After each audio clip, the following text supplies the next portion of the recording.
Say it clear. Say it right. Say our name. Built this nation with our bodies and brains. You benefit, don't give us credit, say our name.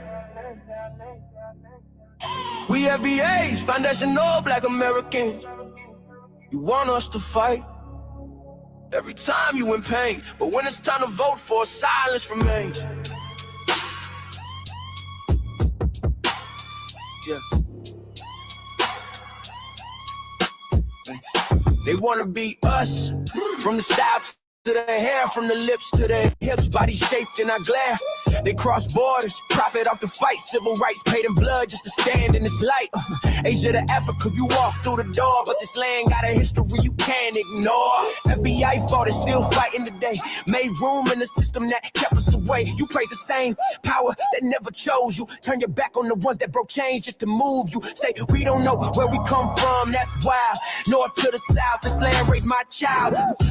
Built this nation with our bodies and brains.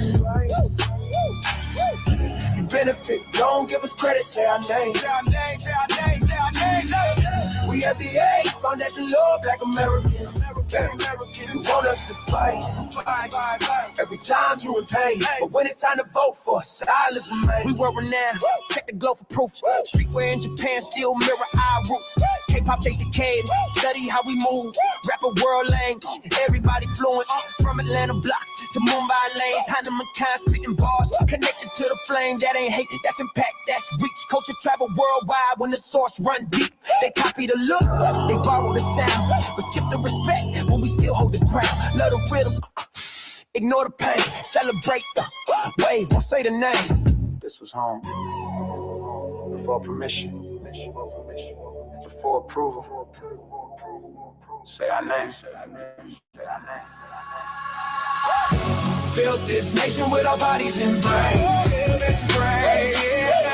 We benefit, don't give us credit, say our name. Say our name, say our name, say our name. We FBAs, foundational Black Americans. You want us to fight every time you in pain, but when it's time to vote for, silence remains. Say our name, say our name, say our name. Say our name. Say our name. Say our name. Say our name. Don't need your respect. Never needed permission. We built everything when we weren't even seen as human. Biting the hand that fed you. Surviving on scraps. FBA stop begging. We learn to build from scratch. Learn to build from scratch. Learn to build from scratch. Say our name. Say our name.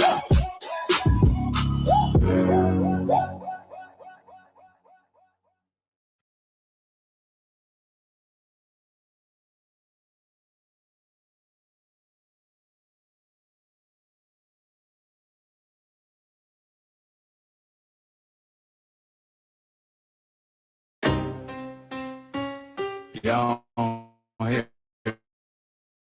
this? Pull up a seat and pull up a seat and motherfucking listen.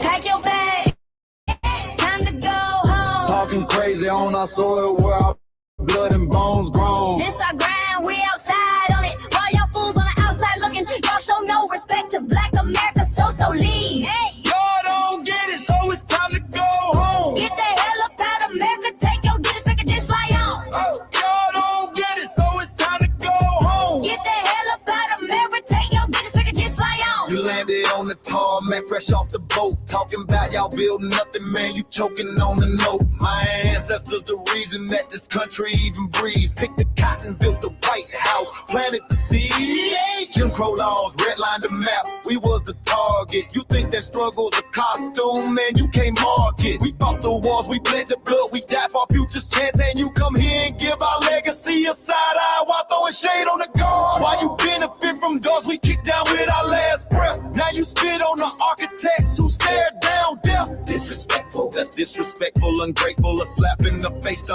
only people who gave a fuck. So let me show your ungrateful ass to the right place. Whoa, whoa.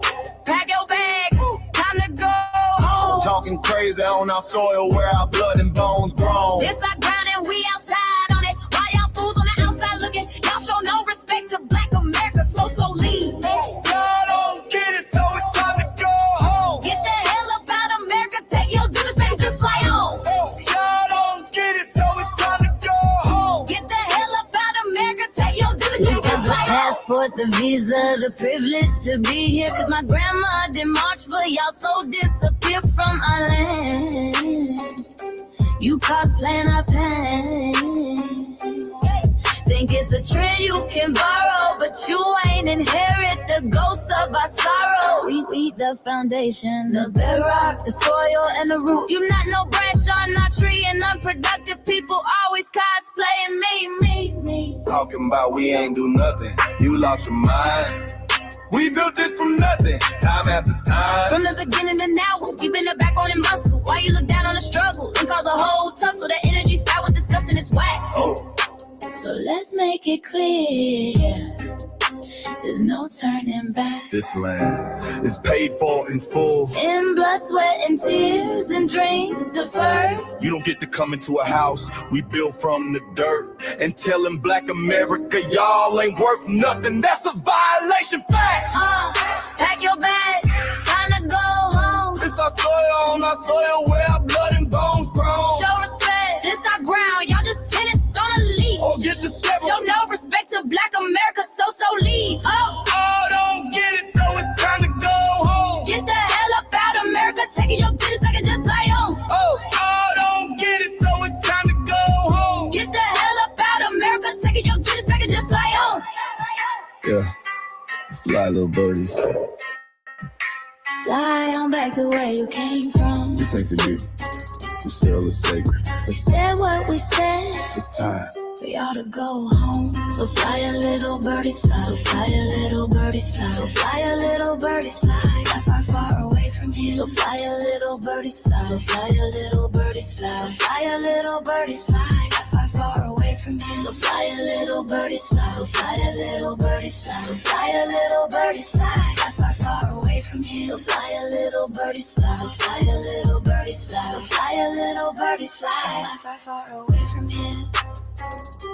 Bye bye, little birds.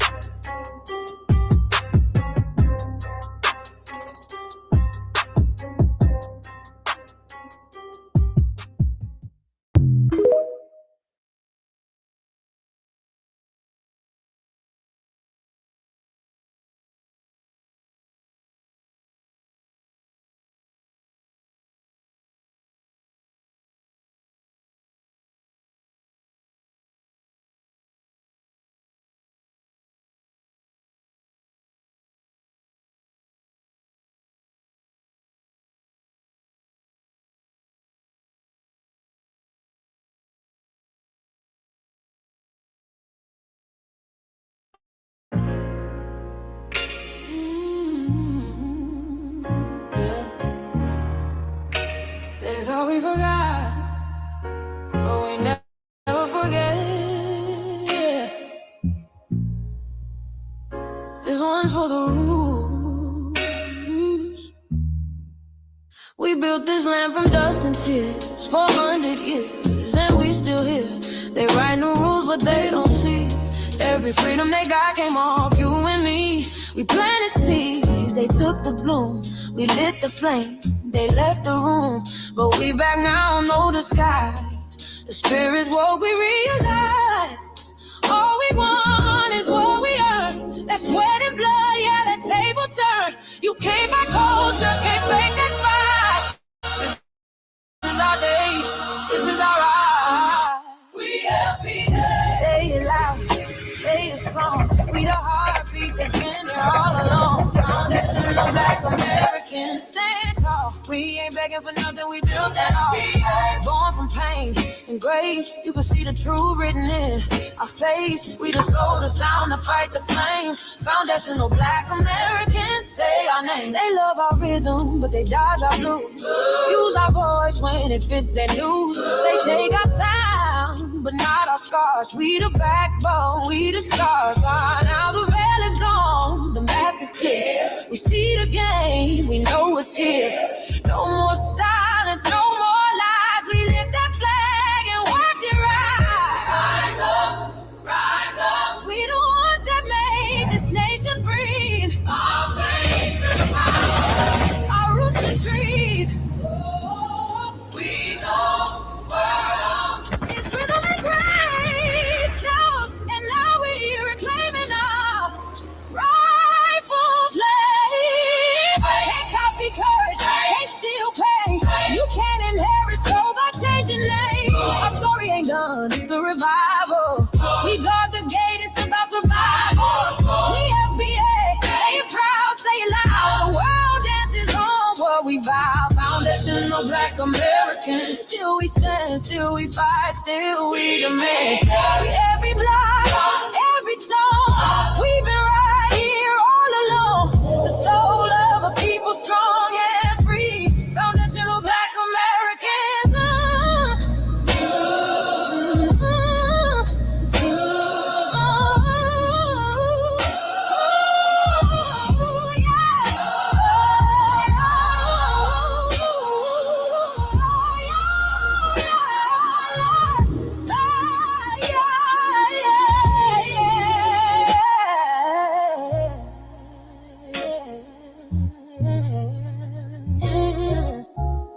We the first, we the root, we the fire. Still rising, still here. Foundational Black American. We set the tone and they copy the cadence. Dance to our drums and deny the foundation. Wear the style but don't honor the source. Smile in the crowd and you distance and force. Say you not us but you rap like we breathe. Take the rhythm, then fuse the receipts. I ain't mad, I'm just holding the glass. Showing the mirror, now answer it back. I ain't here to cancel nobody. Just keep it honest, keep it solid. If you eat from the table we built, don't act surprised when we guard it. Do you like that? Do you like that? When I flip your sound and I ride like that. Do you like that? Do you like that? Do you like that? Cause that's how it feel when you borrow my culture. Then act like we never matter. Hip-hop.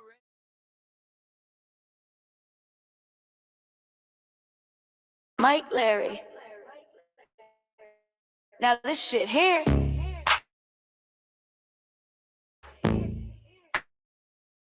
It's what I see it is. We're not faddles. We're not carrying your fear. We're not lending our history to people who erased us while we were here. Just cause you're born here, don't make you FBA. That makes you a citizen, learn the difference today. This is lineage, not a look you can wear. Not a costume you borrow when it benefits you there. You used our culture like an access card. Backstage pass, a straight facade. But now the mirror's in your face, no disguise. And you're uncomfortable looking truth in the eyes. We didn't leave our land to beg for a chance. We stayed, we fought, we took every advance. That's the separation, that's the line you cross. We paid the price, you learned the cost. You waving your flag on our soil, but fighting not to go back home. Waving your flag on our soil, building comfort on a foundation you didn't own. We waving our flag, red, black, and gold. Stood our ground, never sold. You waving your flag on our soil, but scared to build what you claim you love. Our humor, our style, the way we move, the smoothness, the sound, the things we prove. Music we birth, language we shape, innovation forged under constant escape. Warrior spirit means stay and defend, not flee your land and rewrite the end. You call it success, but don't confuse the two. Ease came after what we went through. You abandoned your land and called it strategy. You waved that flag loud, but won't return to build your legacy. That contradiction tells the story for you.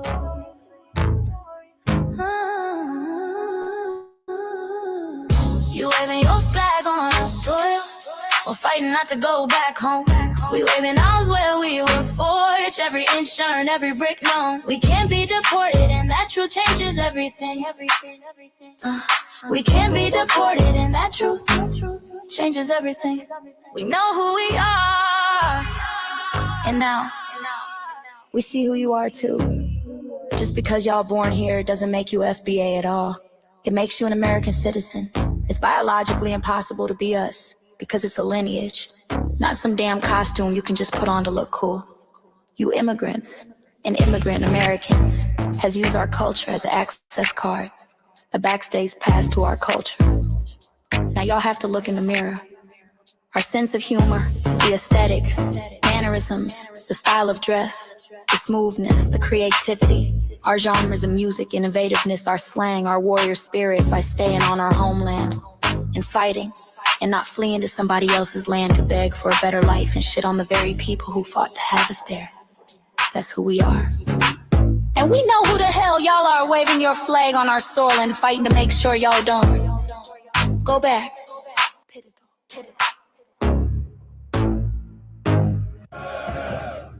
You can't leech off our culture anymore. Beat it!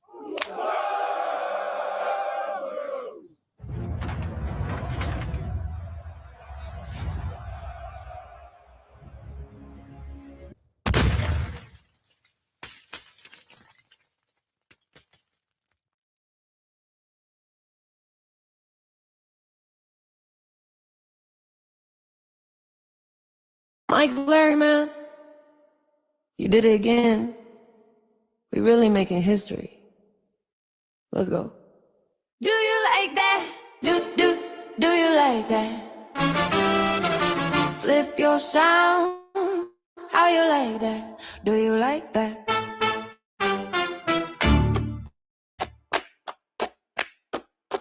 Do you like that? Say it loud, don't walk back. You like that? Do you like it? What been making us? Now y'all switch it up. Turn the carbon copy, y'all ain't black, what the fuck? It's funny y'all connecting to our culture like it's Wi-Fi. Surfing on our waves of our culture, no more agua. Still in my culture for all these years. Look how time flies, all these colonizers in disguise. Y'all hate, y'all still hate us outside. Study doctor, vampires, suck the blood of our guilt. They copy the flavor, sip the juice, love the results, hate the truth. Who? Do you like that?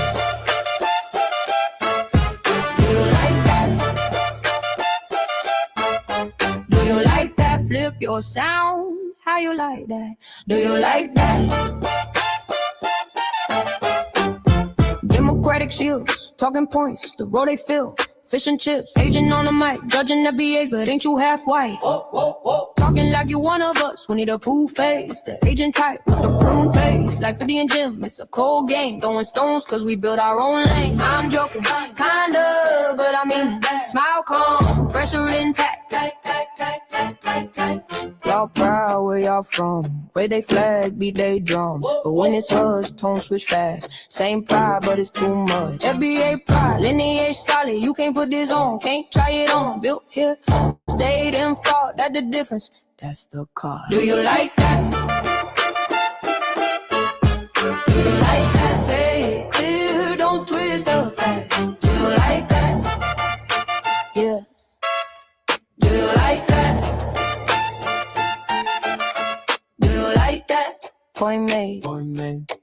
No edit. No care.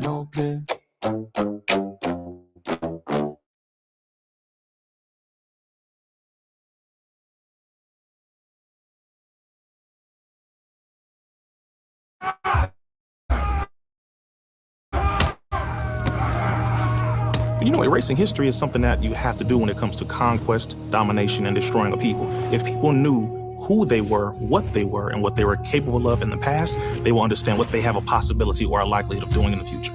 Foundation of Black Americans, we've always had a culture of resistance. We cultivated a culture of resistance on this land, and we've been resisting ever since we've encountered European domination. But nothing was really popping in Europe until the transatlantic slave trade, and that's where they amassed a lot of wealth. One thing that I think is unique about our culture as far as how we resist, how we fight back is just the environment we were put in from day one. Being only 13% of the population, the white supremacists were very meticulous about keeping that population at a certain amount. There was never a period when we did not resist the encroachment of the white man. They have a natural behavior of authority no matter where they go. That's why they'll step up in front of us in the line at the store. We're not important. They don't even see us. We've never been able to excel. We've never been able to relax. We've never been able to just be, which means that existence is resistance. It must be something in our DNA, our historical background, to when something doesn't sit right with us, especially spiritually, in our souls and in our spirit, we just say no. We live resistance. You know, from the moment we're born, we're in resistance. And it's handed down generation to generation. And so I think that cultural resistance is actually in our DNA, in our epigenetics, and then it blossoms out into the culture.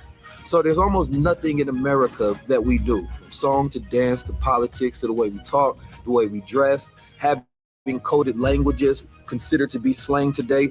Everything about Black American culture is a form of resistance. Of course, they want to always downplay our contributions to the global tapestry because they continue to act like our number one export in this country is not Black innovation. Everyone understands that our resistance has been the cornerstone of what foundational Black Americans have always done. We are the life that breathes everything into this nation. The further back you go, the further Black you go. It's just simple like that, brother.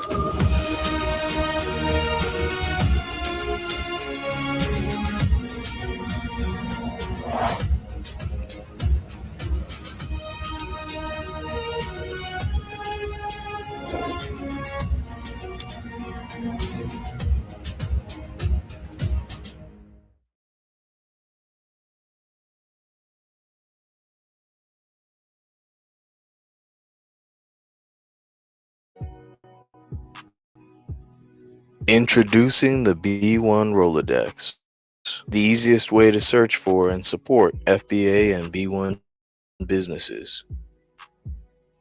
Hundreds of entries from the Black grassroots for the Black grassroots.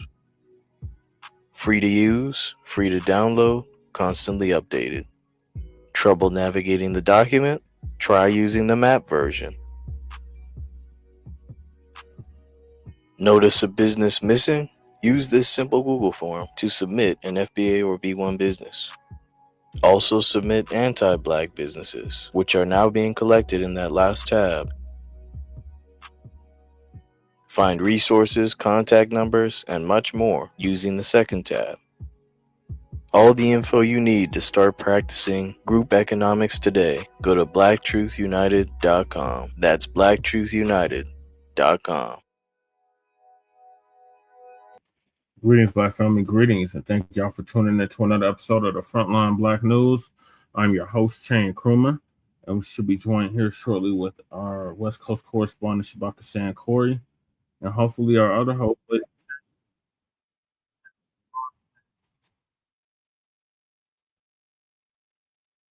And on this season 6, episode 37, or Tray 7, part 3, part Tray of the Frontline Black News, we'll be discussing several topics we didn't get to in continuation part 1 that we didn't get to in part 3, and that is the Unhoused neighbor news, the illegal migrant news, the local Denver/Aurora news.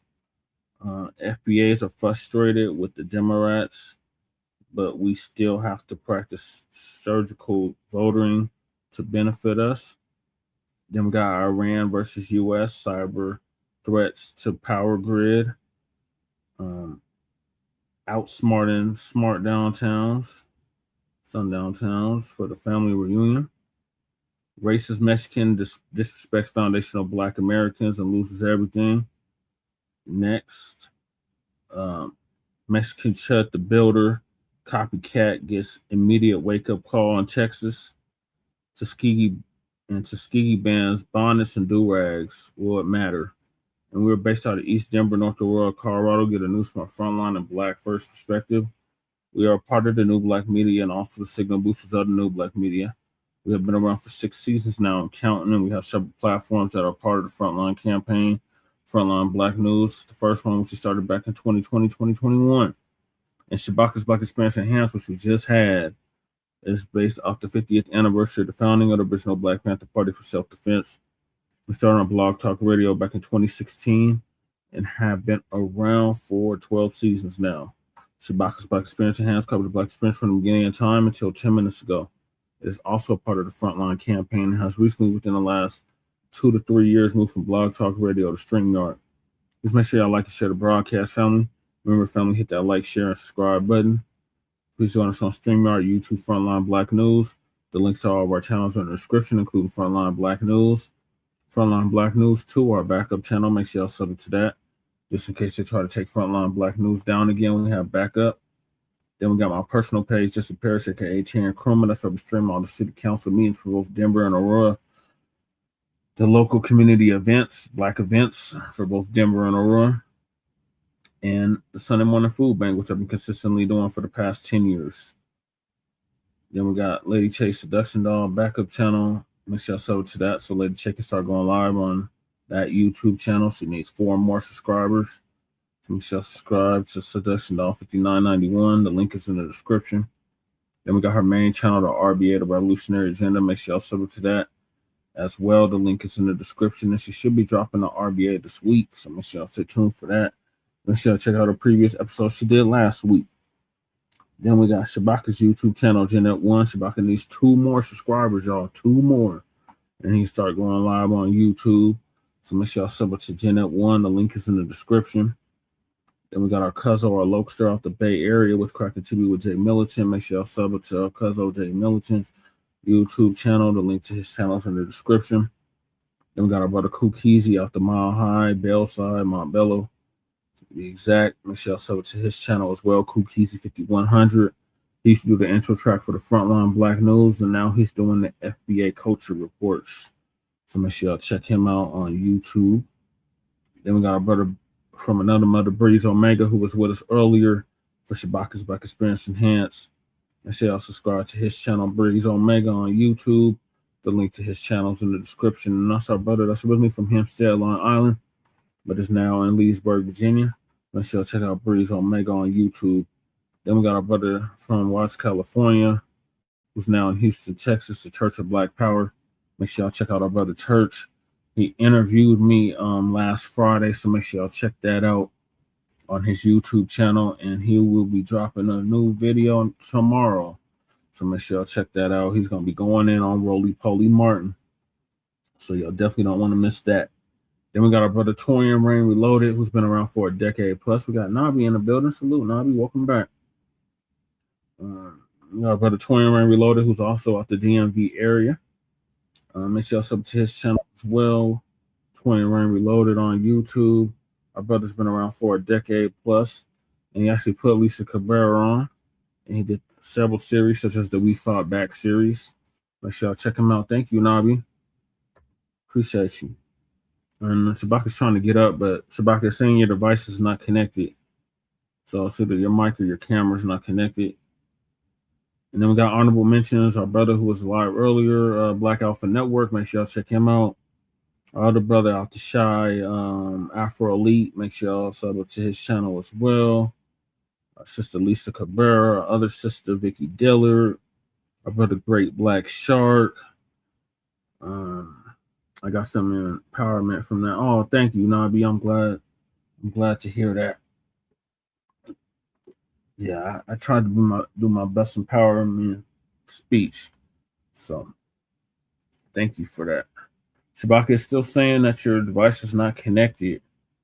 So I'm gonna have to go through the phone again or something. So honorable mentions again. Our brother Beatzilla.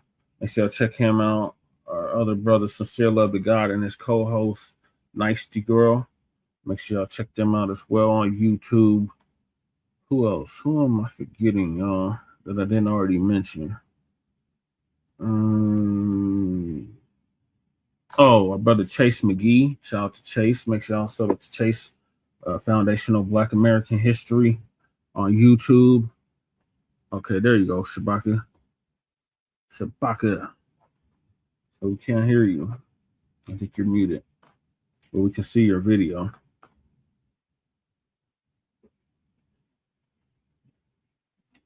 We got Uptight in the building. Damien's in the building. Salute, Damien. Anybody that's part of New Blacc Media, make sure y'all sub to their channels. I'll be here naming people all night, but y'all get the gist. And then we got, last but not least, our brother Black Truth United. No, he's not on hiatus. He just did a live stream like 2 days ago. No, he's still doing videos. Oh, we can see you, Shabaka. Flip your camera around, Shabaka.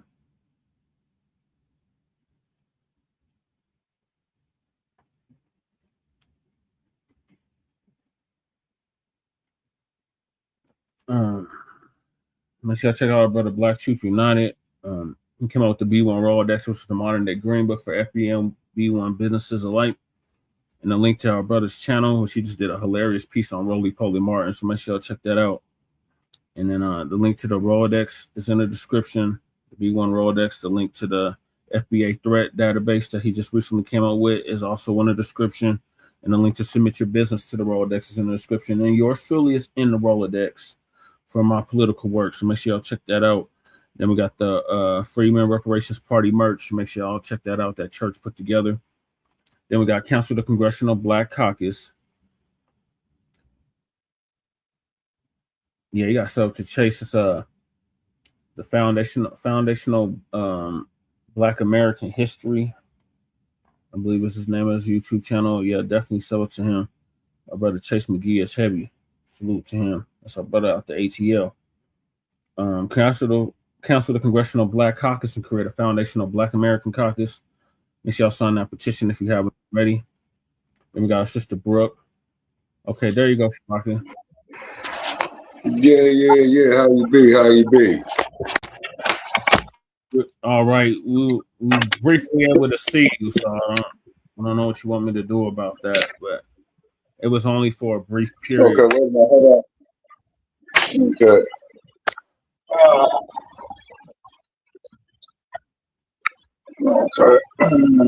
Okay, bear with me, please. Okay. While you're getting that together, I'm gonna finish the intro. Then we got Sister Brooks' call to action. Make sure y'all submit those letters and them emails to her call to action. Okay, give me a mic check. Mic check 1 2 1 2. Mic check 1 2 1 2. You sound clear on my Okay, end. mic check. Okay, good, real good. You know, these clandestine, crooked ass, robotic, inhumane, subhuman motherfuckers and they bullshit, boy. I'm telling you, man. Yeah. A lot of them belong in fucking jail, if not that, a damn mental institution, man. You know what I mean? Yeah, I agree, Shabaki.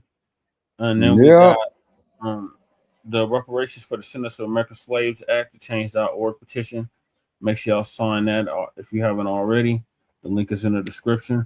Then we got Lady Chase GoFundMe. Make sure you donate to that if you haven't already. The link is also in the description. Then we got Chud the Bussies. To hell with Chud the Bussy. But we got our brother Joshua Fox to put hands and feet over Chud the Bussy. The link to our brother Joshua Fox's GoFundMe is also in the description. Donate to that if you haven't already. Then we got Stop Netflix from releasing damaging docu-series about Michael Jackson. Change.org petition. Shout out to Dr. Randy Short for putting that together. Make sure y'all sign that if you haven't already. And then if you could tell from if you couldn't already tell from the background, I am a candidate here in the state of Colorado for State House of Representatives for House District 8. And the link to the website that is put together is in the description. And the election is November 3rd. And we got copyright disclaimer under Section 107 of the Copyright Act of 1976, allows to make fair use for purposes such as criticism, comment, news reporting, teaching, scholarship, education, and research. And I do not own the rights to the music. And if you don't understand racism, white supremacy, what it is and how it works, everything else that you think you understand will only confuse you in all 9 or 10 areas of human and people activity. And that was by Mr. Nellie Fuller Jr., who passed away exactly a year ago at the age of 95. And those 9 areas are, once again, economics, education, entertainment, labor, law, politics, religion, sex, and war, and some say health and nutrition, and all 9 or 10 people activity. And so producejustice.com, the link to the website to get your compensatory code concept for victims of racism and white supremacy is in the description. And when you, a Black person, are captured by any race soldier, you must never fuss, fight, or flee. Comply and defend yourself in court, also by Nicholas Jr. .com. And last but certainly not least, we got racism, white supremacy, which is the only racism that exists on this planet in this time and in this realm. Is conscious and subconscious behavior to maintain white genetic survival, to prevent white genetic annihilation. And that was by the late great master teacher, Dr. Francis Christ Wilson. Passed away exactly 10 years ago at the age of 80. I would have been 90 as of 3 months ago. And shout out to our FBA brother, Tariq Nasheed, who's back from his trip in Japan, preparing for her funeral along with several others.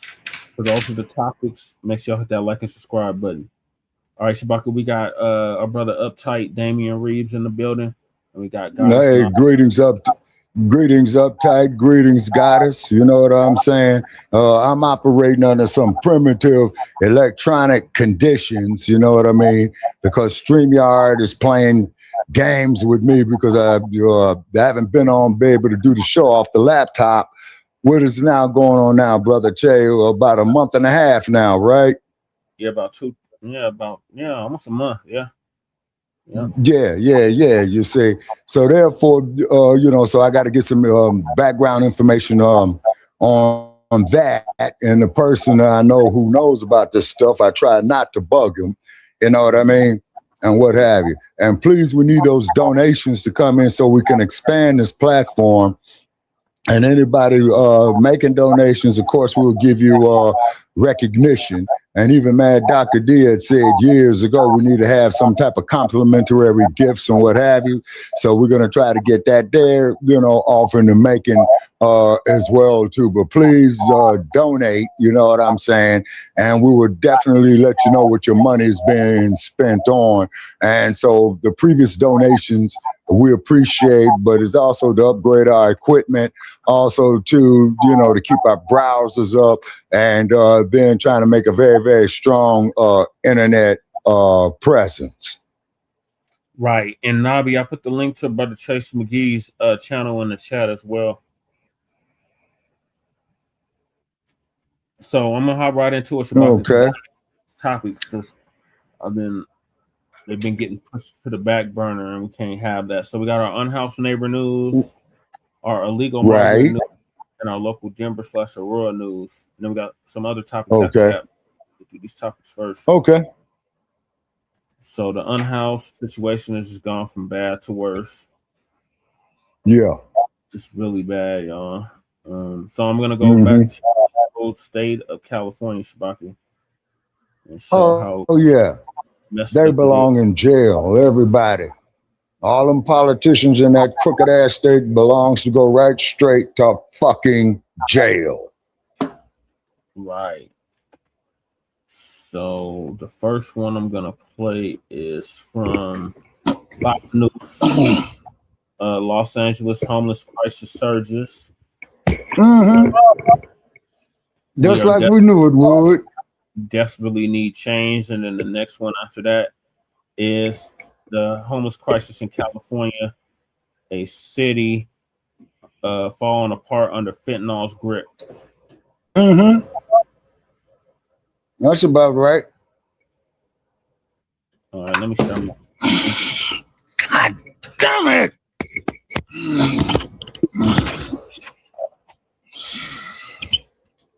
Don't worry. We begin this hour with the Fox News alert.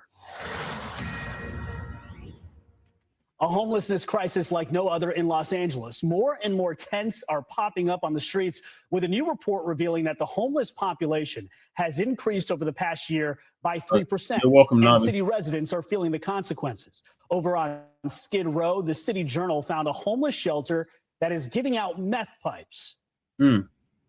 This is a meth pipe. I didn't get it from a drug dealer. I got it from a government-funded nonprofit in the middle of Los Angeles for free. It opened last year with a mission to do harm reduction. That might sound nice, but in reality, they're handing out drug paraphernalia. Yeah, and the only thing with that shit is, man, is set motherfuckers to go to the slammer. Period. Yeah, actually, it's a form of entrapment. Does that make sense, Brother Che? Reportedly being bankrolled by your tax. Yeah, I mean, because they're gonna charge you with the drug paraphernalia when you get caught with the shit. Yeah, then not to mention the shit that you do get caught with. You know what I mean? Yeah, especially that fentanyl. They catch you with. Yeah. This even if they catch you with less than a gram, you go to prison for that shit. Yeah. Yeah, they've been doing the same thing here in Colorado too with their harm reduction. Me and Lady Che have over the years them handing out. They give out free crack pipes, free meth pipes. They give out brill. What else? Yeah, so the motherfucker go out there and give you free shit to get you a goddamn criminal case as opposed to giving you a damn decent place to live, decent food and housing and medical care. But they're going to go out there and give you some goddamn drug paraphernalia. You know, man, fuck your goddamn city of Los Angeles and fuck the state of California and that shit. You know, the crackheads used to be kind of discreet with their crack pipes and shit. Now you got them down the street with whole crack pipes in their mouth. Yeah. I seen that shit. You see what I'm saying? Why you walking around with a crack pipe like that, like just into your mouth? You just out there, like you just make shit up. Yeah, you would think. And then, like, reports, quote, the campus is listed as a federally funded health center and reportedly pulls in around $26 million a year in local, state, and federal dollars. Saturday in America has reached out to both the center and Governor Gavin Newsom for comment. The center has not yet responded, and a member of Newsom's team directed us to another press email. Fuck Gavin Newsom. Did not respond to our request for comment. All this coming just months after Spencer Pratt called this out right here on Saturday in America. Anybody with eyeballs in the state of California or Los Angeles knows that there has not been a reduction in one homeless person. Actually, there's been an increase of naked drug addict zombies in front of every kid's playground, every kid's school, every coffee shop. Joining me now, California Republican gubernatorial candidate Steve Hilton. Steve, good to see you. We have to talk about that video from the City Journal. It is astounding to people. It has to be maybe not surprising. It's just, I mean, it's astounding that they're giving out meth pipes and other drug paraphernalia at this homeless shelter, and they're doing it with our tax dollars. What changes if and when you become governor, Steve? Yeah.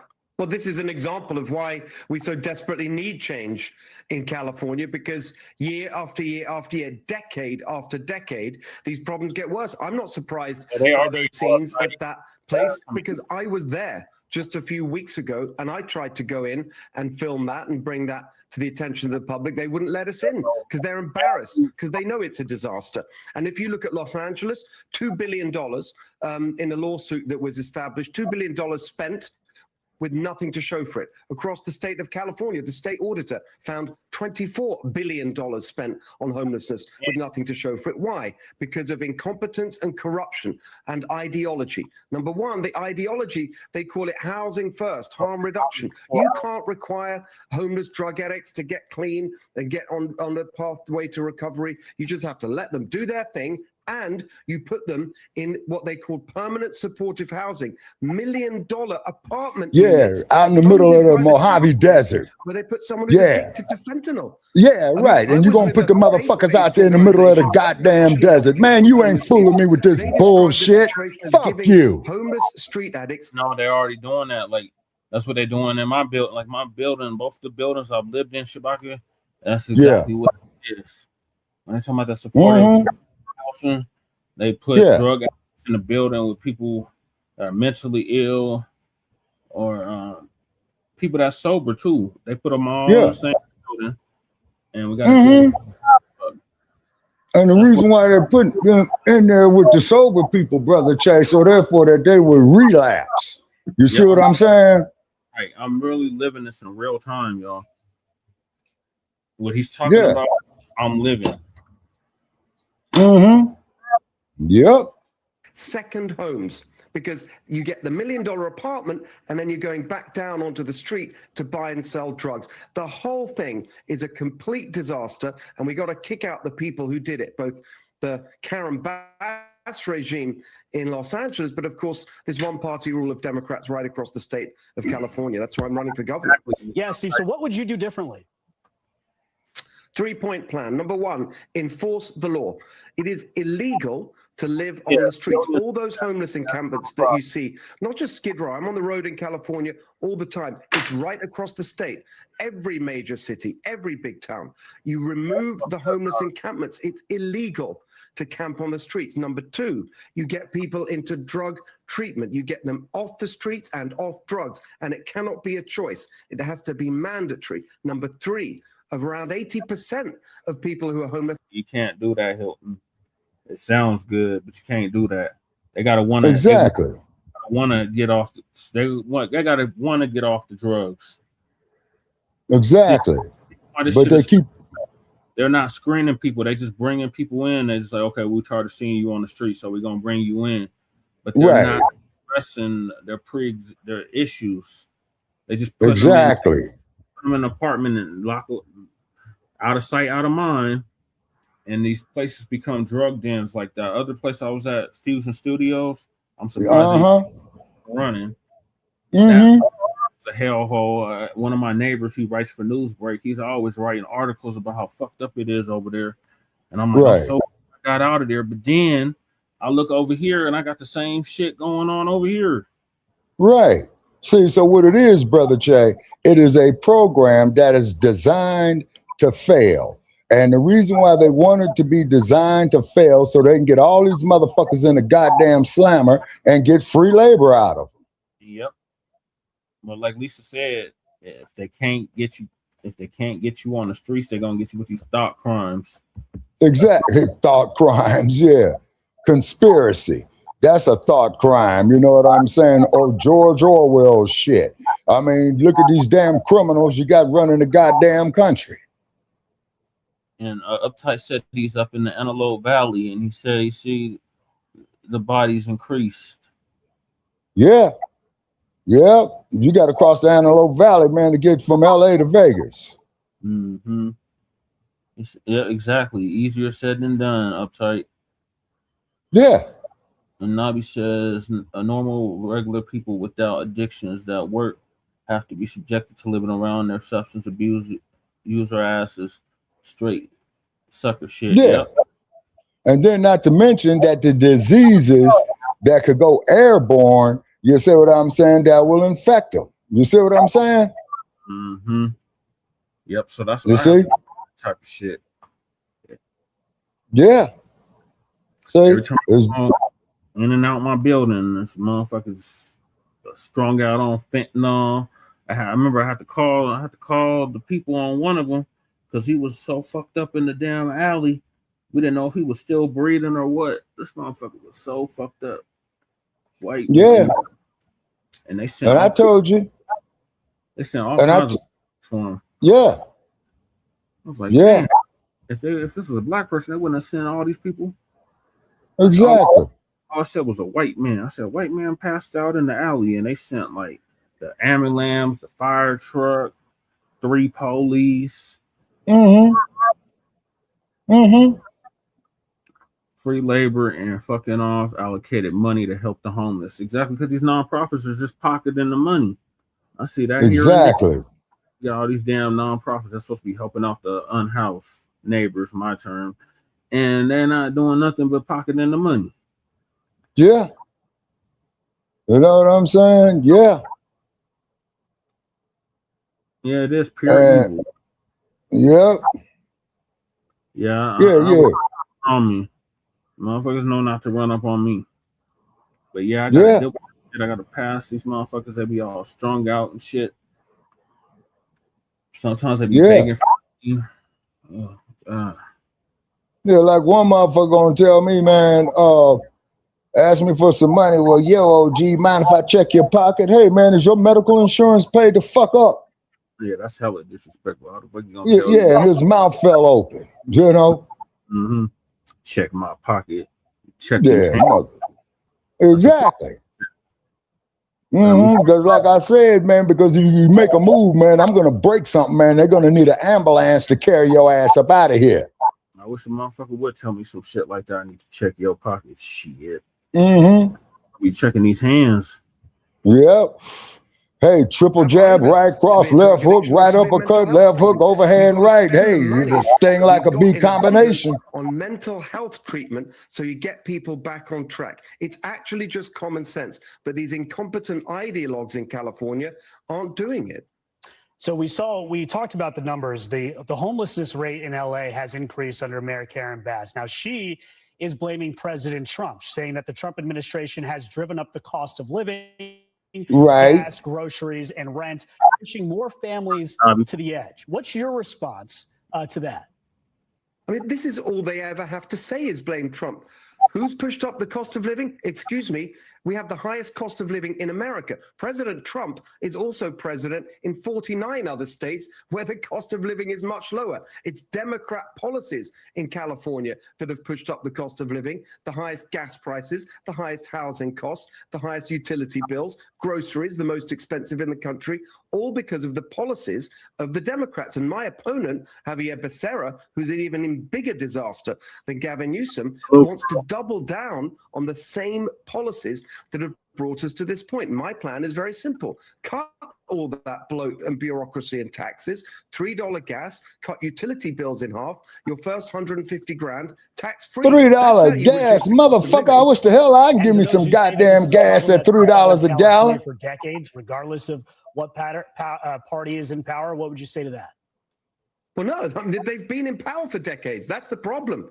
That's why we're in this point. It's now 16 years of one-party rule. Yes, you can see that the origins of it go back a little bit further than that, but not much. This explosion of this scandalous homelessness has been on their watch because they are captured by an ideology that says we can't require anything in exchange for government support. You can't ask people to change their behavior. And they also load up the taxpayer money into their corrupt, what we call the homeless industrial complex. This combination of non-profits that are funded to never solve the problem, but keep on raking in the cash. And crony developers to build these $1 million apartments. We got to blow the whole thing up. That's why I'm running an outsider to shake up this broken and corrupt system. Steve Hilton with a ton of energy this morning. I appreciate you, Steve, for joining us. Good luck on your campaign for governor of California. Be sure to like and subscribe for all the Fox News latest on YouTube and catch full shows streaming now on Fox One. I don't know what the hell he gonna do to help our FBA. Man, that motherfucker ain't gonna do shit, brother Che. That motherfucker there is talking out the crack of his funky, nasty, stinking ass. Because the only thing that he sees, man, is for him to make some goddamn more money off of this shit. It got so bad with stealing and stuff, so I came out here. False charges, false incarceration. I've witnessed a couple people passed away because of hypothermia. Witnessed people going crazy because of that spikes. I'm in this situation because of not being able to have safe housing. I'm already out here. They're not providing. You got a lot of mental people out here that need help. I've seen this van drop off person, they take them and dump them off here. Housing without all the stipulations and the BS. It was saturated with growing black mold. I do carry weapons. I had to pull it out on 2 different occasions. And not being treated like a human being like I was before. Welcome to U.S. Homeless Stories.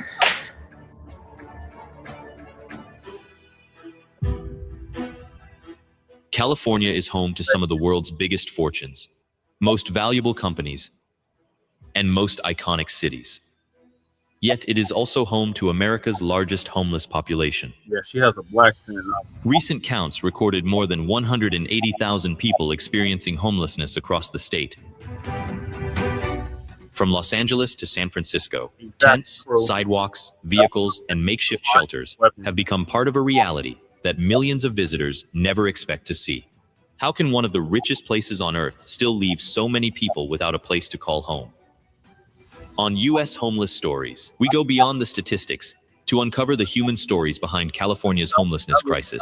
Stories of loss, survival, addiction, rising housing costs, and lives searching for a second chance. Stay with us until the end, because understanding California's homelessness crisis means confronting a reality that challenges everything people think they know about the American dream. If you believe these stories deserve to be heard, subscribe to U.S. Homeless Stories, like this video, and join the conversation in the comments. The Frontline Black News. Exactly. Yeah, from Diego to the Bay. You right about that, Uptight.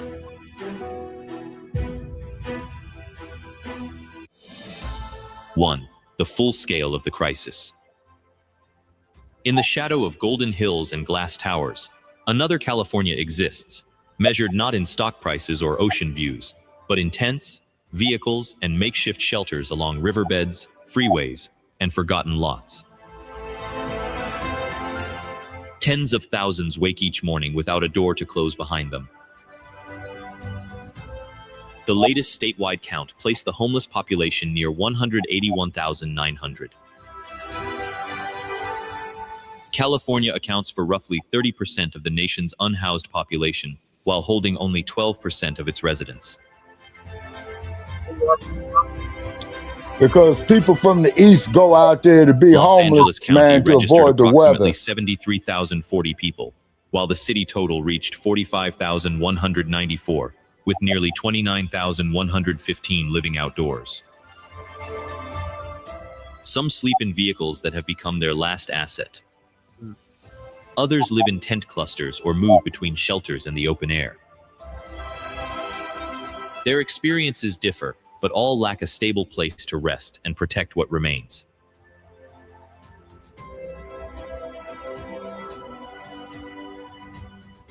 The daily weight is heavy. Belongings must be watched or carried. Sleep comes in fragments. Washing, resting, and keeping personal items safe require constant improvisation. Exposure and the need to remain alert create continuous fatigue. Privacy disappears, and even a locking door becomes a distant memory.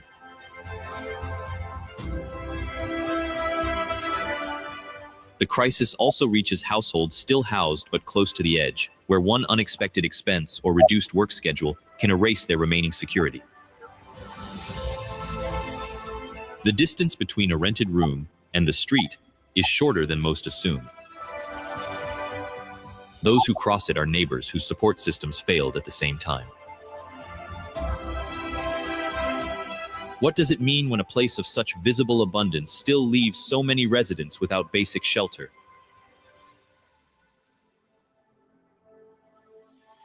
These numbers reveal both the scale of the crisis and the burden carried by those with nowhere else to go. If this reality has stayed with you, a like and subscription to Us Homeless Stories helps these observations reach others across the state.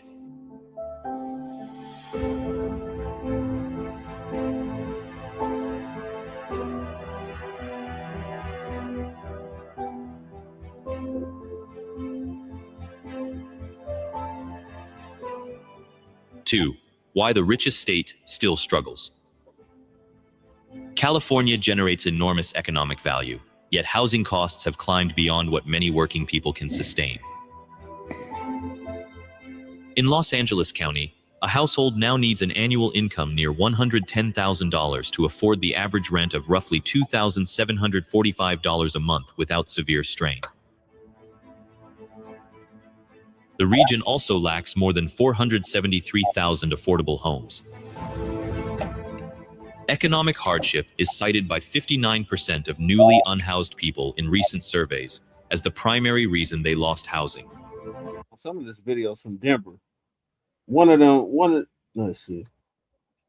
$2,745 a month without severe strain. That's Denver. This is Denver. This is literally outside my door. This used to be outside my door. Literally outside my door. You see all these encampments?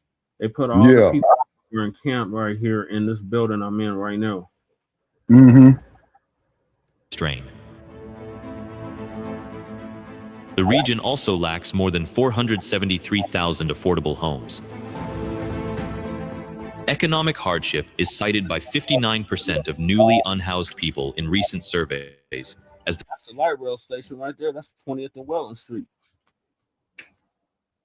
Yeah, it's bad. primary reason they lost housing. The pressure builds quietly. Rent consumes more of every paycheck. One unexpected expense, an illness, reduced work hours, or rising utilities can erase the thin margin keeping someone housed. Once that margin disappears, the path back becomes steep. Without a fixed address, maintaining employment, storing belongings, following regular schedules, or resting properly becomes harder. Privacy vanishes, and ordinary routines become daily negotiations.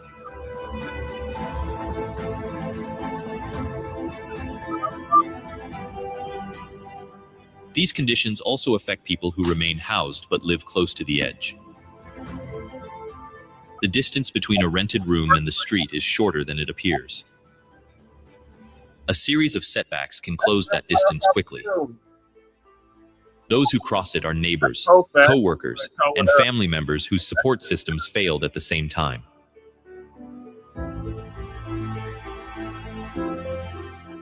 The result is a persistent gap between the state's wealth and the number of people able to secure stable housing. High costs push people out, while limited affordable units make returning difficult. Progress in reducing outdoor homelessness shows that focused effort can work, yet the imbalance between income, rent, and available homes remains the core problem. How does a place of such visible abundance still leave so many residents without basic shelter? California's crisis reveals both the scale of the challenge and the human burden carried by those pushed beyond the edge of housing.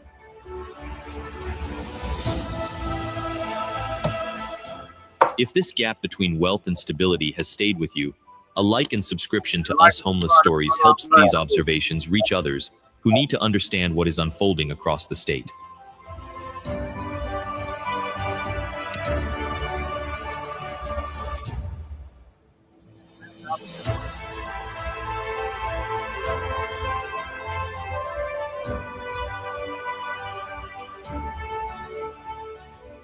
Three, the spread of tent communities across the state.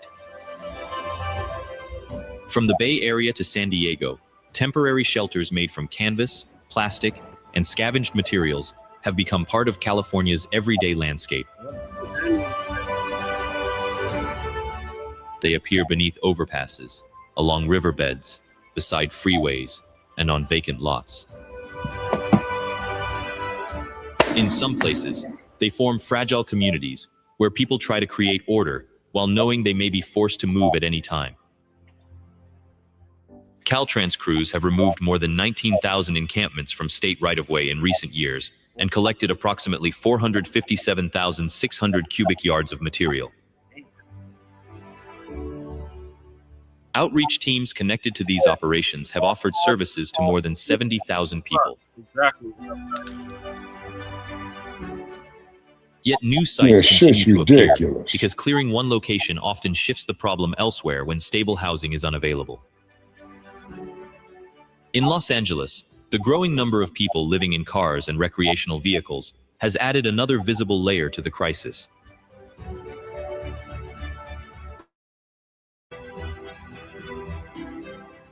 Life inside these encampments is shaped by constant uncertainty.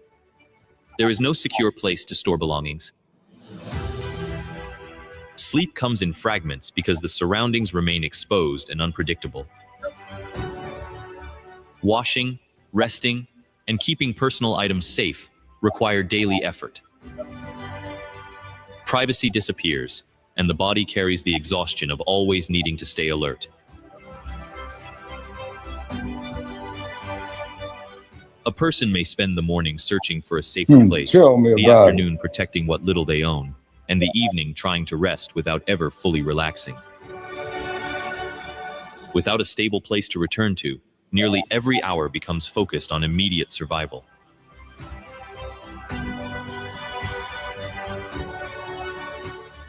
The people living in these communities are not separate from the rest of society.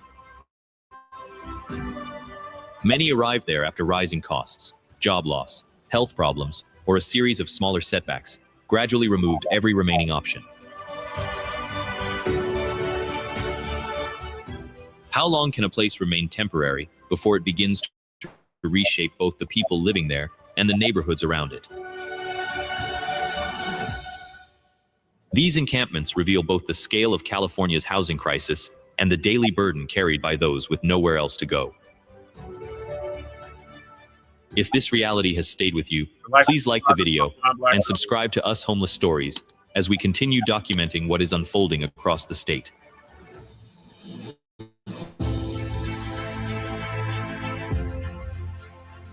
Oh, no.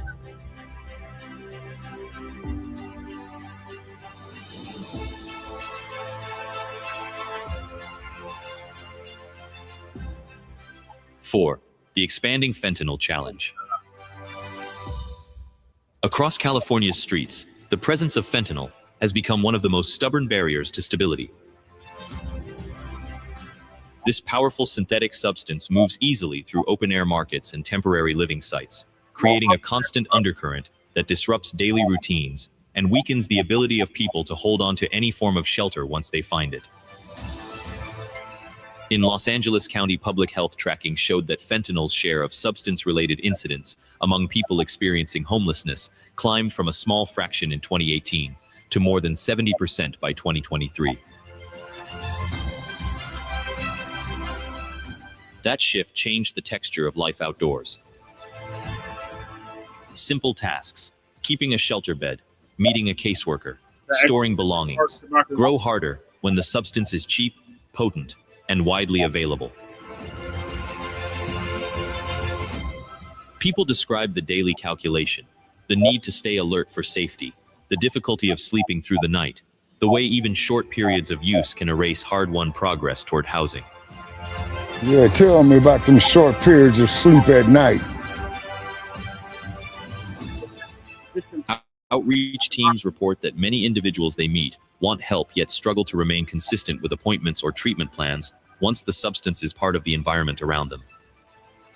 The result is a quiet erosion of That's how you know the program is designed to fail. A person may accept a temporary room only to lose it again within weeks because the surrounding pressures prove stronger than the new foundation.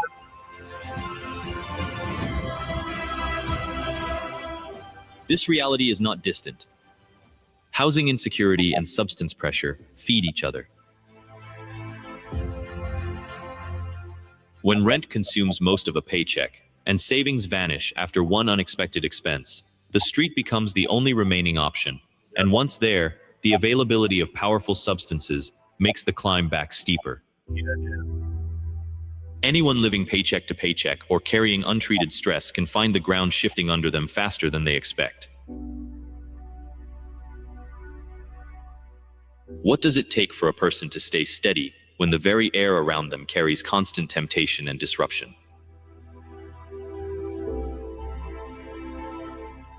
The hardship is plain in the small details: the constant search for a safe corner to rest, the loss of privacy, the exhaustion that settles into the body after nights spent watching rather than sleeping. These are the quiet costs that numbers alone cannot capture.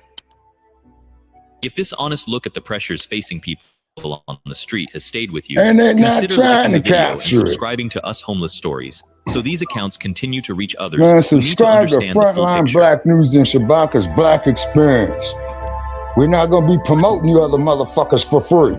We can't do it. If I may say that there, Brother Che. 5. Where the billions have gone. California has directed extraordinary sums toward homelessness in recent years.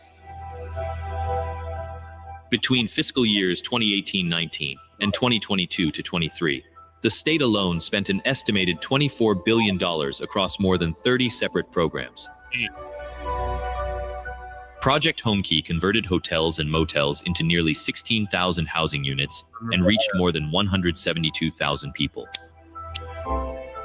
Additional streams, including successive rounds of homeless housing, assistance, and prevention funding, and the Encampment Resolution Fund, added further billions. Yet when auditors examined the system, they found that tracking of both spending and outcomes remained incomplete. In some major programs, the state could not clearly show how money that moved is from definitely allocation to downtown lasting Los housing placements. Angeles. That's 6 and San Pedro. Yeah, I know you know where these areas. At the local level, the And pattern I watched repeats. them build that library tower right there, that tall white Los building Angeles right has there. budgeted close to $1 billion a year for homelessness services in recent cycles. Yet portions of those funds have gone unspent or proved difficult to follow through layers of contractors and subcontractors. Statewide general fund spending on homelessness in 2025-26 settled at roughly $1.5 billion, less than half of 1% of the overall general fund, returning to levels seen before the sharp rise in outdoor living. Yeah, Goddess Navi, that's The gap exactly between what that dollars shit committed is. and measurable, sustained reductions in the number of people without shelter remains wide. And keep in mind, Goddess, as For you the know, people when the living heat through it, hits in the the summer, result is that a causes daily the experience of bacteria to promises grow. that feel distant. Yeah. A person may hear of new programs while still sleeping in a vehicle or under a tarp. The money is real, the housing units are real, yet the path from funding announcement to a locked door that belongs to someone for more than a few nights is often long and uncertain. Yep. This disconnect leaves many feeling that the system moves around Yeah, them that was rather than a with them. place called Town Street. And these are the streets, How does Che, a that I was society telling measure you about, success that they were when large feeding the homeless investments people, produce and only that shit was partial and laced uneven with results on the ground? strychnine. Oh, yeah. Right The quiet there. cost appears in the faces of those who have waited months for a placement that never quite arrives, who have gathered documents only to find the rules changed, who have learned to lower There's expectations the lap simply to keep dogs. moving through another Tan, day. tan, tan, tan. These experiences accumulate. If the weight of this gap between resources and reality has touched you, a like and a subscription to Us Homeless Stories Yeah, helps keep Goddess these Navi, grounded accounts California visible. is full of a bunch of nasty ass motherfuckers. Now, what they doing right there, Brother Che, is a homeless sweep right there. Now, keep in mind, they do not give them advance notice. They do the shit on the spot. 6. Stability before recovery. A growing body of practical experience shows that lasting change rarely begins with treatment alone. It begins with a safe place to sleep, store belongings, and rest without constant vigilance. And them When damn that beds foundation are too is close missing, to each every other. other form of support becomes harder to use. In Los Angeles, the pause in new enrollments for time-limited rental subsidies in 2025 led to a sharp drop in permanent housing placements, from more than 10,000 in the prior year to roughly 6,500. And that food they're The giving away is unsheltered count tainted. rose soon after. People who had been on the edge of securing a room found the door closed again. Care Court offers one structured path for individuals with serious mental health needs, creating No, that's court-supervised the care plans LAPD that can doing that last up to shit, Goddess 24 months Navi. and They connect don't give participants to advance both notice treatment that they're going to and come housing through and support. bulldoze. They're just going to come and do it. Yet even this tool depends on the The availability of LAPD's going actual to kick you in rooms your and damn feet to consistent wake case your management. ass up to telling you to shake the spot quickly. And you got less than Bridge 5 housing and minutes to low-barrier do it. shelters serve as intermediate steps, giving people a chance to stabilize before longer-term options open. Now, you see how fancy that vehicle is? Without those steps, many cycle through emergency That beds and motherfucker there return is to the doing that street to within clear his weeks. conscience. He ain't doing that there to help them people. You see? If he was and got a vehicle and money like that, he'll put that motherfucker man up for 30 days in decent Who has housing. spent months or years Fit for outdoors human carries beings. exhaustion in the body. What was that? Point number 4, the Black Panther Party, I think. A single night in a quiet room can restore enough energy to keep an appointment. A locked door can restore enough dignity to begin trusting the next offer of help. Now look at all that shit, all When that those small bacteria stabilizers growing are there. absent, the climb back feels endless. What changes inside a person the first time they sleep through the night, Goddess knowing no Navi, one this will shit move is them before bad. morning? Young woman right there is probably 18 years old, looking every bit of 40. Anyone who has ever faced a sudden loss of income or an unexpected That medical motherfucker there is bill out of his knows how goddamn quickly the mind. margin of safety can disappear. These motherfuckers here just said, The fuck distance it. between a stable apartment and the open street is shorter than most people imagine. If this truth about the order of recovery has stayed with you, liking the video Yes, and dirty joining as Us hell, Homeless goddess. Stories keeps these practical lessons circulating.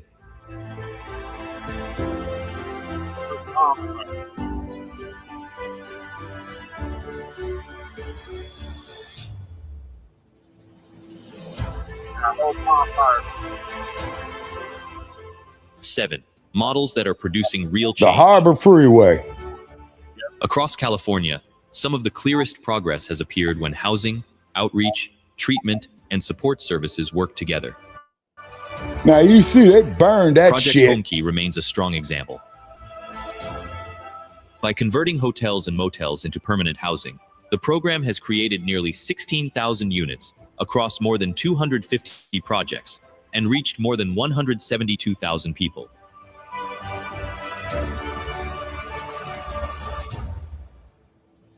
These are secure rooms where people can store belongings, sleep without constant disruption, and begin rebuilding a normal routine. Okay, where do they bathe at? The statewide SAFE Task Force coordinates responses at major encampments in San Francisco, Los Angeles, Long Beach, Sacramento, Fresno, and San Diego. Yeah, all up and down the I-5 corridor. Instead of focusing only on clearing tents, the work combines shelter offers, outreach, site management, and service connections.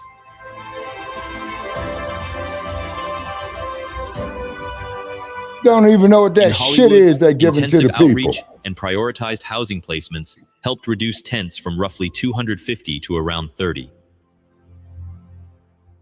The change came not through enforcement alone, but through realistic alternatives. Yeah, it is, Goddess Navi. Permanent supportive housing also produces stronger long-term results than shelter alone. Yeah, exactly, Goddess When Navi. housing That's is how paired with disease case management, spread. mental health care, addiction treatment, and practical support, people are more likely to remain housed. Proposition 1. Funding is expanding behavioral health facilities and supportive housing See, across them the state. beds is too goddamn close. Yeah. The common thread is coordination. When housing, outreach, treatment, and case management follow one plan, more people move indoors and remain there. When systems operate separately, many return to the streets.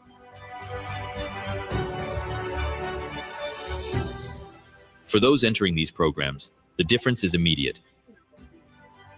A secure room provides rest. A consistent case manager provides follow-through.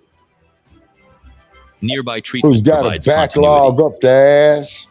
The exhaustion of carrying belongings and searching for safety begins to ease. Anyone can face a sudden loss of income, housing, health, or family support. Those benefiting from these models are Oh, people very whose stability disturbing, collapsed Goddess and who are Navi. finding a It's path giving back me through systems that work flashbacks. together. Which deserves the greatest attention: rapid housing conversion, coordinated outreach, or permanent supportive services.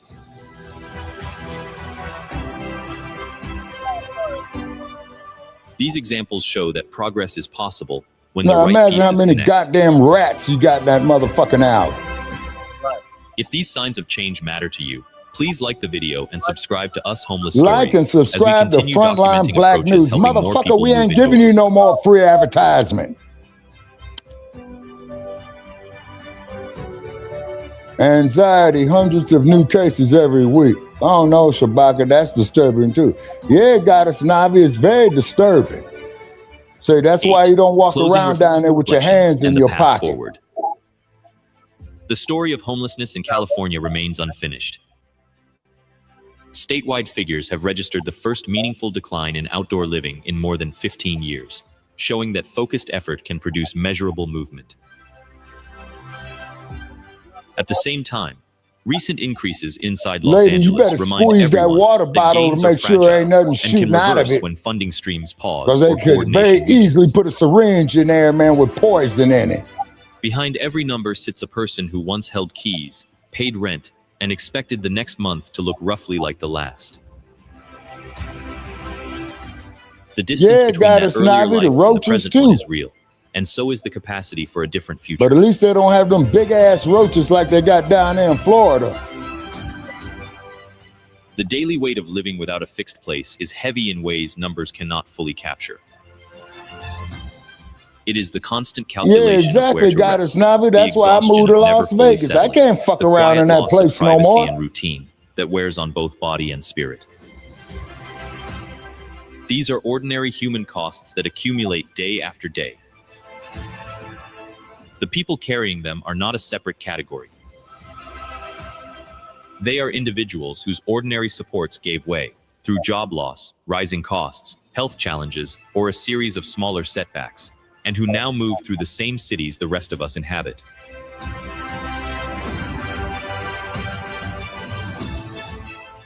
The work ahead is practical rather than mysterious. Expand the supply of housing that ordinary incomes can reach. Strengthen the treatment and case management systems that help people stay housed once they arrive. Track results with enough honesty that resources can be directed toward what actually works. Keep meeting people where they are, with consistent offers of help, rather than one-time gestures.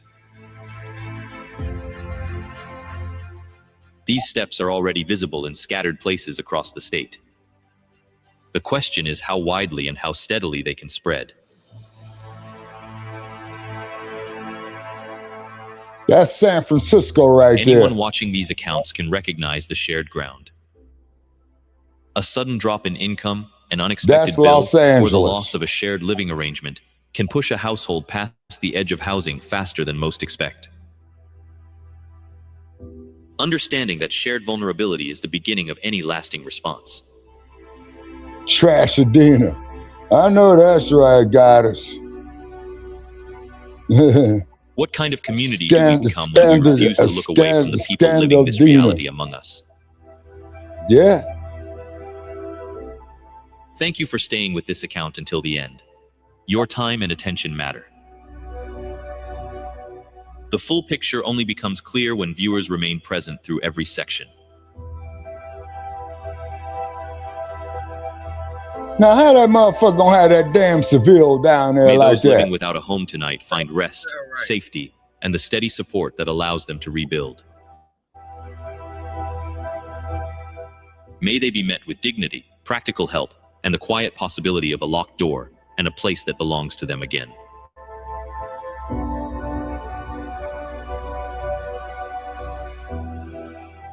Us Homeless Stories will continue returning to these streets, these numbers, and these human accounts.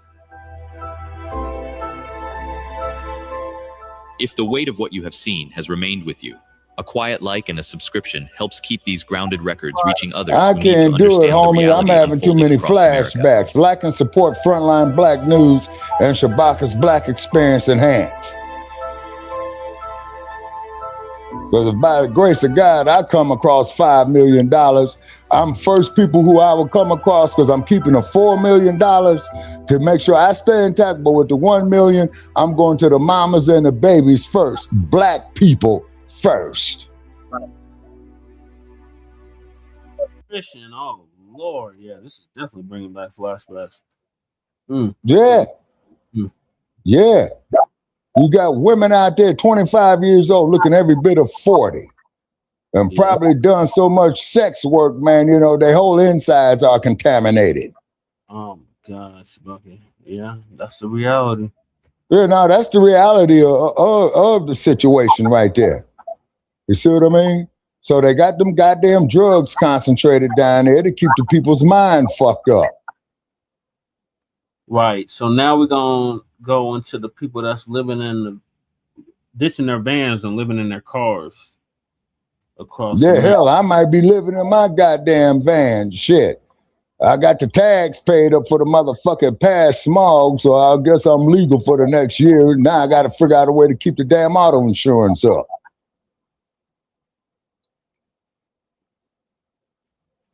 Something has been shifting quietly across the American homeless population over the past 12 months. A growing number of experienced full-time vehicle dwellers, particularly those who have been on the road for more than 3 years, have started selling their converted vans, sprinters, and Class B motorhomes and buying, in their place, ordinary used passenger cars. Toyota Camrys, Honda Civics, Subaru Outbacks, Ford Focus sedans. The shift has not been reported by any of the major van life content channels on YouTube. It has not been mentioned by any of the mainstream homelessness advocacy organizations. And it has not been picked up by the traditional news media that periodically writes about American vehicle dwelling as a growing housing crisis. But inside the population that is actually experiencing that housing crisis, the shift is real.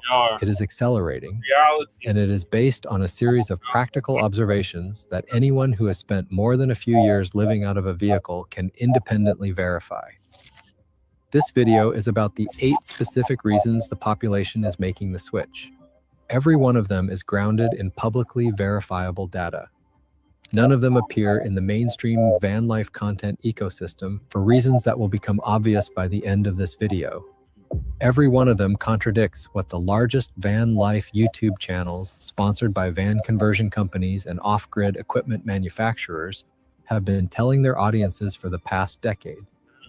The community that has been through it, in some cases multiple times, has independently arrived at a conclusion that flatly contradicts the industry narrative.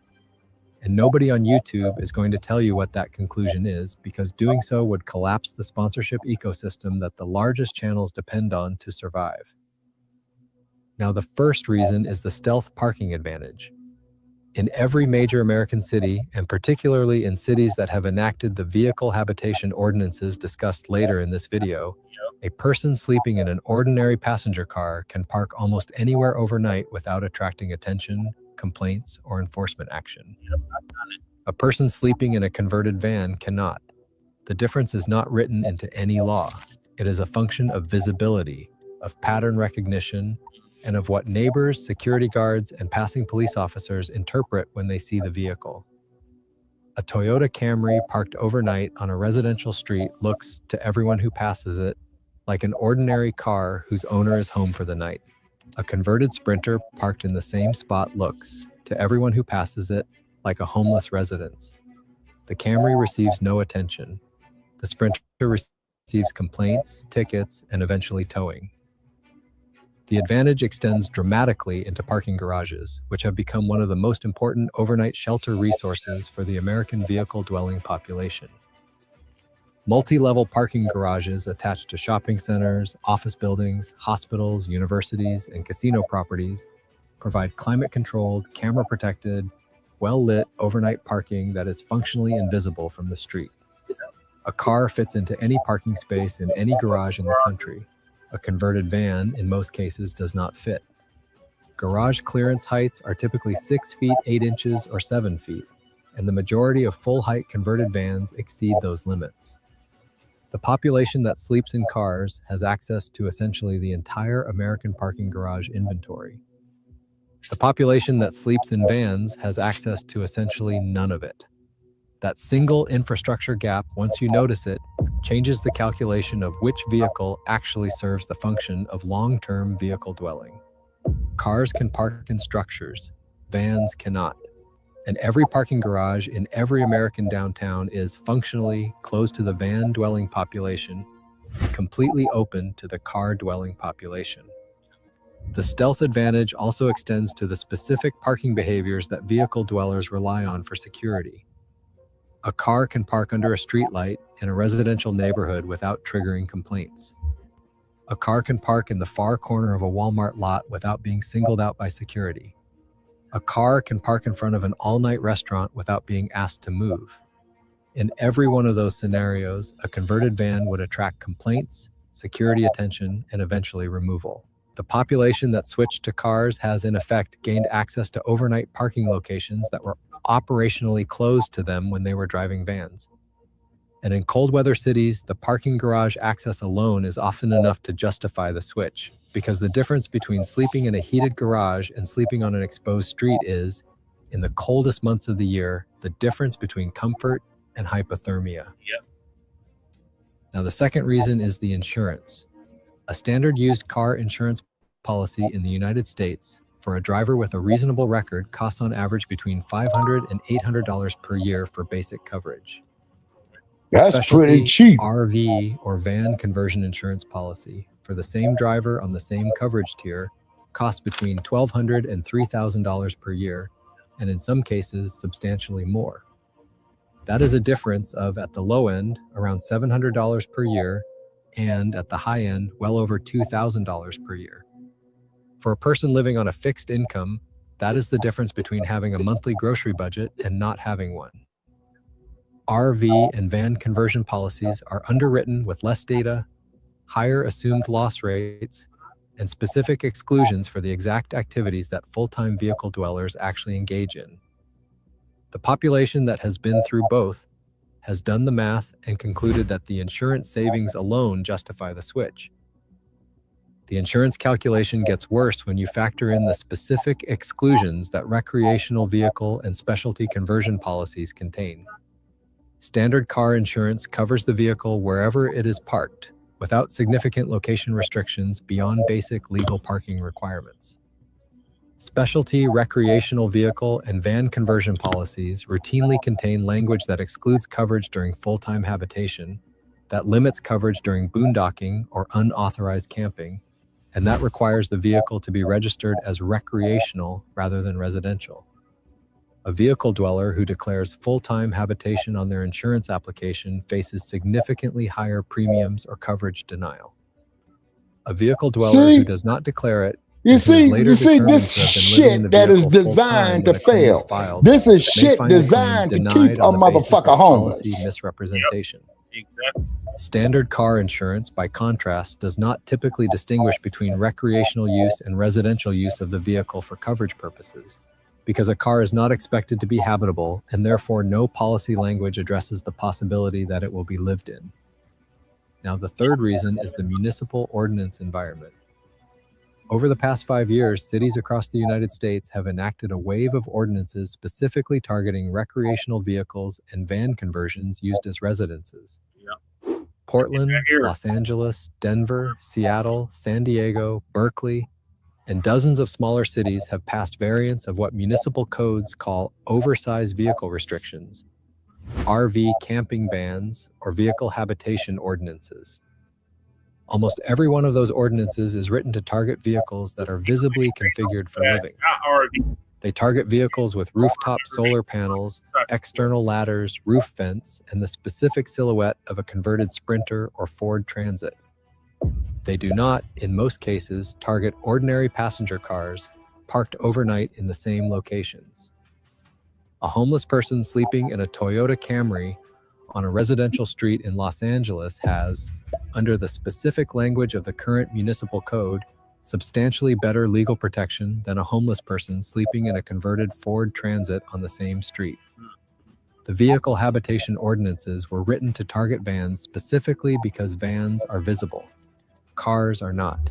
And the population that has been on the receiving end of those ordinances has learned that a car is functionally invisible to the enforcement apparatus that has been built to remove vans.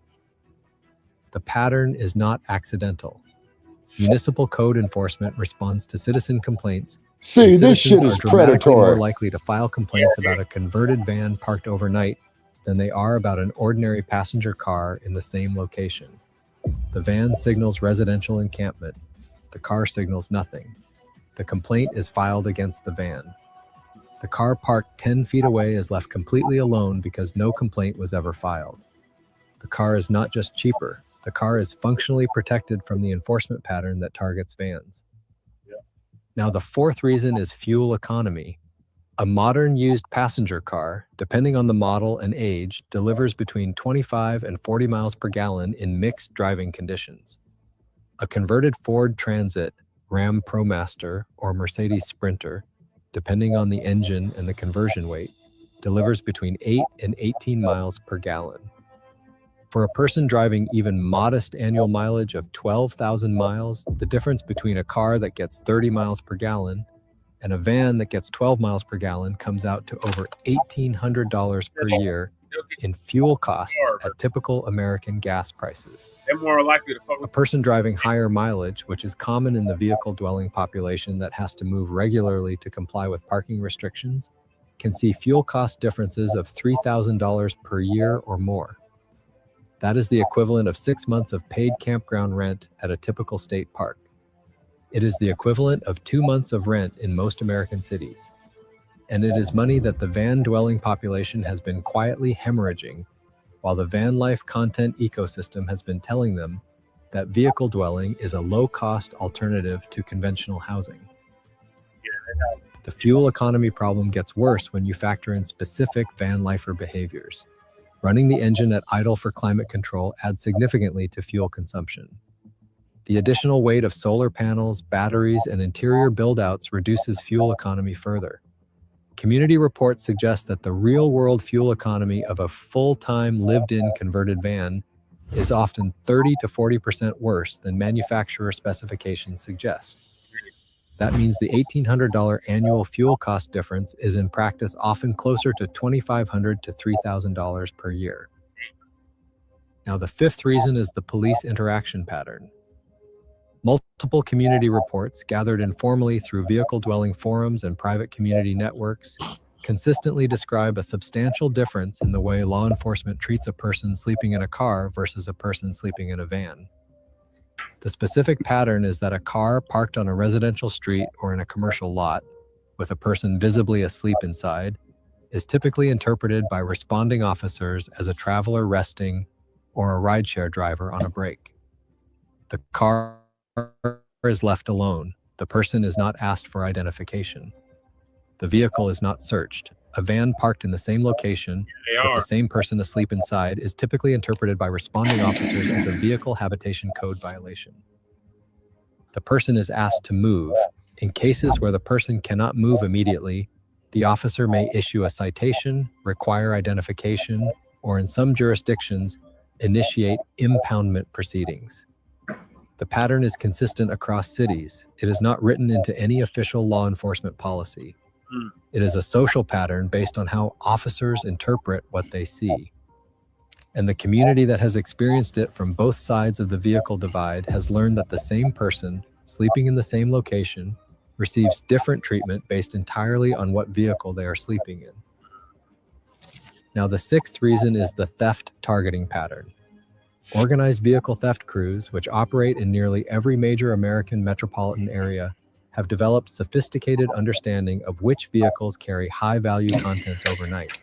A converted van signals, unambiguously, that the occupant is a full-time vehicle dweller carrying laptops, cameras, tools, valuable outdoor equipment, batteries, and solar components inside the vehicle. Insurance industry loss data supports the observation that converted vans are broken into at rates substantially higher than ordinary passenger vehicles in the same parking lots.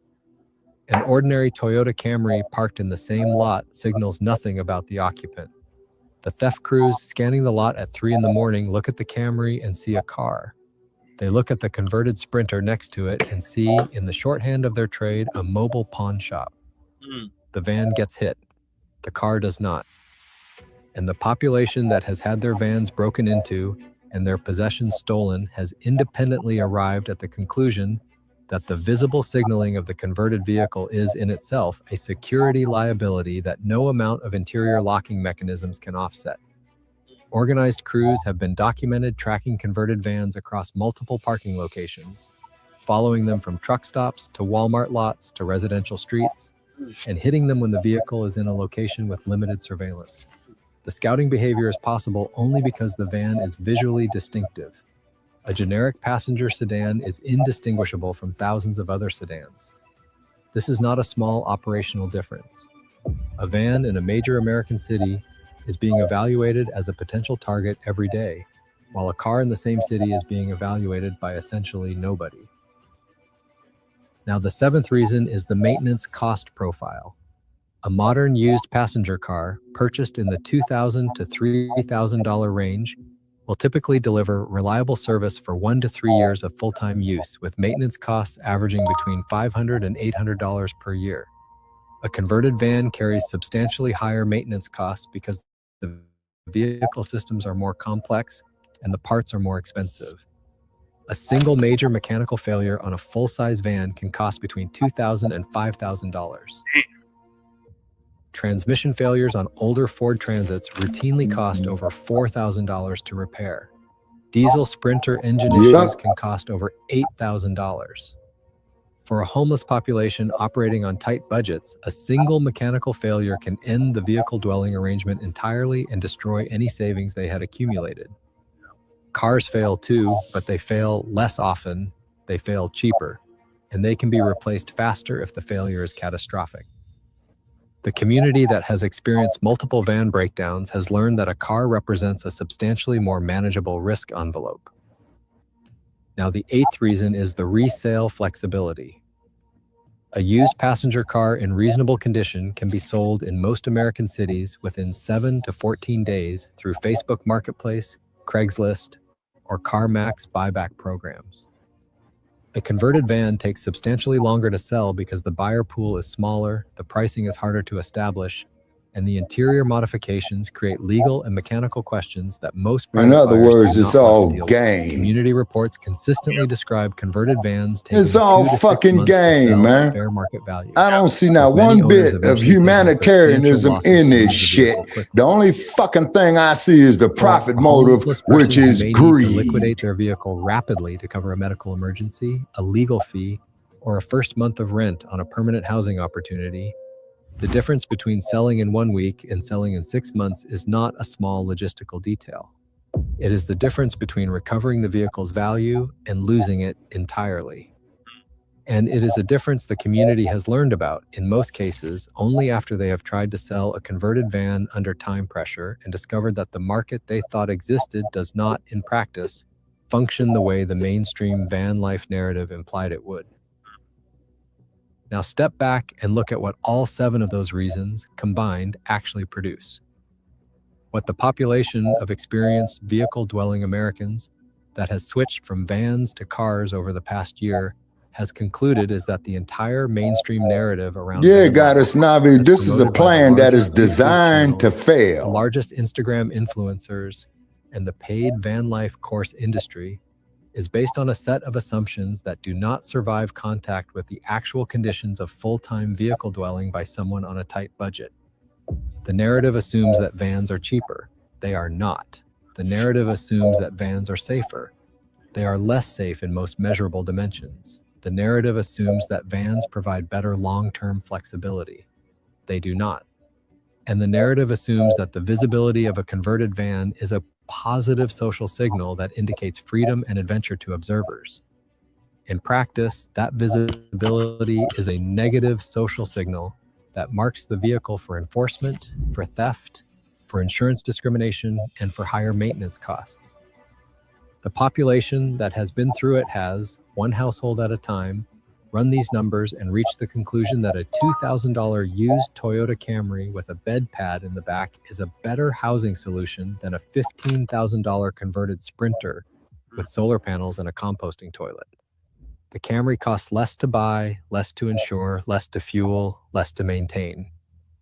It is easier to sell. It is less likely to be ticketed, broken into, or to attract police attention. And it provides, at the operational level of a person sleeping inside it at 3 in the morning, essentially the same core function as the van, a locked, enclosed space to sleep in. Now, the reason none of this has been reported in mainstream van life media is because the van life media ecosystem, as it currently exists in the United States, is almost entirely funded by advertising from companies whose interests would be harmed by the story. The largest van life YouTube channels are sponsored by van conversion companies that sell $15,000 to $50,000 conversion packages. They are sponsored by solar panel manufacturers, battery companies, and off-grid equipment brands whose entire product lines are designed for large vehicles with roof space. No, whose product line is They are designed to sponsored by fail. van insurance companies that make more money on specialty policies than they would on standard car insurance. And they are sponsored by the van life course industry, which sells online courses teaching people how to live in vans and would lose most of its addressable market if the community concluded that a used sedan is a better choice. Every one of those sponsors has a direct financial stake in continuing to tell the audience that vans are the smart option. And every one of those sponsors has, so far, continued to make that case, while the population that has actually experienced both vehicles has quietly reached a different conclusion. Meanwhile, this country continues to spend tens of billions of dollars per year on defense budgets, corporate tax cuts, stadium subsidies, Right. and foreign military aid. And there's your while the fucking Federal problem right Department of there. Housing and Urban Development spends only a small fraction of what would be required to actually house the population currently sleeping in vehicles across the American West. The people who have switched from vans to cars have not made that switch because they wanted to. They made it because the housing system that should have provided them with permanent housing has failed to do so, because the vehicle-dwelling infrastructure they were told to trust has turned out to be more expensive and more dangerous than promised, and because the mathematics of survival at the margins has, in practice, favored the cheaper, more invisible, more mechanically reliable option. The Toyota Camry parked on a residential street tonight with a person asleep inside it is not a symbol of van life freedom or adventure. It is a symbol of a housing system that has failed the population it was supposed to house, of a vehicle-dwelling industry that has misled the population it was supposed to advise, and of an American economy that has left an increasing number of its own citizens with no better housing option than the back seat of a used sedan. That is the story nobody on YouTube is telling. That is the story the largest content channels in the van life niche cannot tell without losing the sponsorships that fund them.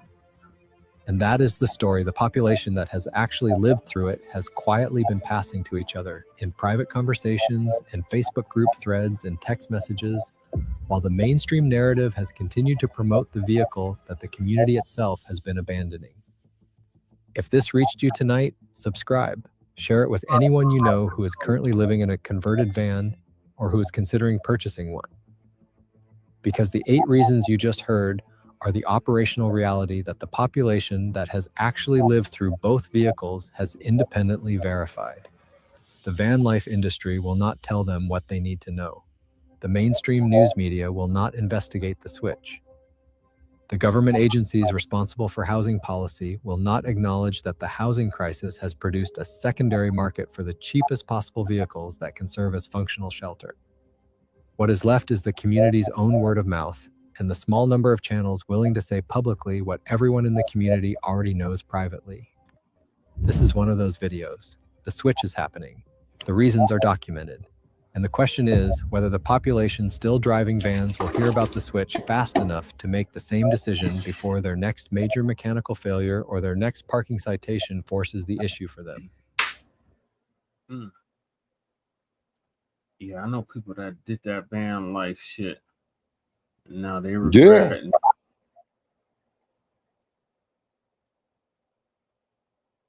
Yeah, exactly. Got us Navi. It's about dollars for these sons of bitches. You know what I'm saying? And I bet you if you take one of them buster ass moist motherfuckers and trade places with them, brother Chad, the shit that you and I had to go through, man, that motherfucker wouldn't last 24 hours out there. Right. But yeah, they always promote that van life, like, oh, it's freedom. You have the freedom to do whatever. You can come and go as you please. And then when you actually fall into that shit, you find out, oh no, this is not it. I know people that have bought these goddamn vans and RVs and shit, and they say, oh, I sold my house, or I don't have to pay rent no more. I just live in the RV, or I live in the van. And then all this shit came down on them. All these laws got passed where they couldn't do this, where they couldn't do that. And now they regretting it. Exactly. You know what I'm saying? Exactly. And we supposed to sit up here as black people and be more concerned about every other fucking group than ourselves. Bullshit. Right. Well, that's racist, Shabaka. I don't control no goddamn major corporations. I don't control no damn race soldiers. I don't control none of these crooked-ass, lame-ass politicians, so I'm in no position to be a fucking racist. Right. So going back to California, LA's homelessness is worse than data shows. Yeah, and it the number is of people too. living on And the look at streets this of LA here. is going up, And, not and, down. and that's the according to majority the of it latest that you figures. would see, Brother It's a blow Che. to Mayor Karen Bass, who has made reducing homelessness a central part of her agenda. Sandra Mitchell is live in Hollywood with a look at how the homeless crisis is getting worse, not better. Sandra? Yeah, Sharon MB, this really is a setback for LA Mayor Karen Bass and really for our entire city. After hundreds of millions of dollars, programs, promises, and strategies, tonight there are more homeless people on the streets of LA than last year. On Hollywood Boulevard tonight, the horrifying reality of LA's homeless Yeah, I know crisis. the goddamn and new numbers street. reveal it's getting worse. I see people on the streets no matter where I look. You know, it's really awful, but with the current economy and how everything's are going, I'm really not surprised. Tonight, new numbers from the LA Homeless And you could Services best Authority one reveal thing, compared to people, last year, is that you're not going to see homelessness is that up shit west of 3.4% Vine Street. citywide and 7.9% for people living outdoors or in their vehicles. That's according to the LA Times. You feel for them, but at the same time, you know, we're paying taxes and it's becoming an issue. It's also an issue for LA Mayor Karen Bass. Running for re-election, she has made moving people indoors a focus of her campaign. The mayor, in a statement tonight, blaming several issues, including funding cuts at the federal and state levels that pushed more people into the streets. In downtown, we face the brunt of the homelessness crisis.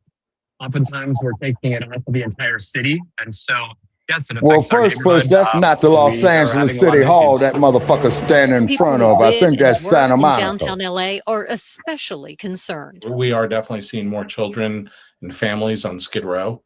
You know, almost daily we're having families coming into our lobby looking for help. Dennis Oliski is the CEO of the LA Mission, and he says it's important to remember these are not just numbers or a political issue. They're people. That's the heartbreaking Say, man. part is we After talk you about a finish, percentage, I want to say something about that LA of an Mission. uptick as a number, but in reality, you know, we really need to be concerned about that these are someone's children that are living out on the street. Again, those official numbers set to be released tomorrow. LA Mayor Karen Bass trying to get a jump on this, releasing that statement tonight. We're live in Hollywood. I'm Sandra Mitchell, KTLA 5 News. Share MB, back to you. All right, Shabaka, what were you going to say Okay. about the LA mission? Okay. When I was down there, I would see these ambulances would take people to the LA Mission. I'm saying, you know, and I asked the brother, you know, who worked off in there, right? I says, man, why the fuck am I always seeing the ambulance bringing people to the LA Mission as opposed to taking them up out of there? He said, man, you really want to know? I said, yeah, because these people got injured, shot, stabbed, aged. They send them there to the county hospital where they get the minimum amount of treatment, right? Okay. So they take them to the homeless shelters that are overcrowded. You see what I'm saying? I'm figuring they doing something humane. And at the same token, at 6 a.m. in the morning, when they throw your ass out the homeless shelter, you see these motherfuckers lined up there, man, on the damn street, lying in their own piss, shit, wondering what the fuck is so funky. So which means is that is contributing to a health crisis as opposed to curing it. You see what I mean? Right.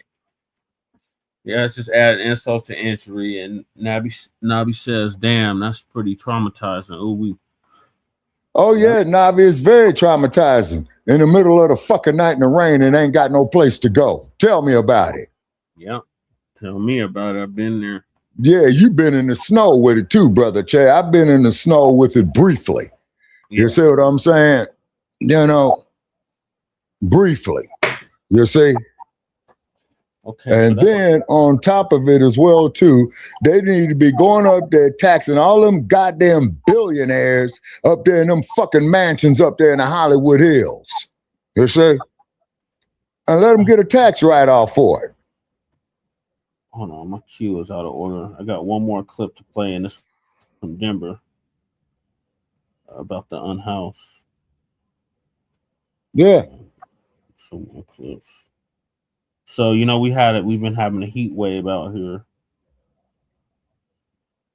Brother Che, I'm out here in Las Vegas, and you telling me about a heat wave, sir? Yeah, well, you having a heat wave too, Sabaki. Yeah, that's why I got this air conditioning on that you might hear in the background so I could cool the house all night while I sleep. You see what I mean? Right. So here in Denver, we've been having a heat wave as well. And there was a call by the advocates, these people I used to work with. I don't work with these people no more. Right. They're calling for Denver to expand the cooling centers. So they turned some of the recreation centers into cooling centers. So when it's 100+ degrees outside, our unhoused are able to go into these cooling centers and stay cool. Well, they put these damn rec centers way out in the middle of nowhere. Right. Cooling center. So it's not easily accessible for our unhoused neighbors to get to. So exactly. Going to be discussing in this next clip. Yeah, and that is a program, sir, that is designed to fail. Yeah. As people try to escape this heat, critics say Denver doesn't have enough places for vulnerable people to cool down. Denver opens cooling areas during business hours at public libraries and recreation centers when there is a heat advisory. On Sundays, though, only about a quarter of those buildings are open. So Denver 7's Maggie Bryan spoke with one family experiencing homelessness, and they say even after the doors lock, the dangerous heat doesn't go away. 100 degrees in Denver can feel miserable. We just try to find somewhere to sit in the shade all the time. And for families who have no place to call home, the heat can become dangerous. It's hard. Amanda Trujillo, her husband, and children are currently homeless and take advantage of Denver's cooling centers on a day this hot. Today we go to wait at the library until they close. The city opens the cooling areas at libraries and rec centers when there's a heat advisory. But when business hours end at 4 and 5 p.m. on Sundays, so does that access to relief. What did it feel like when you stepped outside at 4 o'clock? Oh my gosh, it's still hot. It's really hot. Hard to breathe? Yeah, when they're shut down at 4 or 5 and no one has nowhere to go or access to water or anything, it's hard. It's really hard. With the heat wave expected to continue, housing advocates are urging the city to expand access to cooling centers and other places people can escape the heat. We need people to be indoors at least until the sun goes down. Amy Beck, the founder of Together Denver, says she's asked the city to open dedicated emergency shelters for hot days, like the city does for severe winter weather. We would like to see people indoors overnight. That's why we're asking for the emergency shelters. So we really need to switch from the current model of trying to use the rec centers for dual purpose. Yeah, I believe that would be very helpful for not even just homeless people in general, you know. A spokesperson for Mayor Mike Johnston's office tells Denver 7 the city responds differently to extreme heat and cold because the most dangerous temperatures hit at different times of day. The spokesperson did not answer our questions about whether the city would open dedicated cooling shelters and directed those questions to the city's housing stability and health departments. Advocates say they will continue to push for immediate relief from the city, while families say they're stuck waiting for the sun to go down. It's too hot to be in the sun. In Denver, I'm Maggie Bryan, Denver 7. And going in depth, extreme heat is also creating some dangerous conditions for people experiencing homelessness in northern Colorado. Denver 7 spoke with Daniel Edwards in an empty parking lot in Loveland where he was staying. He says surviving the afternoon heat is a daily struggle, and that struggle has only increased since Loveland closed its overnight shelter. Bones hurt when you try to sleep, in recovery, and then your bones start hurting. Loveland is a damn Sundown. Local groups are now sending people 20 miles away to Fort Collins for help. The Murphy Center there has expanded its daytime hours to try to keep people cool. Unfortunately, Loveland has chosen to go another way, and the result is that organizations like Homeward Alliance in Fort Collins and municipalities like Fort Collins have to pick up the slack. Right now is a good time to download the Denver 7 Plus app to get the latest weather alerts for your area. We also have full forecast streaming 24/7. You can find us on Roku, Amazon, Apple TV, and anywhere else you stream. Yeah, fuck Loveland. That's a damn Sundown. Yeah. But if they didn't spend all that goddamn money. First at 5, happy birthday. If they didn't spend all that goddamn money on them illegals, we might have had more overnight shelters, Amy Beck. Since you said yeah, fucking illegals, that's the same broad me and Lady Che was going off on Shabaki. That was talking about, oh, we need to do something for the illegal immigrants. They can take their ass home. What the fuck? Yeah, pretty much. Pretty much. Talking about what do you call our unhoused immigrants? Illegals. Exactly. You know? Yeah, go tell them motherfuckers to go get with the Booze Brothers. Right. We have whole citizens out here that can't get into a fucking shelter because the damn illegals and took over all the damn shelters. Right. This broad talking about we need more overnight shelters. Right. For the illegals, not for citizens, for illegals. Mm-hmm. Yeah. Colorado, 150 years ago today, then that's your state capital. Grant proclaimed Colorado the 38th state in the union. And what a beautiful day for a celebration. Thank you so much for joining us. I'm Shalima Maharaj. Aside from beautiful, it was definitely balmy out there with those triple-digit temps, and that is something else that we are. I think she took some of them illegals in her house too. They got a whole house where they have the motherfuckers' house right now. Yeah. We need overnight shelters. And if them motherfuckers with that Black Lives Matter bullshit living in them goddamn mansions out there in Topanga Canyon, if they had a sense of decency about they stinking ass selves, they could have allowed some of that property to pitch up tents right there for people to stay overnight. You see what I'm saying? Right. But they would have to keep it clean. Then they would have to do hygiene, wash clothes, stuff like that, bathe on a regular basis, is because one of the main killers of bacteria is bathing properly. Yep, soap and water. Exactly. And you don't go shower with other men. No. Keeping an eye on the right hidden now. agenda. Taking a live look outside, the heat will be so intense that 9 News is calling a weather impact day Sunday and Monday. And it comes as we set a record for the most 90-degree days for the month of July. We sat above 90 degrees for 28 of those 31 days last month. So with that in mind, it's time to bring in 9 News Chief Meteorologist Kathy Sabin. And Kathy, you know, it's so tempting to go outside right now. It's beautiful, but maybe not for too long out there. Yeah, today's not that bad, actually. I mean, we've got a mostly sunny sky and 93 degrees. Tomorrow and Monday is really kind of the apex of the heat wave. And we have a weather impact alert and heat advisory for record high temperatures. Not much in the way of cloud cover today or showers to cool us off. And today will be the coolest day of the next 3 days. So 92 currently in the city, 95 in La Junta, 102 this hour in Grand Junction. Heat advisories cover much of the northern Rockies, the west and southwest, and those heat advisories will include Colorado starting tomorrow. We start tomorrow and go all the way through Monday for temperatures in the triple digits, and the air quality is not great. Another air quality alert out through 4 o'clock tomorrow for high levels of ground ozone. For real, guys. Humidity values are coming down, and the wind is picking up in some areas. Not a big feature for us tonight, but something to consider. The radar's not entirely quiet, which is always a good thing. We have a few showers that we're tracking outside of Pueblo, Alamosa, Walsenburg, nothing severe. Storms are tracking south with a bit of wind and lightning along that Colorado, New Mexico line. But here in Denver, not a lot to show you. Maybe. I've been doing this since I was a kid. She's been doing the weather out here since I was a kid. Her? Damn, well, she's got to be a millionaire. Yeah. A few clouds drifting in the afternoon, but tomorrow will be the warmest day of the next 72 hours. Low temperatures tonight will bottom out in the 60s, and our high Damn, that's a temperature damn tomorrow cold will wave probably to come me. very close to the record of 103 degrees. We're going to have that heat advisory in detail, along with a cooler weather trend and chance for showers. That's part of your extended forecast coming up.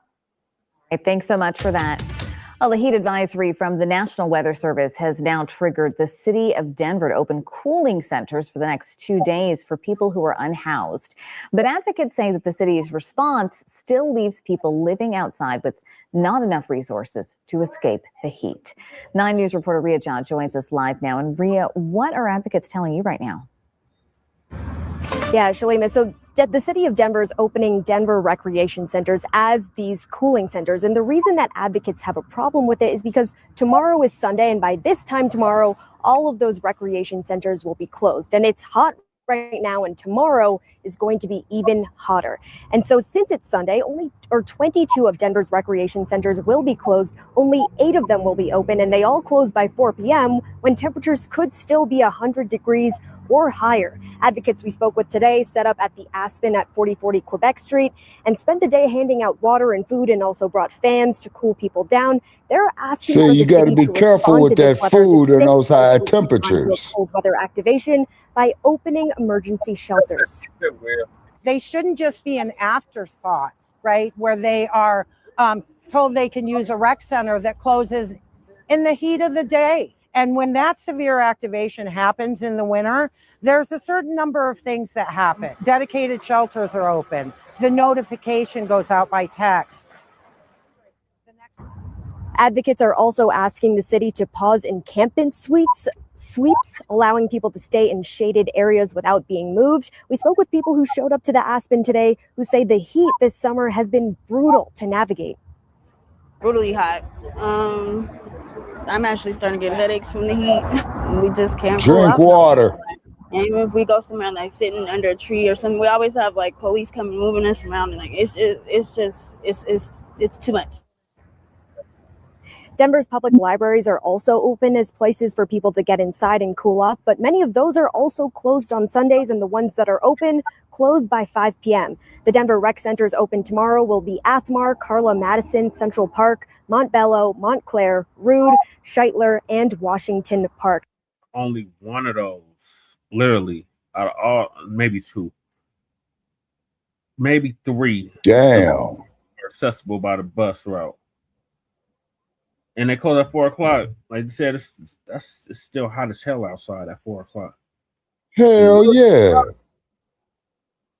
Look at this one. This one closes at 2. At 2 o'clock. So yeah. What's that? Schittler? Yeah. Schindler, I think. Yeah. So there's no relief. No, it's not, Brother Jay. And it's designed this way. You see what I'm saying? It is designed this way.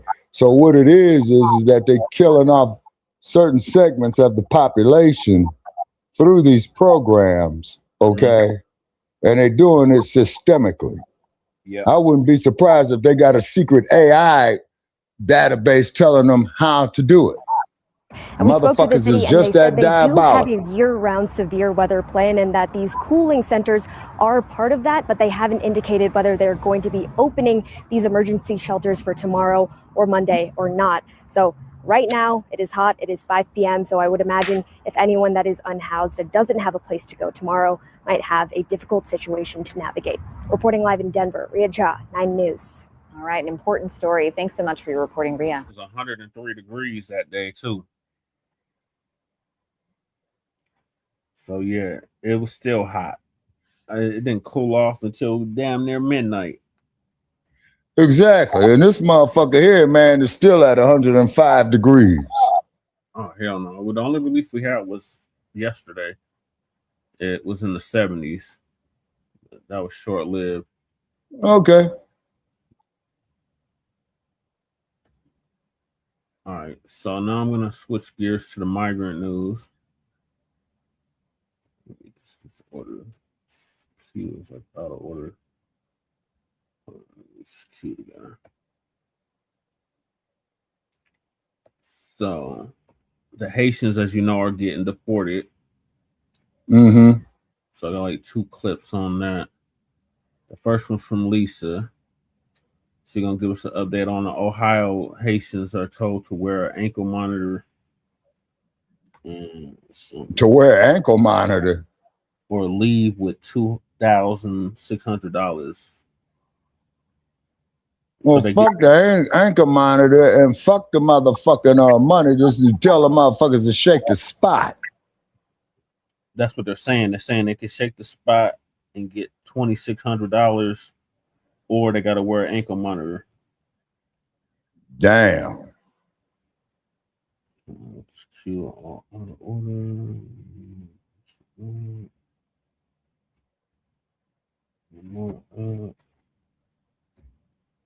Okay.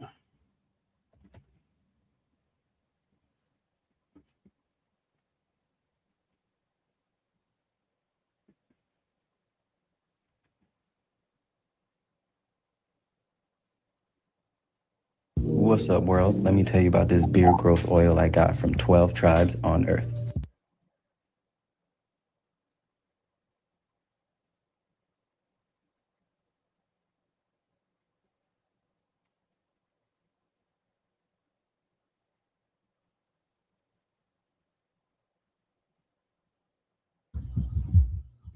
All right, y'all. Had to end the other live because I got kicked out and I could not even get back in.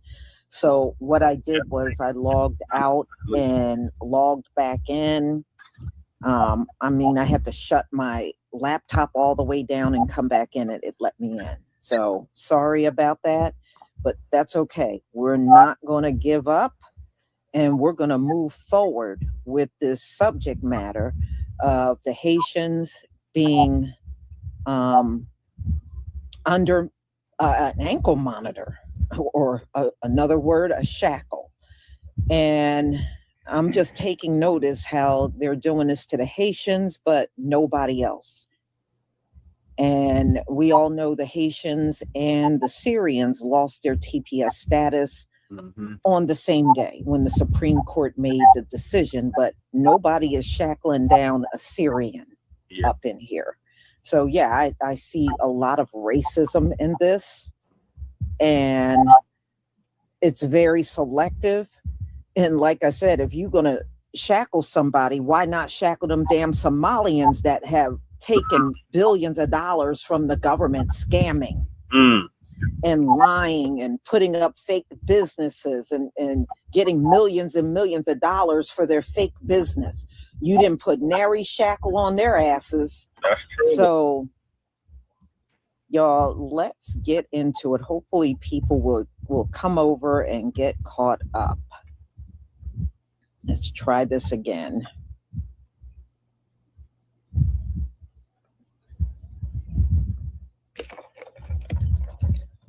All right, give me one if you can see my screen. Yes, let's see if we can see your screen.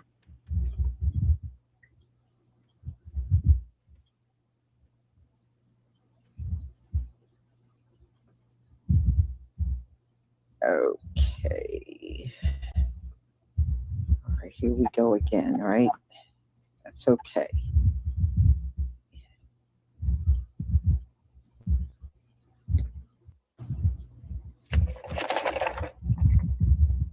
Well, the damn phone ain't heating up this time, brother Che.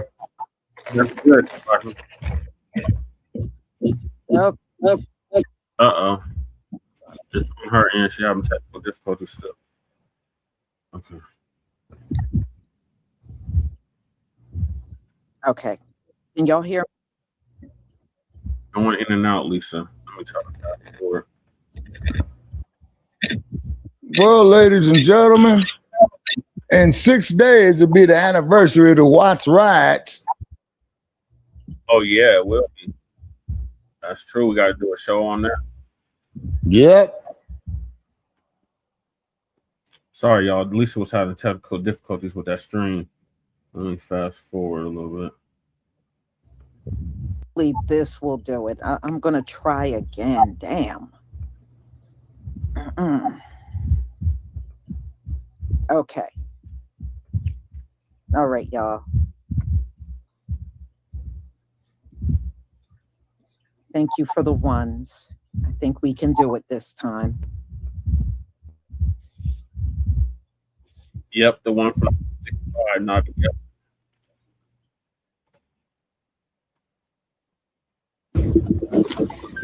Okay, thank you. Okay, thank you.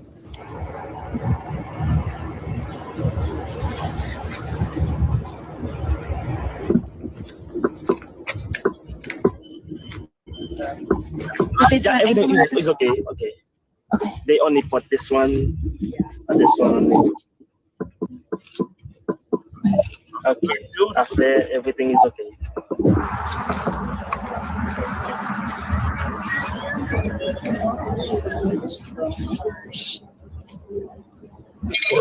For Black people, shackles have a meaning that most of us as white people don't understand.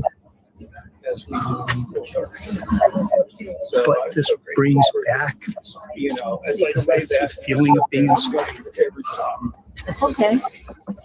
Yeah. Yeah, if they can call, they will be able to reach me out too. Yes. So they have to put the ankle monitor on if they want to stay in America. And I know we've seen on TV, it's people who do crime that actually have this thing on. And I'm asking, it's dangerous for them because some people, we have to know, not everybody's gonna like Haitian, with everything that's going on right now. And this is gonna be like, oh, there's a person with the monitor. So what if that person already against them? It's a threat to them. They might kill them. They might shoot them. It's dangerous. So, and again, why is it not a little bit more private? Put it like a, like a Dexicum. You know what I mean? Like put it somewhere more private. This exposes them to danger. And why that? America, anywhere you are, they can find you. Yeah. They have your phone number. They have your address. Why this? And from what we were told, it's within 75-mile radius from Ohio, from the address. I talked to them about what if we have a life-threatening emergency? We have to call the case officer. Is he available 24/7? No, he's not. But this is a question for him. This person gonna reach out within 3 days. Haitian people are very compliant. So they received the letter. They were supposed to come here voluntarily. They have to find somebody to drive them to be here on time. So if you really need them, they don't need that monitor on. We are already in jail. Now she has to go see her family in Indiana. She cannot without a legal permission. This is jail. That's not fair. It's not fair. And she has diabetes. Hey, who knows what's gonna happen to her? What if she has a wound there? It's gonna take time to heal. So it's like, and she already stressed. That thing makes her even more stressful. Hey, what we're talking about here, inhuman. Well, she was crying in there. I can feel pain. I'm Haitian, but one thing we need to know, Haitian people are great people. They are not bad people. Our country is bad, yes, but we have to know America rules Haiti. When we elect our president, if they don't like him, they said, no, this person cannot be elected because they're gonna lose their interests. They have many interests in Haiti. If we become a good country right now, it's not good for them. But they are doing this to us. 99.9% of all the guns from America. We do not produce guns in Haiti. So I'm telling you, and now you're trying to send them back. It's not safe. It's a level 4 for security. You're sending them back. Now, because they do not want to go because there's no life there, now you put them to jail with the ankle monitor. I think this should be removed. I don't think this is fair, really. Yeah.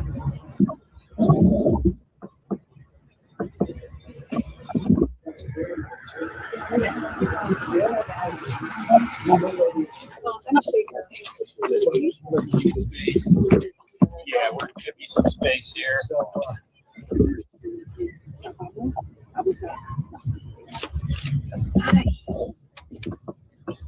Voilà, donc, les d'ici, on te force pour aller à Haïti. Donc, l'arrivée à Haïti, qui problème de ta bien. the country is not safe.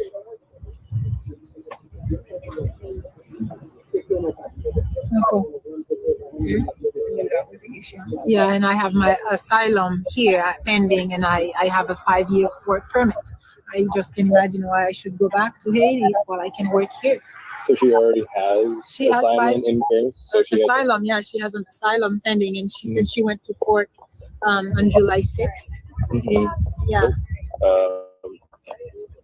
Sorry. So, is there anything else you'd like to say? I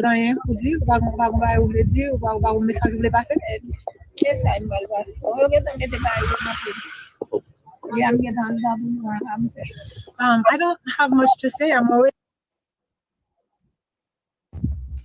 You know, she brings up a good point. This woman had seek asylum and she got asylum. Now, I was also hearing online that even the Haitians with legal status here, they're even trying to figure out a way to go after them. So, yeah, you may be naturalized and a legal citizen. Donald Trump don't care. Donald Trump don't care. They already done that to the Latinos. Some of them were naturalized citizens and they still nabbed them for deportation. And they are trying to do the same things to these Haitians, even the ones that are legal. So you can see they don't care. They do not care what your status is. They want you out of here. This is why many of you Haitians online, you need to stop trying to attack us. Right. Because this is a decision made by Donald Trump and his administration. And this shackling that's going on, this is coming from Stephen Miller. Yep. That's where this garbage is coming from. Stephen Miller. So I don't know why y'all are so mad at us online. And I think I understand why. You're not going to go after the people that are really doing this because you fear them. You do. So we are, in a sense, being scapegoated online by y'all. But you're attacking the wrong people for real.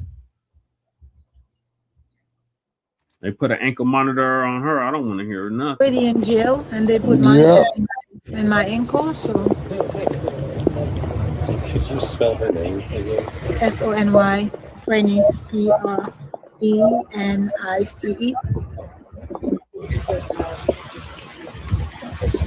Did she okay, can you go service? Okay, okay. I shoot her.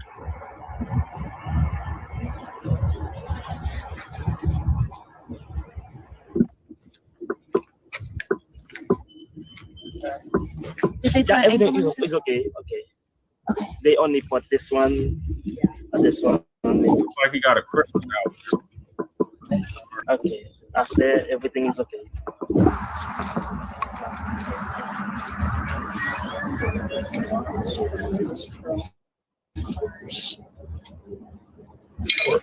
For Black people,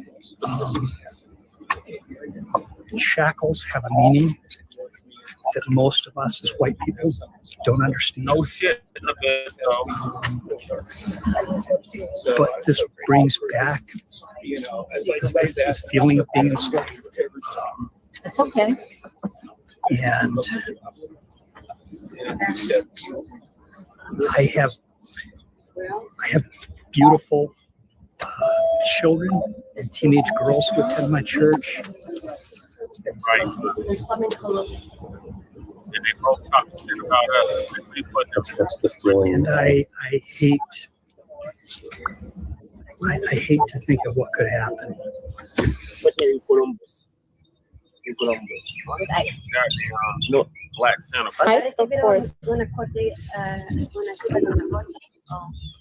Antes. Yeah.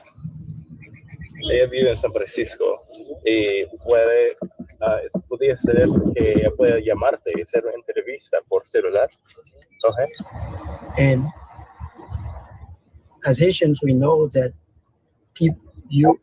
human rights is a thing in the 21st century, but it seems that it's not the case for the US anymore. Actually, I really feel. Lord, the only reason why human rights is even a thing is because of FBAs. There wouldn't be no human rights anywhere on this planet if it wasn't for FBAs. We fought for human rights for all these other groups, and y'all sitting up here talking shit online. So the pity is only goes so far. It's like, yeah. You see? I really feel ashamed when I look at those mothers, those fathers, those young people, and I just have a picture on my phone of a yes, he does. 20 years old young lady just like graduated from high school, and they put that anchor monitor on them. So it's unbearable.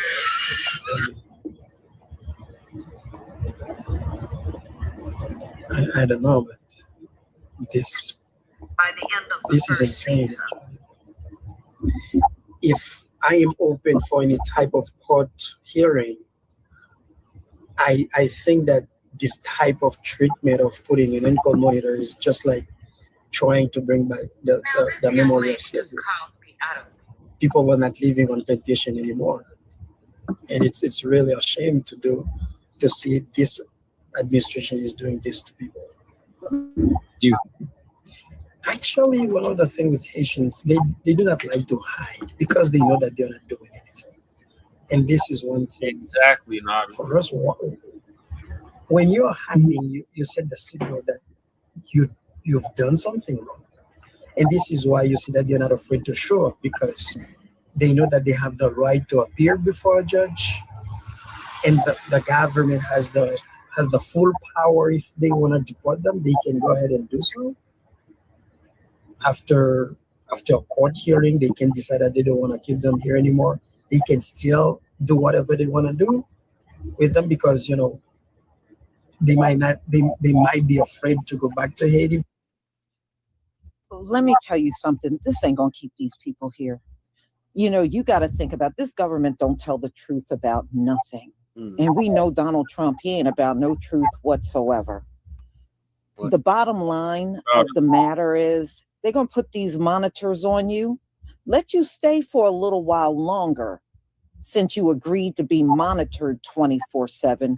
But eventually you're going to wake up one day and they're going to be making the announcement that they're removing the ankle monitors and deporting you out of here. Yeah. They're not going to keep their word for you to stay here indefinitely as long as you wear that. That monitor is only going to be on you for a limited amount of time. When build they a get case tired against of you. doing all this monitoring, they're just going to cut it off of you and still put you on a plane and get rid of you. You can never trust the word of your enemy. Right. Okay, you can never trust. That's in the art of war. Their word is no better than Paula dog do. Their word has no value whatsoever. Their history is nothing but a bunch of lies. Yeah. These are the same people. They haven't changed. Not at all. So they are playing a mind game with you and making you believe, as long as you allow us to monitor you, you can stay. Trust me, there's a time limit on it. They're just not going to tell you. Exactly. If y'all stay. It's called bullshit. That's what it's called, is bullshit. But at the end of the day, they know that they have not committed any crimes. So as human beings, they know that they're entitled for the right to be respected. I read a report that in Springfield, Ohio, Haitians are being asked to wear ankle monitors. And baby, the ICE agents are the ones that are putting these ankle monitors on them. They're being called in for in-person checkups, and then they're leaving with ankle monitors.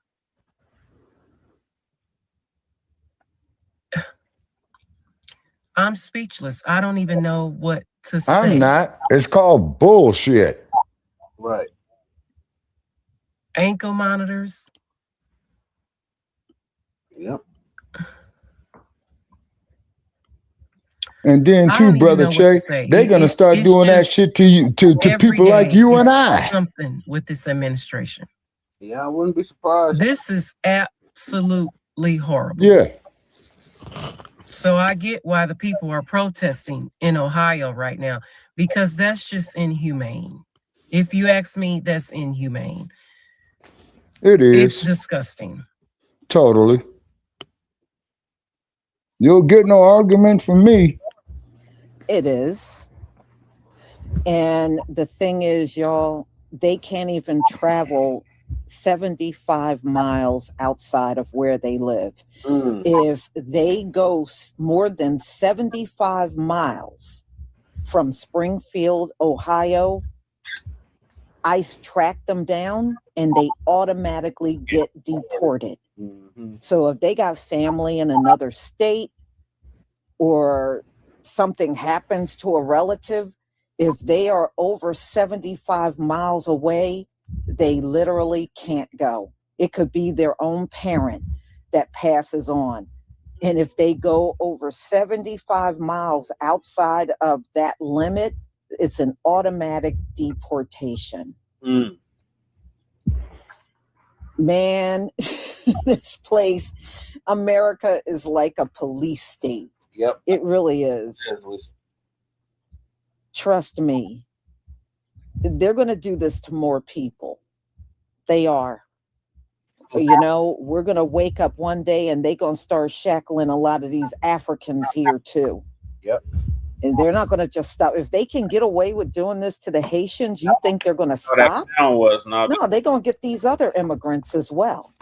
They're going to get them too. Out of jail bracelets. Mm-hmm. They signed up to fuck around and find out. Yeah. No, you know, Tamara, to it, yeah. What they're doing, they're starting in Springfield, Ohio, because it's got, you know, a pretty sizable Haitian population in Springfield, Ohio. That's where they're starting. But we know they're not going to stop there. Nope. We know it already. So if they get away with this and it works out, and they can shackle as many Haitians as they can get their hands on in Springfield, oh, hell yeah, they're going to be spreading this around. They're going to be in Florida doing it, in New York doing it, wherever the Haitians are in big numbers, that's where they're going to go and shackle these people. So they're just, Springfield, Ohio is just a start. Yep, this is worse. But they're going to move beyond that. Yep, that's true, Nobby. Because we know how these people operate. They try to put on airs like everybody's a criminal except for them. And they are the biggest criminals of them all. But you know how they are. They put on airs like everybody's worse than them. Because you see it in Donald Trump. Donald Trump is always talking about some criminal this and criminal that. And he's the biggest criminal of them all, sitting there with 34 felonies. Calling somebody else talking about somebody else as a bigger criminal. This man is a joke. But that's how they operate. These people are power hungry. And they're always trying to subjugate a group of people. Yep. Just look at some of the stories that have come out over the years of how these farmers treat the Mexicans. They'll slap them around. They treat them bad. Depending on what farm they're on, they get treated bad. Yeah. But it's still I even read about some of them would get punched and slapped and everything. They can't help themselves. This is who they really are. It's their culture. Yeah. It really truly is. They always got to have somebody subjugated. Always. So now the new target is the Haitians, to humiliate them and subjugate them. And everywhere they go, people are going to see the ankle monitor and know why they got it on. You know what I mean? It's always humiliate some melanated person somewhere. Yeah. This is what they're all about. You know? And this is just who they are. they got to always have some dark person under them or some dark person that they got to have some control over. You know, that's why you got Karen running around because she thinks she got the right to walk up to you and demand some ID. You know, this is just this is their culture. Man, I wish one of them Nabisco ass motherfuckers would come up to me with that shit. You know, and Hey, Navi, it is period. who are they if they're not subjugating anybody? If they're not subjugating anyone, they feel like nothing. Yeah. They do. They feel like nothing if they don't have anybody to step on. Yeah. Pretty much. Pretty much, Lisa Cabrera, honey. You're right about that. Tamara, they are always online fighting with us. And I don't get it. Yeah. I don't get it because we did not do this to them. And number two, all this fighting with us, what is it going to change for them? Nothing. Nothing is going to change. This country is going to keep doing whatever they want to do to these Haitians. Yeah, but you're going to be able to stay, but at what cost? At what cost? You won't have your freedom. If you're being monitored around the clock, you're not free. That part. So what they're saying to you is either go back to Haiti where you could possibly lose your life because that country is still very unstable, or stay here and your overseers will watch you 24/7. Yep. So you are giving up a piece of yourself by putting that ankle monitor on.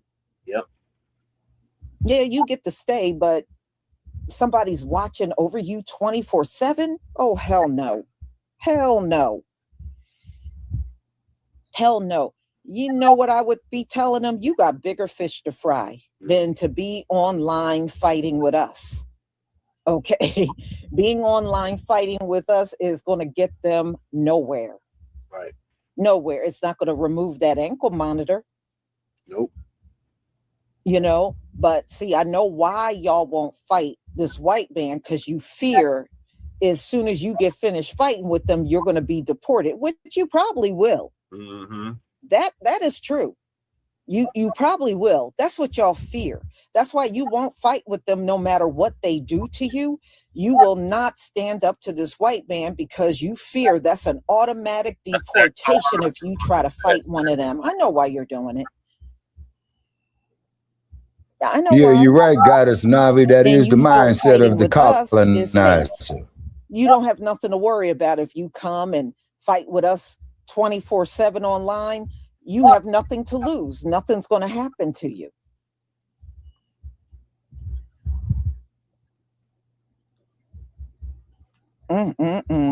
Yeah, Tamara, they're not going to do no 1804 on ICE, are they? Nope. They're not going to try to do no 1804 on them. So y'all, I'm going to go ahead and conclude. Thank you so much for being here. Thank you for your support. Don't forget to pick up your hair products, y'all, and be on the lookout for my lives. I do have a couple of things I'm looking at for tomorrow, but I thank you each and every day for your support and being with my channel, because some of y'all have been here for the long haul, and I deeply appreciate it. You're welcome, Lisa. Shalom, family. Shalom. All right, so now they got the Haitians ankled up. Yeah, pretty much. Now, my question is this, okay? When are y'all gonna ankle up these motherfucking Trump supporters? He partnered. Now, when when you all gonna ankle up the Booze Brothers? When are you gonna ankle up that cross-eyed parrot-looking drunk stinking ass motherfucker by the name of Cash Patel? Never, Sprocket, in a perfect world. I know, brother Che. I know that there's a point that I was making. You know what I'm saying? But next group of motherfuckers that gonna want to ankle up, brother, is you and me. They can't ankle us up. We citizens. But brother Che, white man speaks with forked tongue. They'll develop some shit. I hope Yeah. they don't. Don't get me wrong. It's a thought crime, Shabaki. Yeah, you see? AI, and the AI gonna detect, hey, they're plotting something. Lock them Yeah, up. exactly. Yeah, and be totally innocent. Now, when it's found out after so long in these kangaroo courts that we are innocent, who are we going to sue? Oh, you're going to have to sue AI. AI ain't got no goddamn bank account. Right. AI don't own no motherfucking land that we could seize. Right. You see what I'm saying? Right. So the Haitians is not happy about this, and they're taking their frustration out on FBA. Why? I don't know. But Haitians exposed jealousy for FBAs over TPS status ended. So, Brother Watergod, give us an update on that. Removal of TPS for Haitian immigrants is not going to only impact Haitian immigrants. I made a comment about it saying that don't get mistaken.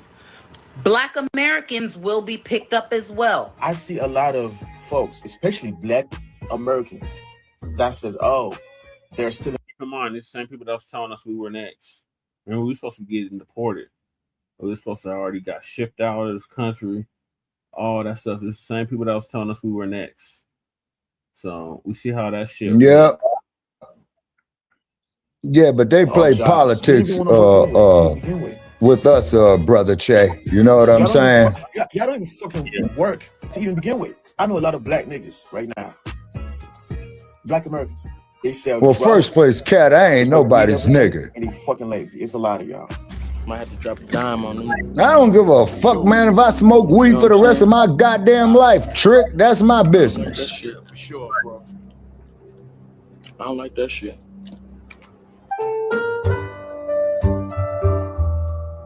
Little Richard, Ida B. Wells, Billie Holiday,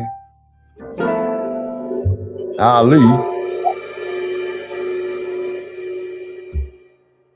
Back with another video, man. Y'all know how we do. Always pushing help, wealth, and a better understanding of self. So check this out, y'all. In this video, we're going over how the Haitians are disrespecting foundational Black Americans, and they do not have the same smoke for the YTs who's running this play on. Okay, this been happening over and over. We've been seeing the same talking points from, Caribbeans in general, and not all of them. We ain't trying to say all of them, but it's enough of them that we got to put this out there and let them know that how ignorant they sound. I'm going to go over some of what they were saying, and I'm going to bring it to y'all attention. I want to know what y'all think in the comment section. Make sure y'all hit that like button, subscribe, and push me on the algorithm. Like and subscribe to Frontline Black News and Shabaka's Black Experience Enhanced. Follow Jennifer Warren on YouTube. I need 2 more subscribers so I can go public. Have lost their jobs today. Let me pick it. I'll give him that. He has promoted Frontline Black News, so I'll give him that. He has done that. Oh, he has? Okay, all right. Okay. Back off what I said earlier. Yeah, and you talking about the brother here on a lot of those jobs. Right. The brother on the right with the LA hat. Yes, he's promoted. Yeah, with the glasses on. Okay. Yes. Okay. All right. Okay. The white folks don't want to do them. The Black Americans don't want to do them because they're lazy. You are seeing that all the time, Nabi. So did y'all see how he said? Wait a minute. White Americans Did this motherfucker say right Black here? Americans don't want to do them because they lazy. They never have the same energy towards them people. It's always disrespecting foundational Black Americans. From they knowing we had 200 towns burnt down, they know that we, Black Wall Street, 50,000 patents. What our accomplishments is unmatched to any melanated people on the land in the world. And this man got an audacity for our ancestors, letting them being able to come to the country to disrespect us like this. This is why you got a lot of people online saying, man, just send them all back. There's no respect. They don't respect what our ancestors and what we did so they can even be here. Right. Let me let him go, bro. Well, he's got a point on that. Do you know who comes to this country and do our jobs? Either the Mexicans, the Haitians, and all of the above. But then again, I see a lot of folks, especially Black Americans, that says, "Oh, they're stealing all jobs. You didn't even want to work anyway, to begin with." You fat ass motherfucker! How the fuck you know what I want to do? Right. So I'm saying, if we're trying to be racist, let's just be racist all the way. If we want to be racist, let's just be racist all the way. I know a lot of Black niggas right now. Black Americans. They sell drugs, they smoke weed every day, and they fucking lazy. It's a lot of y'all. First place, you ignorant bastard. I'm not nobody's nigga. And you wonder why foundational Black Americans / Freeman are not putting the cape. And I'm a black man in America. I'm not nobody's a lot of nigga. don't have a problem with a lot of you dirt cookie eating motherfuckers being sent back. Right. See, people like him are part of the problem. And I don't want to hear all this stuff. Not all Haitians are like that. This the problem though. Too many of you like that. And he is speaking for a lot of y'all. A lot of y'all do talk like that. I respect him because he was bold enough to come on social media and say how he really feels. And I'm bold enough to say, nigga, get your ass on that plane and get back to Haiti and build it up. And then I always get this right here. Not all Haitians think like that or feel like that. This the problem though. Too many of you do. And you don't check your tethers. Y'all just sit around and let them run them up. And when I was in the comment, I didn't see not one Haitian say, hey man, get off the FBAs. They cool. Not one. A lot of y'all was sitting back low key and liking. Let me show you how cowardly this tell is.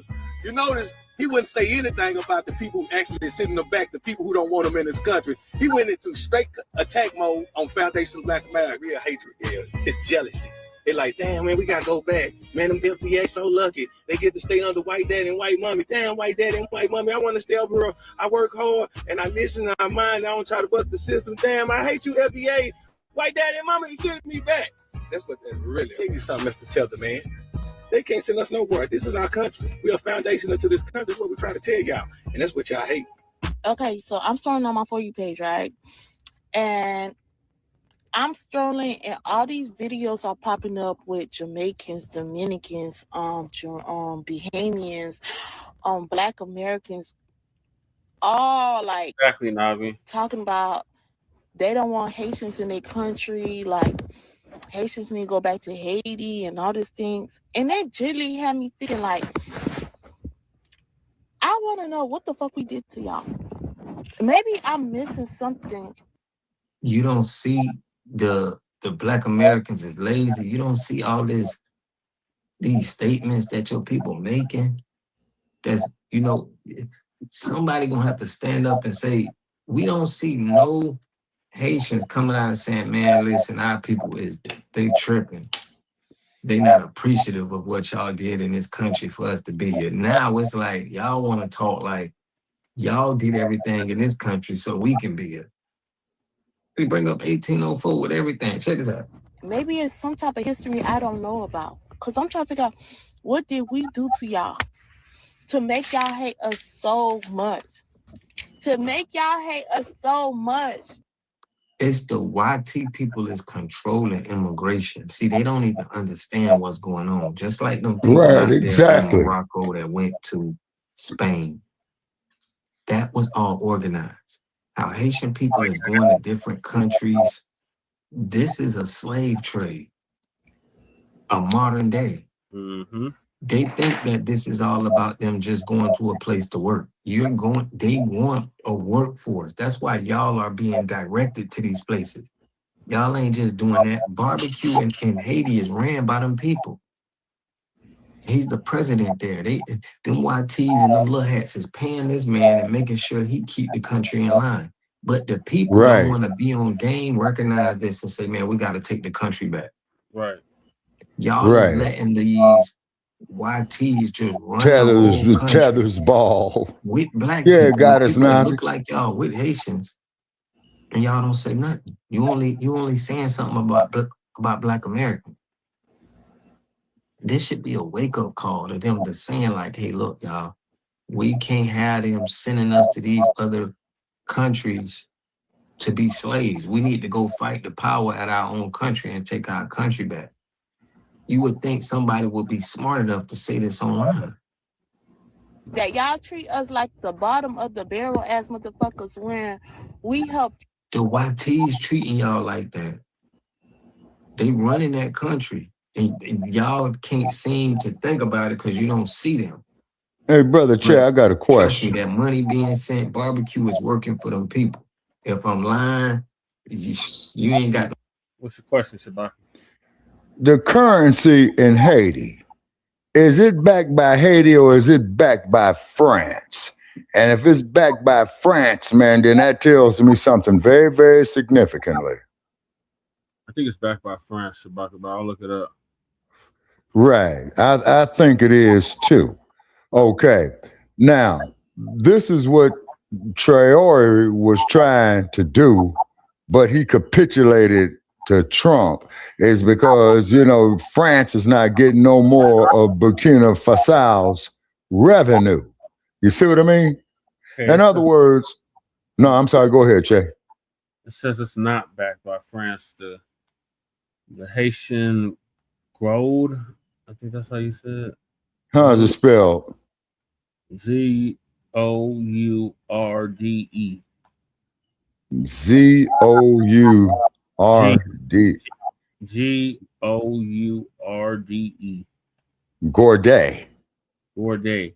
The Haitian Gourde is not backed by France. The Gourde is an independent fiat currency issued and regulated solely by Haiti's central bank, the Bank of the Republic of Haiti, or the Bacc de la République de Haiti. I think that's how you say it. It is a flowing currency, meaning its value fluctuates based off market demand, inflation, and economic factors, rather than reserves or guarantees from a foreign government. Very interesting. So which means is that is a currency, sir, that is designed to fail. Yep. If it hasn't already. Because I remember they had that quake damage down there, man. When the quake hit that motherfucker, man, I think about 95, 96, and that shit is still, 2011. Okay. All right. And they still got piles of all that damn Is it a 20 or 2011? Okay. So which means 16 years ago, and they still got piles of debris that they didn't do shit with. Correct. And remember the Clinton Foundation was all up in it. Right, and Bill Gates and all them motherfuckers as well too. Okay. Yeah, that sounds about right. You know what I'm saying? Okay. Let me see. Yeah, 2010. It was January 2010. Okay. All righty. And then they had it in 2021. Okay. Okay. Let's not act like we didn't help you guys. We the one who's. If it wasn't for Haitians, y'all would not be free. So I'm trying to figure out why do y'all. You can miss us with that bullshit. We freed ourselves. We were already having rebellions over here before Haiti was even a country. Yeah, that is true. I hate us. What did we do? Maybe it's something I don't know, and I'm genuinely want to have this conversation because I want to know. I'm open to understanding and I'm open to listening, but be respectful in the comments as well. Don't come on here. And I'm tired of this. Y'all wouldn't be free. They don't have this history. This has been debunked so many times. Right, family. In this country, we talking about real money. We talking about real wealth that was taken. We talking about 200 towns. We talking about having airplanes and real legitimate businesses. 20 million of farmland. We're talking about real trillions of dollars. How did y'all have anything to do with that? Over 50,000 patents. What that had to do with if y'all was doing that, why y'all ain't doing none of that? Right, and then to make matters worse, the Louisiana Purchase, all that did was expand slavery further west. Yeah, and north. For the west and north, all they did was expand the slave trade in the United States. Yep. So they can miss us with that bullshit that they helped free us. Exactly. How many Haitians did you see there in Los Angeles in 1992? No, and Sabaka, they wasn't coming here like that. I know, Jesse, that's my point. You say that's my point. You see what I mean? That's my point. And then the cold part about it is we go up here, get hit with fire hoses, police dogs, shot at, lynched, castrated. Where's the Haitians at on that? Nowhere to be found, Shabaki. Precisely my point. Our respect for the things we accomplish, and you sound ignorant. You sound ignorant. If you 1804 and you did the freedom, then y'all should be able to put up. Look at what's happening in Haiti right now. We still the most successful melanated people in the world. Clock it. Yeah, and Man, lose that goddamn LA Dodgers hat, man. let's have a real conversation. The floor is open. Can't stand the sight of that shit. And I don't give a fuck where they come from. We catch your style. We adopt your style. So why y'all explaining when you all know we adopt your style? You understand? They like to go inside your House of Parliament and try to change your constitution based on them. If you listen to the people in your country right now, they always challenging people of that country. Yeah. You don't ever have to explain to nobody who you is. And I say, you're saying, so what's your background? That if you was a Haitian and you had an anchor baby, you was a Haitian. You understand what I'm trying to say? Yep. You don't have we don't care about nobody who come to your country and then start with. Don't be like the Bahamas right now. I talking about in a mass and fluff with these people. And we don't. And this nigga sound like, man, he's going after more white pussy than a little bit. Excuse my language, goddess Navi. They always talk about this 18 or whatever, but nobody talk about the French came back. You understand? They ain't fight for shit. A lot of white boys tell them fight, but the French came back. And they was paying for their freedom. Don't let these people remix a motherfucker with y'all. Y'all hate if y'all is Americans and y'all claim y'all is Americans, then stand on that. You don't have to go to no religion and say this and that. When you see they talk, if they always tell you, oh, I'm Haitian. So you identify as Haitian, then okay, y'all is American, y'all is American. You understand? You don't have a shit. Y'all, they all start, but y'all ain't have no culture, right?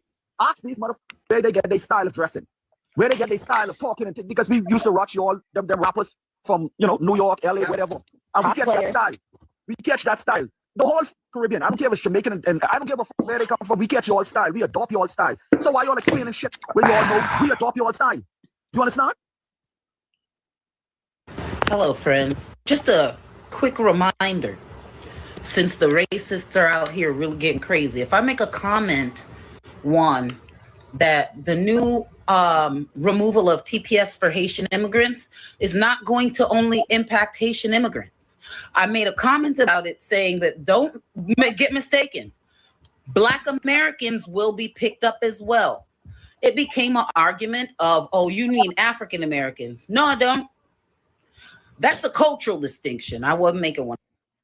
Y'all see just the backwards thinking of them. Now, somebody they've been picking up people in Miami. There's videos going around where they went at this a place where they was working at and picked up some Haitian on TPS. Why do they want to put us in it so bad? They just got so much, hatred. Check this out. One of those. I'm saying I'm including first-generation Americans and African Americans. I'm saying if you born in this country, they taking your ass because you're black. Let me clock in for the motherfuckers in the shoe, right? The people in the bayous, the people in Louisiana. Your last name sound Haitian, don't it? Your last name is Haitian because it was settled with Haitian slaves. Because what you don't never learn set about foot in that slavery goddamn is state again. they stopped in the Caribbean to break the slaves. But goddamn, boy, but I think that's that voodoo Only that you was 3 to telling me, 5%, brother Che. maybe 6% of enslaved people were brought to this continent. When I say black Americans is getting picked up, don't have a French last name. You're from Houston, your name. I know it's hard to hear this, y'all. It's just crazy, but this lady don't know what she talking about. And it's always, we got to hear about somebody. And I told y'all, they're using Haitian people, listen, them little hats is there Just like we seen how Right. Morocco went over there to Spain, they're using this country and they're shipping people to different countries to work. It's been going on for a long time. Them white people got serious control over the mental. And Well, actually, we Brother need to Che, wake that's up. We what need that somebody movie they like there's made nobody that called even been Shaft in over there that's Africa was protecting the about. people at all. They just let them And I talk think that like was this. 1973 or They can 74, I ride with think. it. This is insane. Name Listen to this. is Duval. You gone?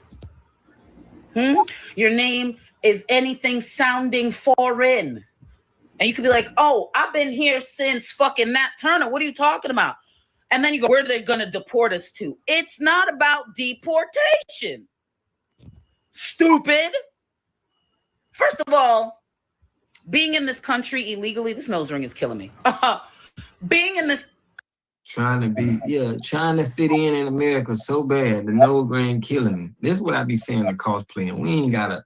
This lady is nuts. But what we trying to say, Hey, y'all, they there's a got a lot of desert people. out there in The Southern ICE agents is California coming called out. Death They Valley. shipping them back, but Yeah, that's they're crashing out because they only got this Spring for here. Black Americans. This is what's crazy to a lot of people. It's like, why are you? What's your problem with us? Because we can stay here. Right. Is that the real issue? So I But want to God know is what y'all call think it about this in the pig comment ring, section, huh? man. Y'all know we got we pushing some Black business, man. The True Soaps. We got in the description. We're gonna have the manufacturing facility. We're gonna talk more about that in the think tank. But we got a lot of big things coming, man. Make sure y'all subscribe to the channel, hit that like button, hit that notification bell so you get the videos, because we're gonna have some information that we trying to put in, and we ain't trying to let everybody know our moves. Y'all know they lurking on us. But man, I love and appreciate y'all, all my supporters, Shabazz, Bruce Warren, Fresh Always, the family, man. I got Random Drop for he got the app coming for us. We got a lot of things moving, man, and I appreciate everybody who's been holding it down. The mods, everybody who's been tapping in on the live. We're going live tomorrow, y'all. We're gonna have a big one.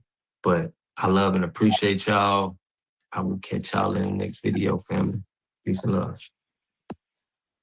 A community must have three things to have a community in it. You must have a wholly independent economic structure that can provide goods, service, products, and things for your own people, and jobs and tax bases for your own people. You should at least control four basic things. You should be trying to control water, food, medicine, and energy to be able to survive and compete. Here we got Mr. Pollock. He had a cornfield. He took advantage of a free water test from us, and this is what we found in this water. We found sulfur, we found hardness. Damn. He solved his problems with an easy fix of 2 tanks. So get your free water test today. Stay blessed. Click the link below. Damn. Piercers. But you know what else, though, Trey, as I think about it, you know what else could be adding to that man's contamination of his water? Doesn't have an What's that about him? The rain, the cloud seeding, the shit they doing with the atmosphere of how they fucking around with the underwater ground wells. You know what I mean? All right, so I got to go to the migrant situation in Spain. Mm-hmm.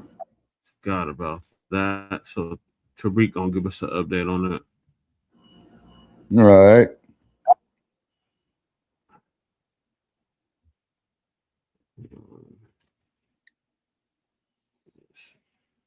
Come on, computer.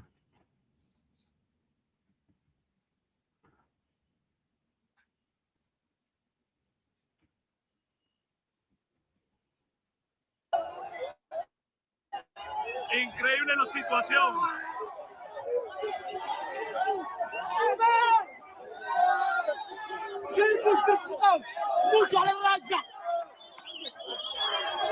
He said he loves his race. But if we say that about ourselves, they'll call us racist. Increíble la situación ahora mismo. Yeah, La Raza means the race.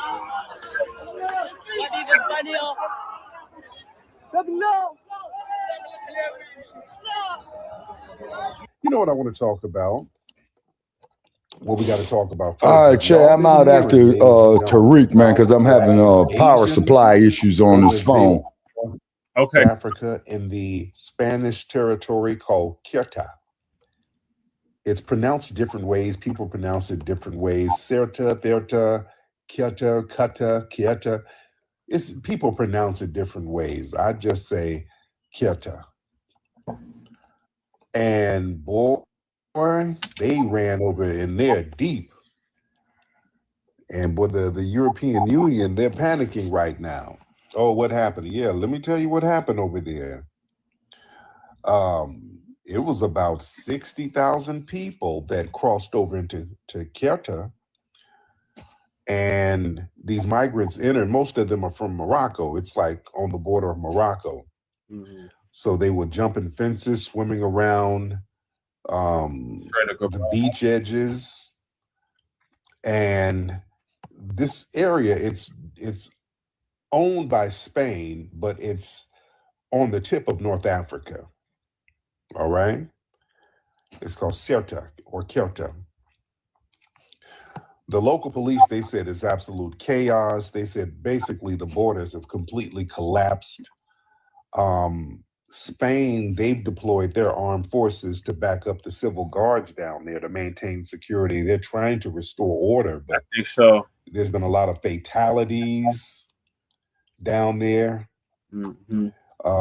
They're using tear gas, rubber bullets, all that. That ain't helping.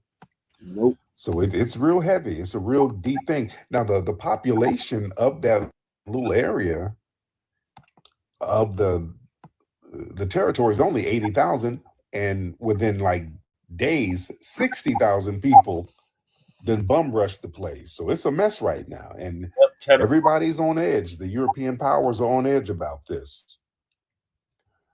Man, it's deep. It's deep. And, you know, the population is damn near double within days. Damn. So the local infrastructure, the migrant reception centers are completely overwhelmed. There's people sleeping on the streets. It's deep.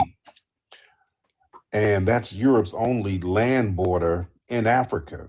Ceuta, along with Melilla, I think that's the name of it. Those are Spanish territories that are located on the northern coast of Africa. Mm-hmm. They're officially part of Spain, so they represent the only land borders the European Union shares with the African continent. So, you know, that makes them, you know, high targets for migrants trying to enter Europe. Now, you know what's interesting about this thing? This is like a boomerang effect. Mm-hmm. This Ceuta area is very significant historically. Because the Moors, it's very, very significant because this was the inception point of the whole global paradigm. Yeah. Around the year 1415, that's when Portugal captured that area. That area was captured by Portugal. Yeah. 1415. And that was the first time a European power really crossed the water and planted a flag and established a permanent, heavily militarized colonial beachhead on the African continent. So Ceuta was really the blueprint for everything that followed. You understand? And remember, at this time, the 1400s, this was the Reconquista in Europe. They were pushing the Black Moors out of Europe. Yep. So John Henry Clark talked about Ceuta, how they conquered that area, so that got their courage up. One win will justify the next win. So they got a win by going to North Africa, taking that area. Yep. In the 1400s. And, you know, Moorish Spain and North Africa, the Moorish empires were all divided. They weren't really unified. It was like fractioned kingdoms, whereas Europeans, they started to, well, Spain, they started to consolidate their power. They were getting rid of all of their different monarchies and consolidating their power, exploiting the Moorish power that was fractured. That's why they were able to go up in Africa and just take a territory like that. You understand? And once they got their weight up there, they would go down and trickle down into other parts of Africa. That's why Portugal was able to build those slave castles in West Africa and places like that. That was the door, the gateway to really global domination by the European powers, that Ceuta area. Very, very significant. When they captured that let them know, okay, yeah, we can get busy. We can just keep doing this. And that's exactly what they did. So that was the catalyst of global subjugation, you see. And, it's basically, Ceuta is it's an artificial European fortress on African soil, but it's maintained purely by militarized force. You understand? And we're seeing a boomerang effect now. That same area is being used for a reverse raid. So this is why the European powers are panicking right now. See, Europe built Ceuta as a strategic vacuum cleaner. They wanted to sit on the African coast and basically extract the wealth and the resources without having to deal with the people. And they're realizing that whole militarized artificial doorway they constructed to push into Africa is operating in reverse. And they've realized that they've kind of lost control over the very mechanism of their historic dominance. And the illusion of a fortress Europe, that's breaking. See, all of the high-tech surveillance, all the massive fencing, all the outsourced violence to North Africa and all that don't mean shit. When 60,000 people can just bum rush a border in a matter of hours, you gonna panic. And all of Europe is panicking right now. Yeah? They understand the demographic inevitability that's happening with them right now. I love TikTok Shop, by the way. Let me just say that before they start dinging me with stuff. Well, you look at the numbers, man. Europe has an aging, shrinking demographic. And you see all these people bum rushing the border. These are young people. These are young people from North Africa. They you know what the media is doing? They are strategically finding the darkest people they can to put them on the front page. Most of these people are these lighter skinned, Arabized North Africans. That's who most of the people are. But they'll be sure to find the darkest one to really scare people in the media. But these are very young people, of military age, very young people that then bum rushed that area. You understand? And Africa itself has a very young population. Again, I was up there a few months ago. I was over there in Senegal. I didn't see any elderly people. I really didn't see any elderly people. The population is extremely young over there. They got very, very young population. So they know that no amount of tear gas and razor wire, that's not going to hold back the physics of this demographic pressure over the long term. You see? So this Ceuta situation, that's a spark that they don't want to blow up into a full flame. You understand? These people are coming for Europe. They're coming for Europe heavy. They know if they can just run up in the border like that, if they get on big enough boats, they can hit the mainland of Europe. See, and also they understand how Europe, they see that they're vulnerable to extortion. See, the European Union, they outsource their border security to Morocco. So they have to pay millions of dollars to Morocco to act as basic attack dogs for North Africa, for other people.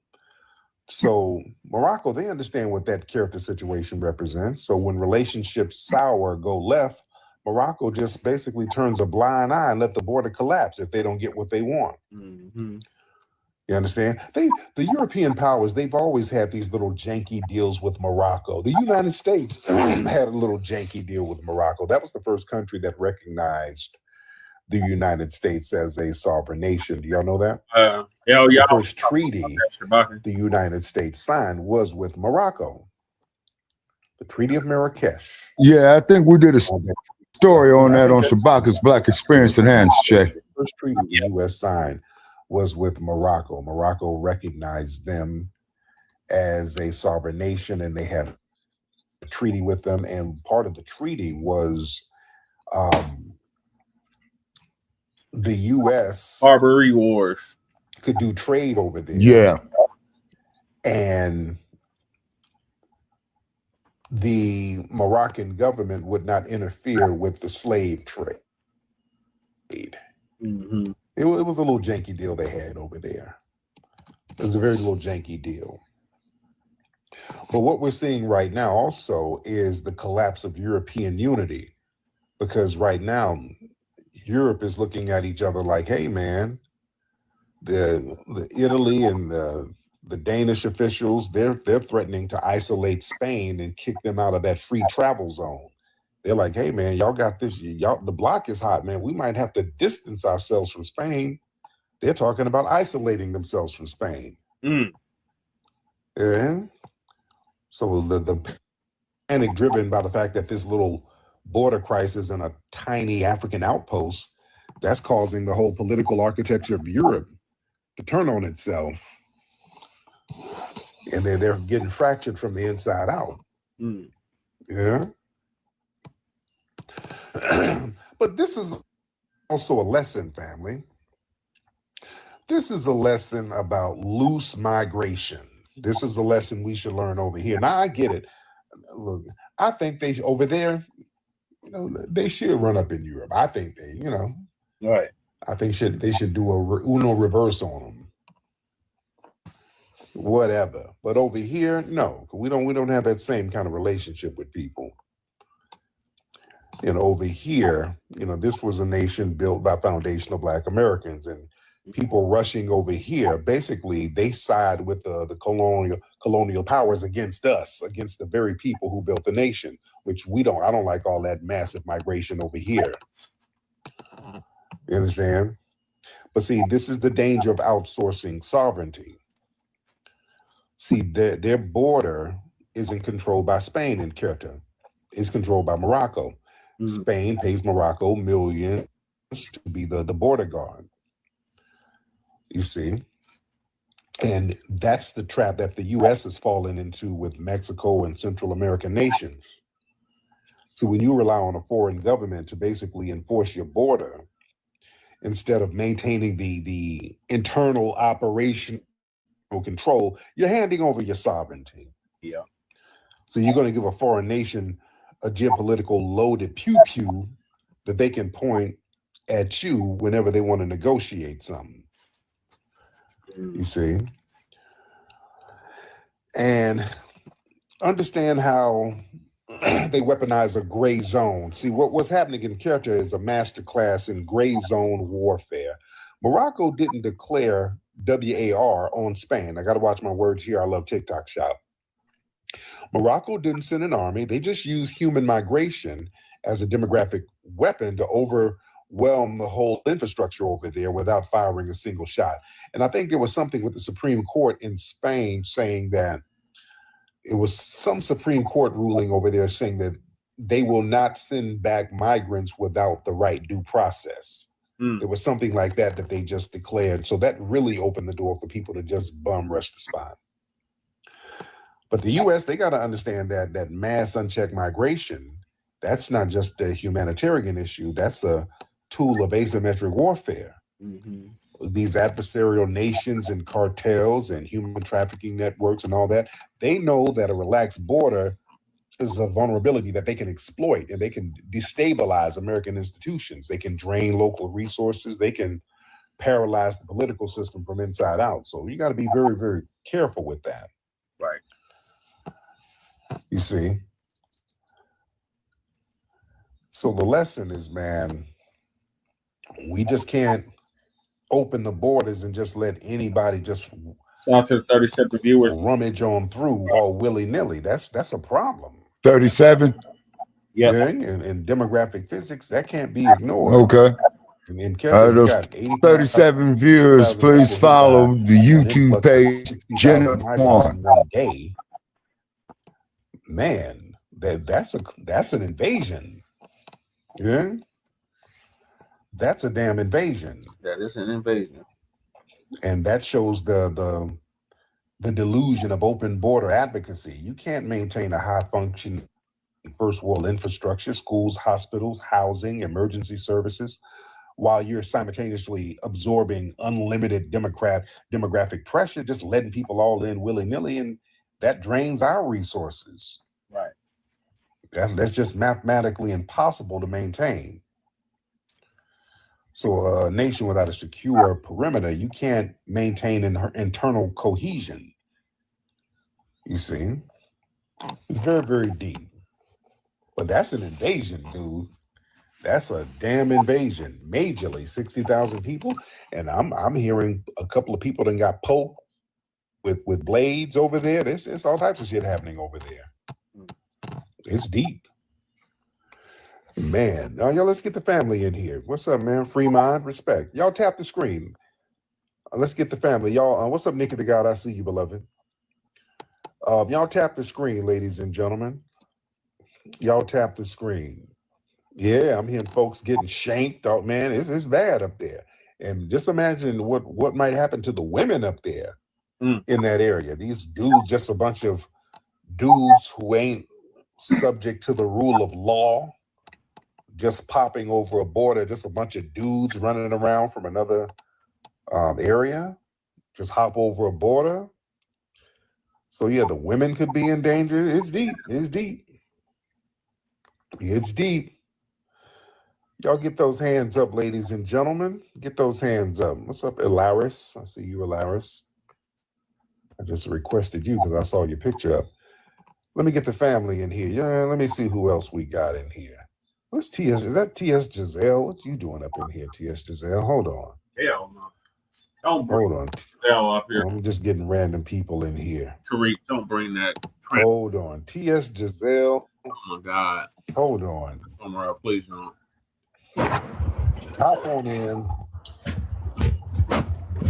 Hello? Hello? Oh my God. What's up, TS Giselle? I don't know how to work this, but I had to come. They said that you had been over here on TikTok. But I really came over here to ask you some questions because, you know, I always have to hold you to the fire for the stuff that you do. Now, I want to know. Now, I want to know why your peg leg ass is over there in Japan when the black people in America are supposed to be Man, that broad would have been gone, So man. you don't cross the picket line. That's a dude, Shabaka. Really? We're boycotting That's a dude. Japan? I didn't know we were God boycotting damn. Japan. For what? Is Japan not Asian? Yeah, they're Right. not running. So They're you not cross running the liquor store. you They're not cross the running black liquor American store. picket line. They're not running liquor stores over in the United States, though. So what are we gonna boycott a country for?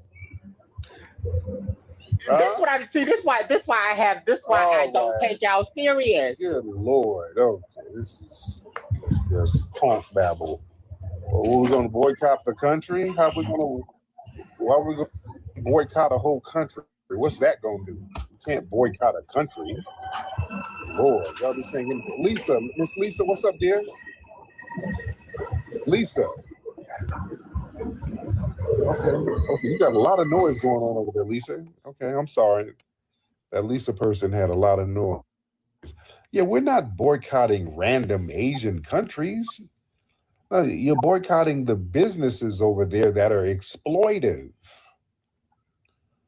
Yeah, you're not boycotting a damn country. What you gonna do? You can't boycott a country. Yeah? That don't make no damn sense. That don't make no sense. Man, who's this? Y'all hop on, ladies and gentlemen. Candy Cane, hop on in. Candy, hop on in, Candy. Hello, Candy. Candy? Hello? Yes, Candy. Oh, hi, Tariq. How you doing, Candy? I'm well. Good to hear your voice. Thank you so much. Now, who was keeping it real? I really didn't mean to even get on live, but I've been your support for a long time. Yes. since the first Hidden Colors. You came out to Berkeley and at the Black Rep. Anyway, I love what you do. But yeah. Yes. Now, who is keeping it real? You said she's keeping it real. Who? I kind of agree with her a little bit. Where the transgender person online. You agree with boycotting a country? No, not entire country, whatever. But I don't want to support the Asian people at all. Filipino. If I can stand it, I try to get away from them. Yeah. But it's all good though. But travel, do what you gotta do. It's all good. I mean, not a country. No, not a country. Yeah, that don't make no sense. What sense would it make to boycott a sovereign country? No. I agree. No, yes, that's right. No, you're right. Okay, there you go. You're right. It doesn't make sense. Okay, love you, Tariq. Thank you. All right, yeah, y'all see folks be saying shit in the chat room, and then when, yeah, you know that don't make no sense. That don't make sense. Yeah, that makes zero sense. That don't make no sense whatsoever. You're not going to boycott a country, especially Japan. What the hell is that going to do? Don't just be saying shit. Yeah. And being all confused. Good Lord. I'm just confused for no reason. Lord. And some of y'all over there, you over there eating some damn shrimp fried rice now. Stop it. Yeah, that makes zero sense. You don't boycott a country. What's that going to do? These people got big money over here. And family, man, I went to a store. I need to show y'all the receipt. Man, over here in Japan, if you are into hip hop clothing or whatever, y'all need to come over here and open up a store, man. Y'all can make a grip over here, dude. Our hip hop clothes and all that stuff, man, do y'all know how much they buy that stuff for out here? Dude, I talked about this the other day. Like hip hop streetwear that foundational Black Americans popularized, the stuff that we buy at home for $20, $30 or whatever, this shit sells for hundreds of dollars out here. So your son was stationed there. Man, I went to a store called what was that? 5 something. Forgot what the name. No, it wasn't 5. I went to 5 something, but I went to another store next to it. I forgot the name of it. I'm in Osaka. Family, because it's hot as hell out here. I'm like, I just need a couple of pair of shorts. I need some shorts. So they had one pair of shorts that looked like sagging, like it sagged. It was like one color on the top and another color on the bottom. Oh, this looks kind of cool. I get that. And then another pair of like dark brown shorts that goes down to your knees. Oh yeah, I'll stay nice and cool in this. So the guy's talking and, showing the price, and I'm thinking I'm misreading it. I'm seeing it. Sometimes when you're in another country, they'll tell you the price in their money, and you don't really calculate it fast enough in your mind. You just kind of be, oh yeah, that's fine, because it's high, but you just don't really do the math in your mind. All Brothers, right? I know about All Brothers, right? I was going to go. Somebody knows about it. Yeah, All Brothers. That's one store. Man, I 2 shorts. These are 2 pair of shorts, ladies and gentlemen. All right, 2 pair of shorts.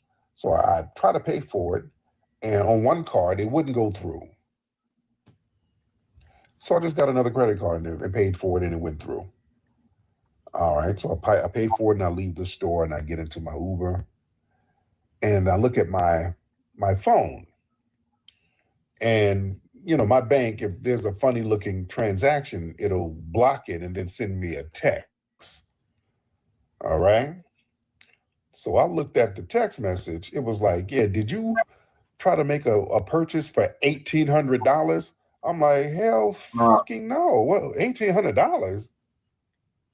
Hold on. Oh, hold on. Wait a minute. Nigga. I looked at the receipt and there was a bunch of zeros behind the yen. It was like, yeah, 200,000 yen, some shit. I said, Uber driver, reverse this bitch, nigga.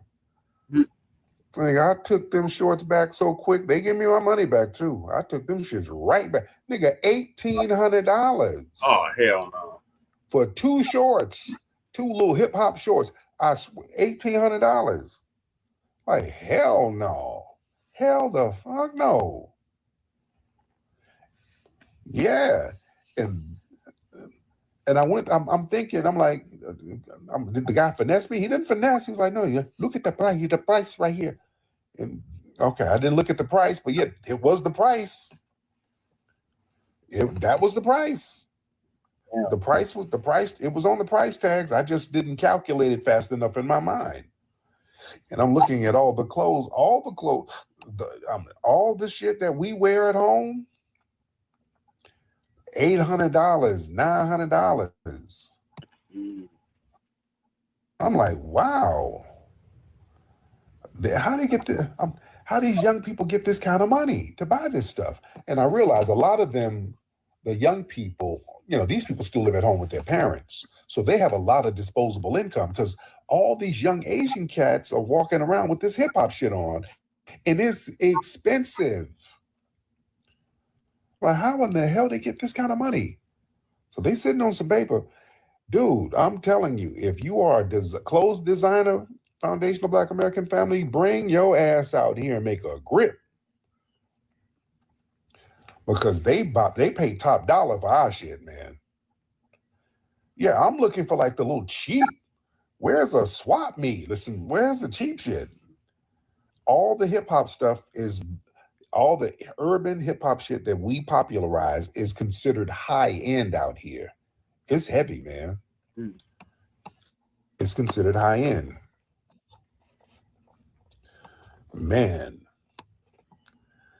Yeah, man, we've been looking for a Walmart. They ain't got no Walmarts out here. They ain't got no Walmart. Yeah, give me the knockoff. You damn right I'll take a knockoff. Give me the knockoff shit. I'll take that. Man. But yeah, all the fly stuff is top dollar. Some like the little bargain clothes, they're real small. They're very, very small. They all tell you because a lot of these people are very demure. They're very small. Like, damn. Man. All right, let me get the family in here. Y'all raise some hands. Got a lot of people in here. Because when you walk the streets out here, they sell a lot of T-shirts, but in like the touristy areas where there's a lot of people, you don't see them sell a lot of pants and bottoms and stuff like that. Yeah, man, I took that shit right back. I ain't paying no $1,800 for no shorts. Right. Damn that. Man. Let me see. Reg, brother Reg, hop on in, Reg. Let's get Reg in here. All right. Mr. Reg, hop on in, Reg. What's up, Brandon? Brother Reg.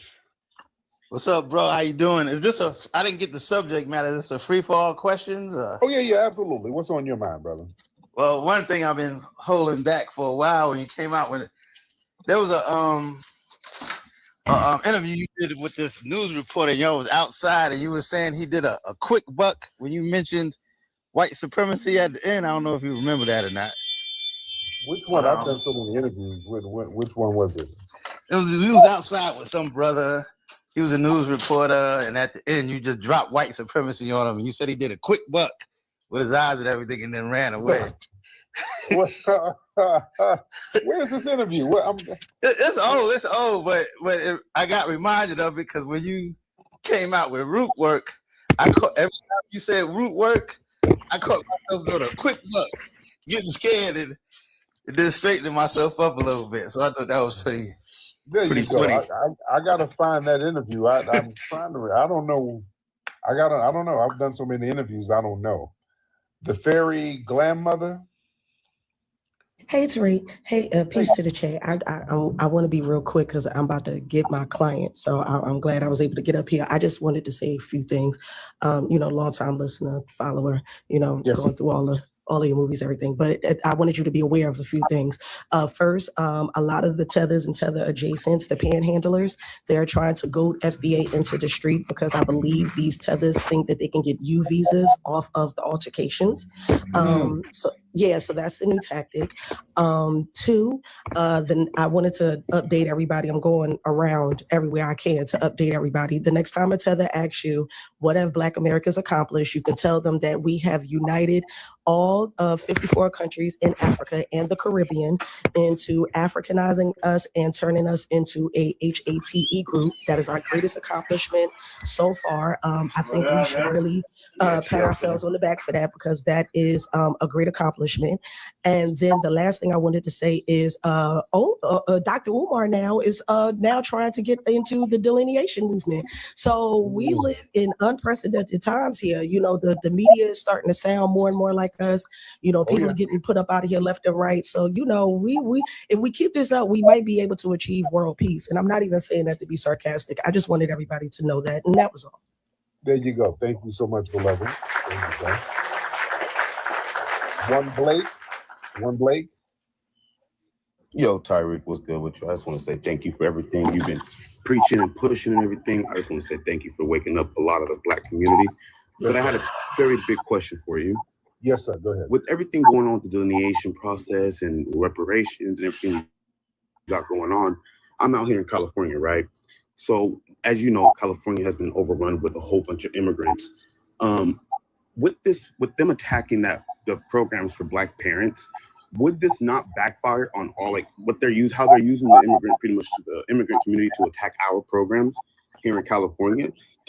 But won't that also cancel out all of their programs that they have specifically if they rule that it's unjustifiable and it's a form of discrimination? Won't that cancel out all of their programs that they have just for immigrants? Yeah, we need to stand on that because what happens is they sit up and tell us what the hell they can't do for a specific group, but then immediately have hate crime groups for Asians and all that stuff. So we have to point all that out. It's up to us to make noise about that and show the contradictions and then point out when the Kamalas sit up here and tell us what she ain't gonna do for Black people, but they roll out the red carpet for these other people. See, we got to call that out and not be afraid. What's up, Jeff? Hey, what's up, Flex? How you doing? I'm good, man. How are you?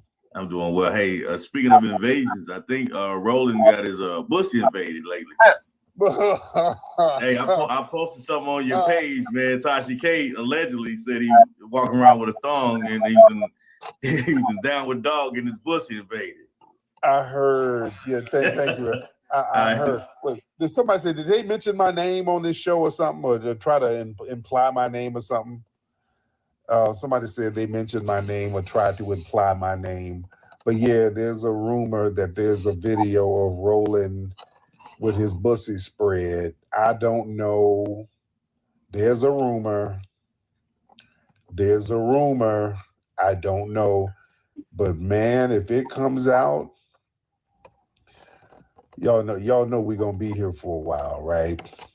If that comes out, y'all know it's the level of petty that I'm gonna take this shit to. Oh, I'm gonna take it to some. Y'all gonna see me go to a real dark place. I'm gonna let y'all know right now. This better not be true. I'm gonna go to such a dark place with this. Y'all really don't understand. This better not be true. Oh, I'm just gonna take this thing to the depths of evil. Boy, this better not be true. Lord, y'all gonna see cartoons, puppets, your family. This is gonna be a little cottage industry within itself if this is true. Oh, it's gonna be a problem. So we'll see. Again, I don't know. But yeah, there's a rumor that there's a video of Roland allegedly getting pegged. I don't know if this is true. That's just a rumor, but Lord, Man.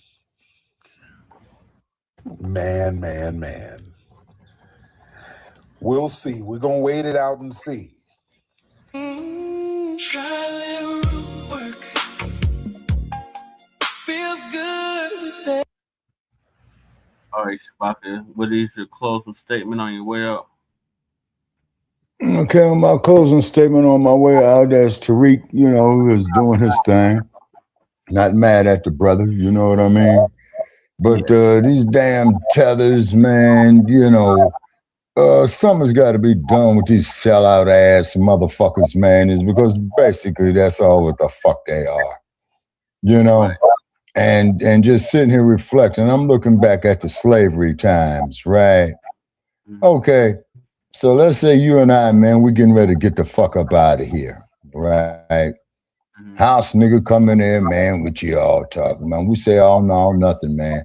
But the house nigga already knew what we was talking about because the no good bastard was standing there behind that closed door listening to us for the last 15 minutes at least. You see what I'm saying? Right. And then, so you and I go make our move. You know what I'm saying? Next thing we know, man, the heater's on. And after our brilliant calculations, that the heater's on us, man, 12 hours before our estimated time. You see what I mean? Yeah.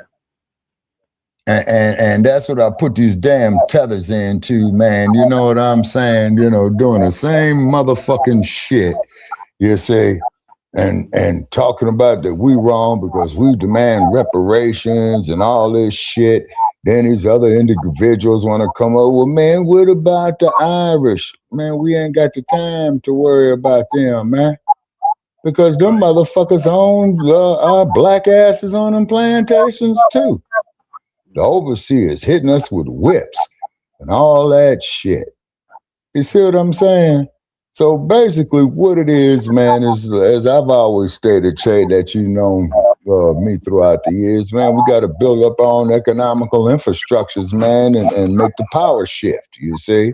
But if we decide to do that, who's going to be the main ones to sell us out? Tethers. Yep. House niggas.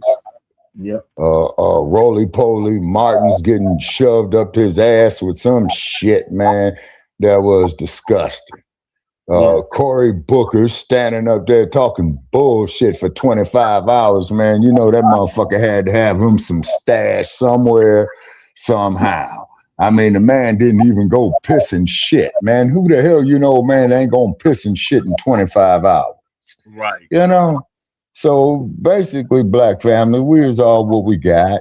We've come a long way, and we got a long way to go. Now, I might not get there with you, but I hope over the years of the work that I did, that there were those who took what is useful and used it and leave what is useless. To quote Bruce Lee, that's the universal law and principle. You know what I'm saying? Just like 2 + 2 = 4. Just like 5 + 5 = 10. You see what I mean? Not 9, not 11. And then, of course, we get our critics out there, Brother Che, you know what I'm saying, and what have you. And with us getting the critics that we do, tells us that we are doing the right thing. Right. So on that, I'm going to bid everybody a good morning, is because the sun is going to be rising soon. And I want to get up there out in it early because I got a couple of errands to run before the high temperature hits. You know what I'm saying? Yeah. And whatnot. And then, too, ladies and gentlemen out there, please hit that PayPal through Brother Che, because we need some revenue real bad. It would be nice, people, if we can come up, say, with about $3,000 in about 3 weeks. And we'll be more than happy to mention you, and then we could do real big things. You know what I'm saying? Yep. Real big things. So I appreciate the phone not heating up, like it did the last time. And so with the 3 hours and 45 minutes we did here, and I think we did 3 hours on Shabaka's Black Experience Enhanced. Yep. So that's almost 7 hours, and didn't have no heat up on the phone. So that's a good thing, although it's getting a little warm now. I said, but shit, but the damn thing lasted, man, over 7 hours. So that's a good thing, you know? So definitely, ladies and gentlemen, you know, hit that PayPal, you know what I'm saying, to support Shabaka's fund. They say so we can make better content creations. But then this also too would allow us to travel to certain areas and to go over, you know, the same lands where certain history has occurred. So with that there, I'm gonna bid everybody a good morning, and I'm getting ready to lay it down here in Sin City, brother Che. All right, man. So I'll give you a call later on today, man, since it's tomorrow already, since we're after 12 o'clock midnight. Yeah. And please, people, we need, you know, at least 4 more subscribers to the YouTube channel, Gen Up One. Then, and what's that there, brother Che? Then we can go live on there as well, too, right? Yeah, yeah. Okay, and then of course we most definitely will mention those, you know, who made it all possible. You know what I'm saying? So I'm gonna bid everybody a good early in the morning from Sin City. Come on, 7-Eleven, clack clack. I'm out. Peace, Shabaka. Mhm. Make sure y'all sub to Janet One. There's the link in the chat. All right, so I'm gonna move on to the next video I have queued up, and that is Africans Abroad, why they don't return. We always say, well, why don't they just go back and build their homeland up? Well, this is why they don't want to go back. So Lisa's gonna give us an update on that.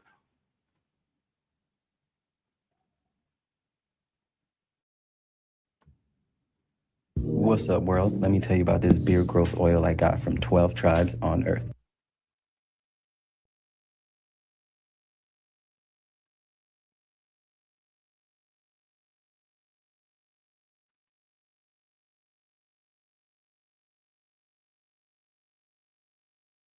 Shalom, family. Good to see you all here. Hope you're doing well.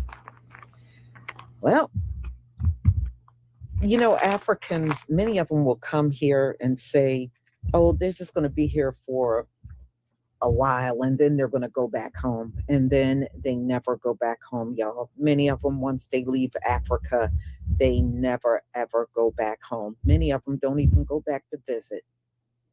Okay. And they give a variety of different reasons. Number one, their governments are unstable. There are no job opportunities a lot of times where they come from, you know, maybe a village or wherever they live, there's no real opportunity. And a lot of times, believe it or not, their own families don't want them back, especially if they're sending money home. They want them to stay working outside of the country and continue to send money home, you know? And so when they lose their jobs, a lot of their family members will turn on them. They don't want to see them back at all because they see this as an opportunity for everyone to have money and to live better. And it's a lot of responsibility on many of them. And I watched a couple of videos and some of them got to the point where they just flat out refuse to send any more money, you know? So I don't know, but it looks like the majority of them never go back, whether they're here or in the UK, Canada, they don't go back.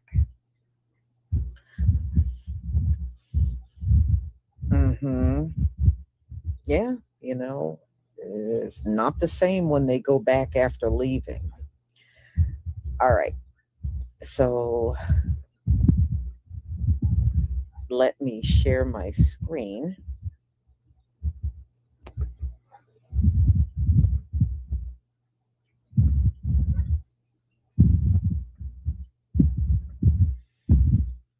Okay.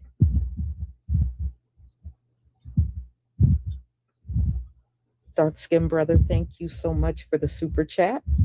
Shalom, Lisa, my warrior sister. Keep up the amazing work, family. Thank you so much for your support. Okay, thank you for the ones.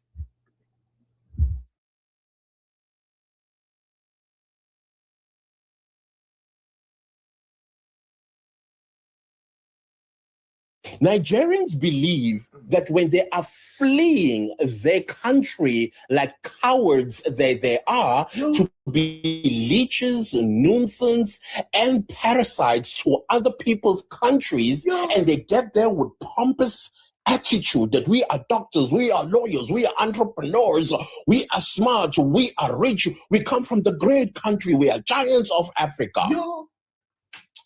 They call that traveling. They say they are traveling. You and I understand what traveling is, right? We understand the definition of traveling. Yeah, it is where you go to another country temporarily for whatever purpose. It could be a vacation. It could be a business conference, a business trip, or whatever the case might be. But the purpose at the end of all of it is to come back home. Yeah, like your home country. But for them, traveling, it is going to America and never come back to Nigeria, or come to South Africa, traveling, but they never go back to Nigeria. And we keep correcting them as South Africans, like, no, you did not travel. Yeah, you may have hopped on an airplane or on the back of a crocodile and came to South Africa and traveled. But the soonest you overstayed your welcome, you are no longer a traveler. You are now a criminal. Why? Because the country that you went to has what you call immigration laws. Just like South Africa has immigration laws, the United States have immigration laws, the UK has immigration laws, and everywhere else, including on this very continent called Africa. Africa also, the respective 54 countries have immigration laws, including Nigeria. Quick one, guys. So, you know that a lot of people who are living in diaspora are always saying, living in the diaspora is not easy. It's stressful. You need to deal with the weather. You need to deal with the kind of hard labor that is here. You need to deal with getting your documentation. It's not easy. And yet, people in Africa are telling them, if it's not easy, come back and I'll let us go. These are 5 reasons why people living in the diaspora, Africans especially living in the diaspora, will not return, okay? Number 1 on top of my list is that, well, in the diaspora, there are opportunities, okay? You can easily get an opportunity that will change your life in an instant. Not because you know somebody in high place or because you are related to somebody in high place, but because you registered for something and you tried your luck. The second point will be the healthcare system, okay? When it comes to major healthcare issues, which can happen to the best of us, okay? We are human beings, we tend to fall sick, we tend to have issues, okay? Back in Africa, it's actually, this can deplete your savings. Like literally in Africa, I know a lot of people have savings, money kept aside for emergency purposes. And eventually they fall sick and this money is gone in 1 week, literally. All the money saved up, gone. In this part of the world, Europe especially, I can't say so for America, you here is subsidized, okay, for those who are working. Those who are not working is free for them. They will collect treatment. They will receive the best quality healthcare. It's not like you are receiving substandard healthcare. Pregnant women will give birth through CS here, and we don't hear of, oh, I don't have money to pay my hospital bill, so I'm being left in the hospital. You don't get to hear somebody who you know has been working for years now open a GoFundMe account to solicit for funds because he needs money for surgery, or he goes to all these non-governmental organizations to seek for funds. But we get to hear that back at home because his money has gone and now he's at the mercy of others. This third point is very important. So in Africa, help comes at a cost. You have to pay something, do something back in return. In this part of the world, you see somebody that will genuinely help you for no just reason. Okay, so this fourth point is real and true. You might be in Europe and you lost your job, you don't have anything you're doing, you're seriously struggling, but just because you took one picture in a nice building outside your street, wore jackets, people will just believe that you're enjoying and that life is so good for you, okay? That is what it is, okay? In Africa, people will tell you, cut soap for me, cut soap for me. They don't know that you've not eaten since morning. So there is nothing to cut. There's no soap to cut. We are just here crying in our Lamborghini, okay? There are struggles here as well, but it's easier to package than back home. This last one, if it's not true, please tell me in the comments, okay? Okay. Abroad, living in the diaspora actually pushes you to be your best self. You want to do something new. You want to start a business. You want to create a startup. You want to open that YouTube channel. You want to start doing master classes. You want to write a book. Abroad pushes you to do better because you have the platform. You have the opportunity. You have what it takes. Everything, the materials it's to take for you to do it without shedding blood. You have all that available to you, okay? In Africa, even if you have the initiative, you want to do stuff, a lot of things will try to hinder your progress and you will just decide to give up. So this last one is spot on. If you agree with me in the comment section, or if you disagree, let me know. Do well to share this content. Follow for more. At a high level, do you think it's feasible for everyone to return home? No. Okay. 100% not. We don't need everyone to go back to Africa, quite frankly. So you're not listening to the right. No. I mean, it's a Cinderella story of some sorts. Okay. Because one, most of our economies are not self-sufficient. Like you mentioned, we're reliant on remittances. Our economies are fueled, families are fed by other family members abroad, exchange rate parity, yada, yada. They can send money back home to sustain people mainland. So if those people now leave and then return back, there's not enough of an economic engine back home in our countries, failure of us post-colonialism, to sustain, let's say, that family. Yep. So our economies, our countries are built on breadwinners being abroad. Okay. And if you happen to find yourself being the breadwinner abroad, you can come back home for holidays, but if you're going to return, what's the trade-off? Okay. The quest to get documentation to remain in the diaspora has become one of the rising reasons why many Africans will never see their home again until their deaths. Many Africans who traveled out of the country, especially Nigeria, most who travel because of the financial struggle they face back in Nigeria, are so desperate to remain where they are.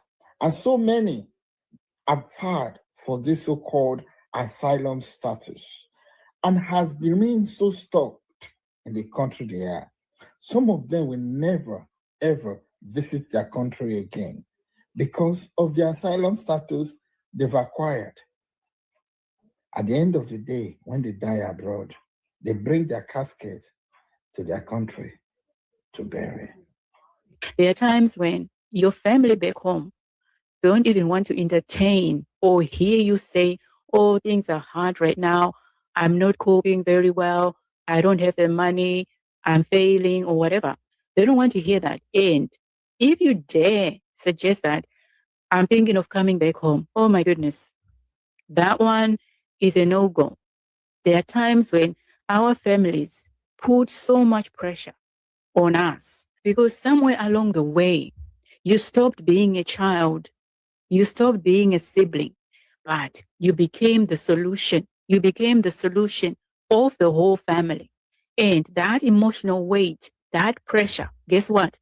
It doesn't show on our payslips. It shows up or it manifests as burnout, as anxiety.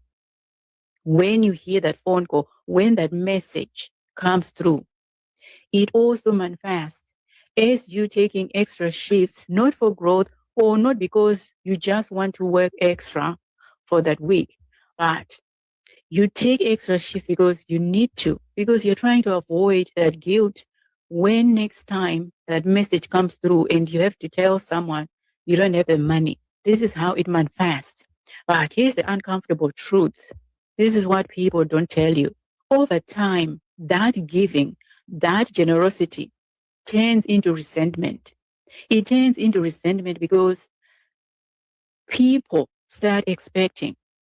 People don't welcome you, don't welcome your phone calls, your messages, if you don't have any money. If you tell them, I'm sorry, this month I don't have, then you will find that the messages stop, the phone calls stop. People stop being receptive to you because you don't have anything to give them. But the moment you start giving again, then they start being all nice to you. That's how resentment starts, because that relationship is now transactional. It is no longer a real relationship. Resentment starts when the support you give your family starts feeling like a subscription, a monthly payment you need for your existence. I say existence because as human beings, we need relationships. We need our families. So if your family, if that relationship is tarnished because you don't have any money, then yeah, it becomes a situation where you need to make sure that you have the money for your own existence, for your own peace of mind, because you love your family after all.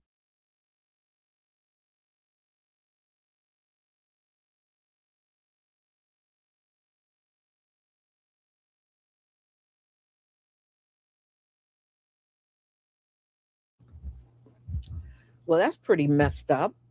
So African families, the moment they can't send money home, turn on them and stop talking to them. That's really messed up. Well, I know I watched a few videos today, and one man, I think he was an East African, and he said for a long time he would send money and send money. And the one time he could not send money, they completely turned, his family completely turned on him. And he was like, you know what? I'm not sending you nothing. And from that point on, he would not send them a dime because of the way they were acting. I think that's kind of cold that the Africans do that, but hey, it is what it is. I'm not in their family. So as you can see, many of them that leave never return. They never go back.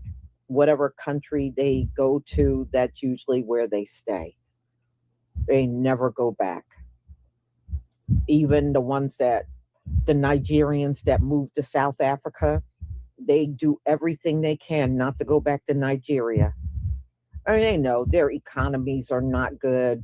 There are not good job opportunities. There are not any of the perks they get outside of their country, because their countries are really not strong countries at all. So it is what it is, but that doesn't mean we don't want y'all to leave. We still want you gone.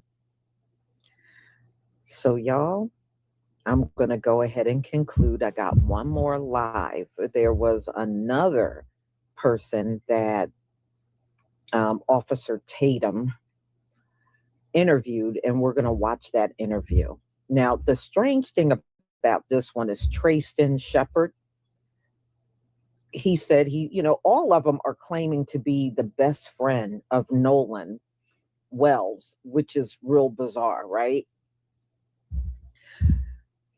Nolan's parents have come out and said they don't even know who this Trayston Shepard is. They never met him before. Well, we will see. So y'all, I will see you at 6:45. Thank you for being here. Thank you for your support. Don't forget to pick up your hair products. And shalom, family. Shalom, listen. So yeah, that's why they don't want to go back home. They need to get the hell up out of here regardless. All right, so now we are on to local Denver news. What is racist Mexican? Let's see. So that completes the legal migrant news. Yep, now we're on the local Denver and Aurora news. So what's been happening over here in Denver? So that's the cooling centers. We got illegal street takeover that occurred. The residents are not happy with this happening. So let me play those news stories real quick. And I got some press conferences, and then I'll probably be it. The rest of the topics I'll probably save for part 2. It's getting late, and I gotta get up early in the morning. Let's see. See how time to get to these. I already covered this cooler center, so I'm gonna go back over that. So legal street takeover took place this past weekend, and they are not happy about it.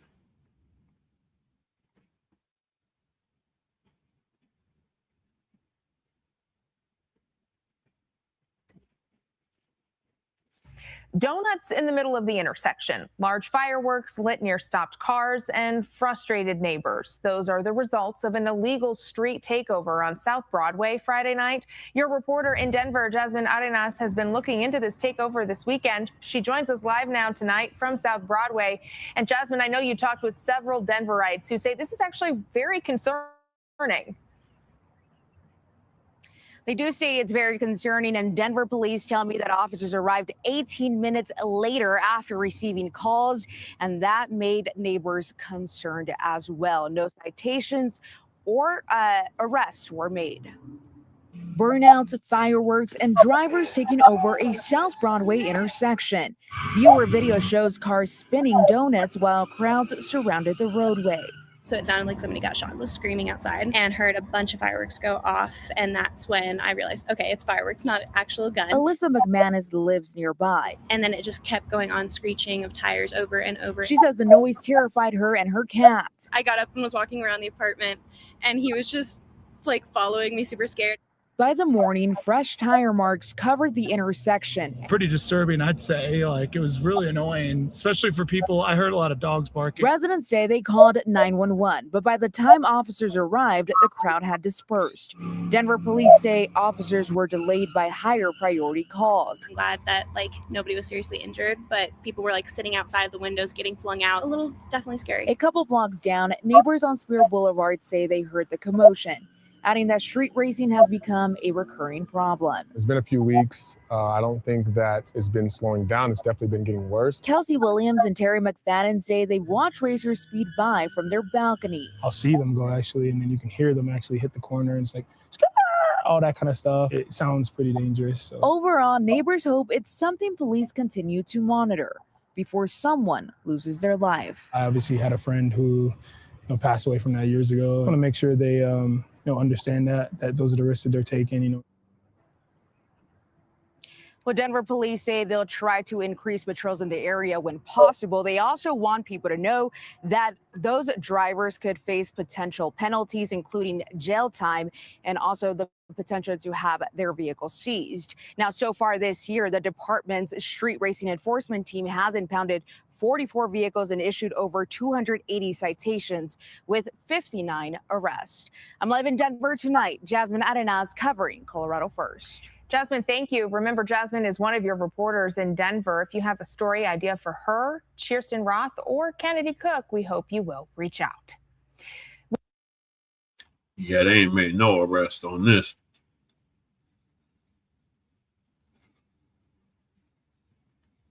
Now to another chaotic street takeover caught on camera. Look at this. Video sent to Denver 7 shows drivers drifting, doing donuts, setting off these fireworks. This is at Broadway and Mississippi in Denver overnight. The crowd also reportedly started a fire in the middle of the street.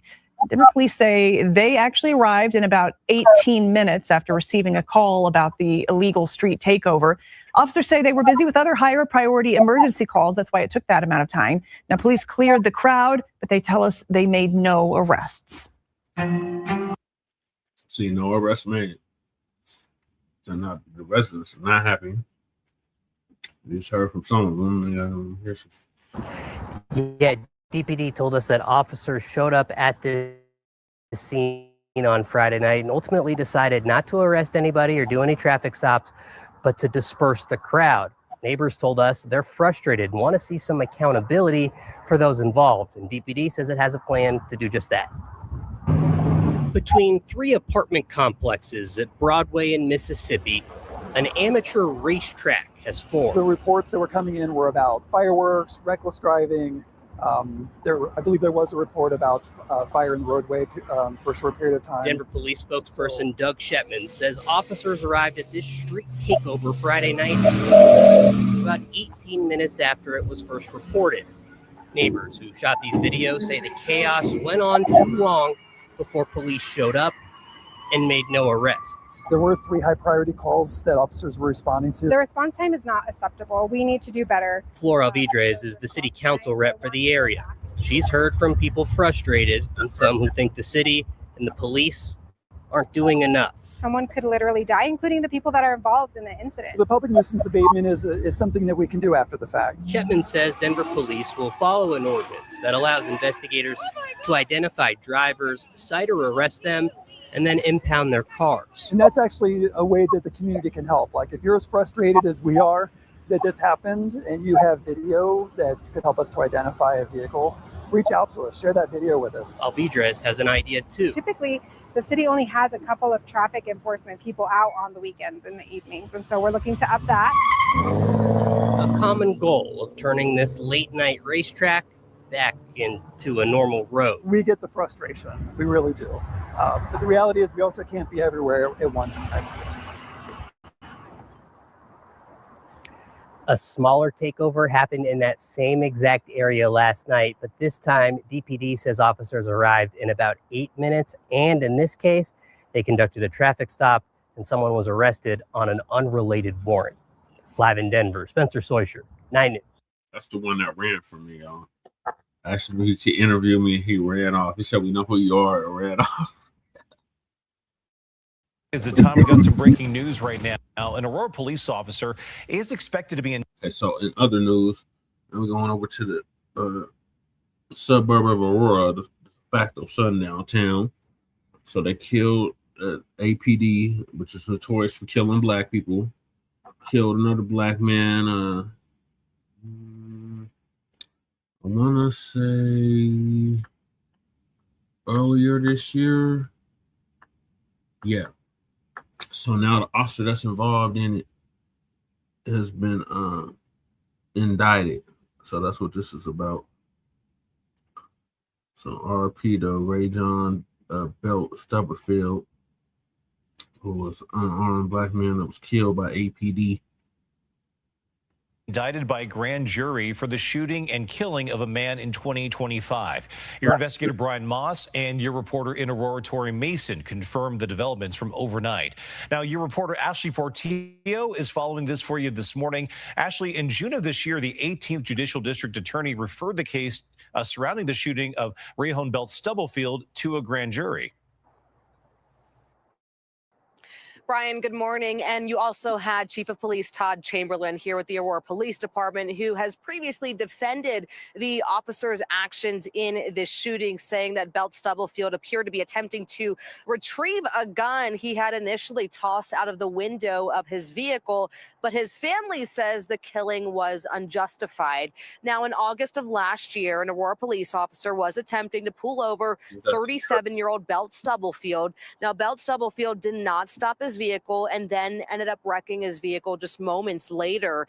The Aurora Police Department then released body camera video showing Belt Stubblefield tossing a handgun in a grassy field before a physical confrontation with the officer happened moments later. Now, in May, the 18th Judicial District Attorney's Office also announced it had referred the case to a grand jury to decide if the officer in the shooting would be charged. Now, sources close to the case and the city of Aurora both say the officer is expected to be indicted and face charges of second-degree murder as well as manslaughter. Now, this does not mean the officer is proven guilty, but it does mean the case will move forward with a trial. Now, the shooting also drew attention and reviewed scrutiny of the Aurora Police Department as the department does remain under a consent decree requiring reforms to its policing practices. Now, of course, this is a developing story. The indictment, the announcement on that indictment has not really been released, publicly announced, but a news conference is expected to happen later today as we continue to learn more information about this possible indictment. Reporting live in Aurora this morning, I'm your reporter, Ashley Portillo, covering Colorado First. Ashley, thank you. We're covering Colorado First with 6 stories from across our. So they had a whole press conference. We'll play that next. An Aurora police officer is out of jail after posting bond. That's after a grand jury indictment on murder and manslaughter charges in the death of Ray John Belt Stubblefield's last year. We first learned of that indictment last night, and today Belt Stubblefield's family said that decision brings them a step closer to justice. Investigator Brian Moss has been looking into this case, and he was there this morning. So, Brian, what was the family's reaction to all of this? Well, the family says this indictment is a step towards fairness, justice, and accountability that they've been waiting for quite a long time. Prosecutors say the case was a result of months of investigation, including consultation with use of force experts, before it was ever presented to the grand jury. This confrontation last August is what led to the new criminal charges against Aurora police officer Matthew Neely. The grand jury returned a true bill charging Mr. Neely with 1 count of second-degree murder, a Class 2 felony, and 1 count of manslaughter, a Class 4 felony. When Belt Stubblefield's widow learned of the indictment Sunday night, all I could do was cry because he's not going to get away with it. And he doesn't just get to take away my future plans. The Aurora police chief has called this encounter a dangerous, rapidly evolving situation while reminding the public that criminal charges are not a determination of guilt. Police say Officer Neely tried to stop Belt Stubblefield for suspected DUI and speeding. A pursuit ended when Belt Stubblefield crashed into other vehicles. Investigators say Belt Stubblefield had a gun, but threw it aside before Officer Neely fired 3 shots, later telling investigators he feared for his life. Too often, as we've seen, when an officer kills someone, it's swept under the rug by an elected district attorney instead of presented to the community to make their decision. Here, a grand jury representing the community decided the shooting deserved further scrutiny. Is this indictment a measure of accountability to you? It is. It feels so big. I understand that it is not a conviction, but it is so big. You need to answer to it. Whether your answer is accepted or not, you have to answer for it now. Officer Neely turned himself in Friday night. He posted a $200,000 bond and was released from jail. He has since been placed on unpaid leave by the police department. His lawyer said she is disappointed in the grand jury decision, but remains confident in Neely's case. He's due back in court August 17th. And Michaela, we will continue to follow this case to its conclusion. We look forward to that. Brian, thank you. We've been following this story since it happened. We'll continue to do so for you. You can see all of our coverage on cbscolorado.com as well. Yeah, we've been following it since it happened as well. So this next one's the press conference. It is still dangerously hot out there, and a heat advisory has been. We'll get to the forecast in just a minute, but first, we have some breaking news to bring to you out of Aurora. Thanks for joining us, everyone. I'm Phil Lipoff. An Aurora police officer has been indicted on charges for second-degree murder and reckless manslaughter in the 2025 death of Rajon Belt Stubblefield. Stubblefield's family will be sharing their reaction to this decision any moment now, and we'll bring it to you when it happens live. But first, we want to get to Chris Vanderveen with more on the indictment. Chris. Phil, that indictment became official late last week, at least in the eyes of the judge when it was handed up to the judge. Officer Matthew Neely was then allowed to turn himself in over the weekend in Commerce City. Bond was set at $200,000. He posted it. and did not really spend too much time in custody. His next court appearance is now set for 2 weeks from now. This all really happened about a year ago, a little bit more than a year ago, at 6th and Billings in Aurora. It's all on dash and body cameras, so a lot of the details of the case are already known, have been publicly discussed. The officer's body camera shows Officer Neely pulling his gun right away, tells Belt Stubblefield to stay in the car and not to move. At some point outside of the car, Belt Stubblefield, he tosses a gun he has. It's not very visible in a lot of video, but both sides agree that he did toss a gun. A minute later, the officer shoots Belt Stubblefield. As Belt Stubblefield walks toward the officer. Not a lot said today at this news briefing here in Arapahoe County, but clearly this is a sensitive case. Because this case is now pending before the court, my office is ethically prohibited from discussing the evidence or commenting further on the facts of the case outside of the judicial process. We remain committed to ensuring that every case is handled fairly, impartially, and in accordance with the law. Yeah, whatever, Amy. It's important to note that District Attorney Amy Padden did not take any questions about this. They realize that this is a sensitive case. As for Officer Neely, he is now on unpaid leave from the Aurora Police Department. The police chief did put out a statement earlier today saying in part that he did not want to comment on the merits of the case, saying it'd be inappropriate for him to do so, but he also talked about his office and his officers and showed support for both. In Arapahoe County, Chris Vanderveen, 9 News. All right, Chris, thanks so much. And we are still waiting for the family to set up. When we get that, we'll bring it to you live. Right now, I want to get to meteorologist Chris Bianchi. It is insanely hot out there today, Chris. Triple digits again, it looks like, near record heat. Yeah, and we will cool down tomorrow, but it's not going to be much of a cool down. And also, it's going to come with quite a bit of wildfire smoke. I'll explain all this in just a second. First of all, today, we're getting up to 100. That will tie our daily records. Back in 1878, we're already well on our way to doing so. 94 out at the airport as of our noon observation. 90's backyard, 92. So despite the smoke and some of the clouds we've had this morning, we've efficiently got those temperatures on up in the low to mid 90s already, flirting with 100 already in parts of the eastern plains. Radar is quiet right now. That will change a little bit later today as well. We got a weak little system moving through. At the surface, though, it is very dry, the wildfire smoke, and just good old-fashioned desert dry air. And so we're going to get mostly dry thunderstorms this afternoon. What that means for you, we will get some scary-looking clouds, some bursts of wind, some lightning, a little rain, and that's pretty much it between about 2 and 7 p.m. These are what I call the airport messer-uppers. These are not good for the airports because erratic 50 to 60 mile an hour winds, of course, not great if you're taking off or landing. So just watch out for some delays today and tonight. And then tomorrow, a few leftover showers and storms, but much cooler for us tomorrow. And that is thanks to a cold front that'll move through. We're right now seeing quite a bit of smoke coming in from the Wide Mouth 2 fire that is burning in southern Utah.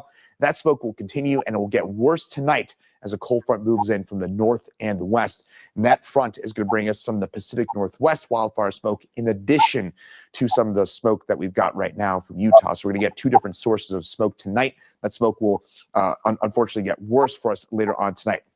Next 12 hours, we're going to be in the mid to upper 90s, and then we'll drop down later on this evening. And those overall headlines staying hot, gusty storms this afternoon, cooler tomorrow, but a lot smokier as well. Details on that in just a few minutes.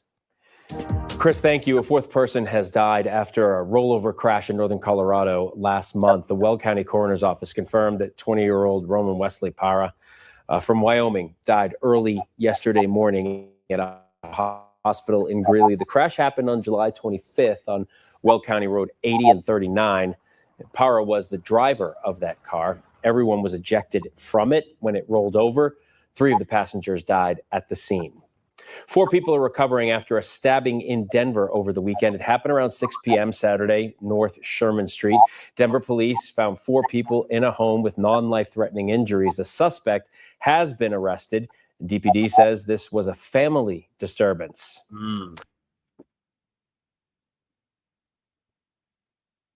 That's probably why the police was over that day. Morning. Thank you for being here on such short notice. My name is Eric Ross. I'm the Director of Communications and Public Information Officer for the 18th Judicial District Attorney's Office, which as of January 2025 covers Arapahoe County, Colorado only. Joining me here today, on my right, is elected District Attorney Amy Padden, and to my left is Assistant District Attorney Line Blacc. Before I invite District Attorney Amy Padden to the podium, I do have a few brief announcements. As with all pending criminal cases in Colorado, our prosecutors are bound by the Colorado Rules of Professional Conduct. Publicly discuss pre-trial. Accordingly, to comply with Rule 3.6 and 3.8, we will not be able to take any questions, but we do have a prepared statement to read to you today. At the conclusion of the briefing, if you have clarification questions or need further context about bond, applicable statutes, and charging information, you can call or email me and I will respond accordingly, but keep in mind, I am required to follow Rules 3.6 and 3.8. With that, I'd like to invite District Attorney Amy Padden to the podium. Good morning, and thank you for being here today. I'm here to announce the 18th Judicial District Grand Jury has returned an indictment charging Aurora Police Officer Matthew Neely in connection with the August 30th, 2025 death of 37-year-old Rayhan Belt Stubblefield. The grand jury returned a true bill charging Mr. Neely with 1 count of Class 2 felony and 1 count of manslaughter, a Class 4 felony. After reviewing the evidence presented during the grand jury proceedings, the grand jury determined that there was probable cause to support these criminal charges. As with every criminal case, the filing of charges is not a determination of guilt. Mr. Neely is presumed innocent unless and until proven guilty beyond a reasonable doubt in a court of law. This indictment follows a thorough, months-long investigation conducted by the 18th Judicial District Critical Incident Response Team, sometimes referred to as CIRT.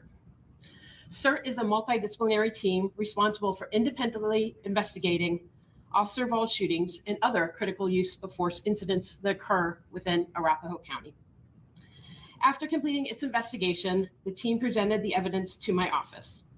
Following a comprehensive review of the evidence and after consulting with experts in police use of force tactics and operations, I presented the case to the grand jury, which ultimately returned this indictment. An arrest warrant was issued on Friday afternoon. Mr. Neely surrendered over the weekend and has since posted bond, which the court had in the amount of $200,000 cash or surety. The indictment is now unsealed and the next court appearance is scheduled for August 17th. Because this case is now pending before the court, my office is ethically prohibited from discussing the evidence or commenting further on the facts of the case outside of the judicial process. We remain committed to ensuring that every case is handled fairly, impartially, and in accordance with the law. All publicly available court records now and in the future may be requested through the Arapahoe County District Court's clerk's office. Thank you. So that was their press conference. And both conference. So I'm gonna play that one next. These damn ambulance. Mentioned, we now move into our Black community health. This ain't the one I wanted to play. I mean, I want to play that one too, but this is before the one I wanted to play. And Q keeps getting put out of order. Sorry, y'all. Let me get this back in order.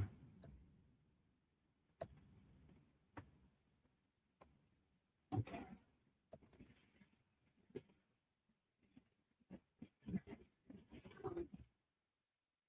It's mistakes that still gets out there, and for staying with us.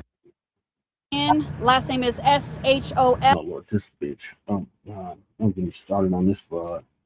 So this broad was more concerned about her damn car getting hit than the brother getting killed. When the shit happened last year, all she kept talking about was her goddamn car getting hit, and she didn't really give a damn about him getting killed. This damn brother's bad news. The ambulance chaser. She part of Jeff's crew.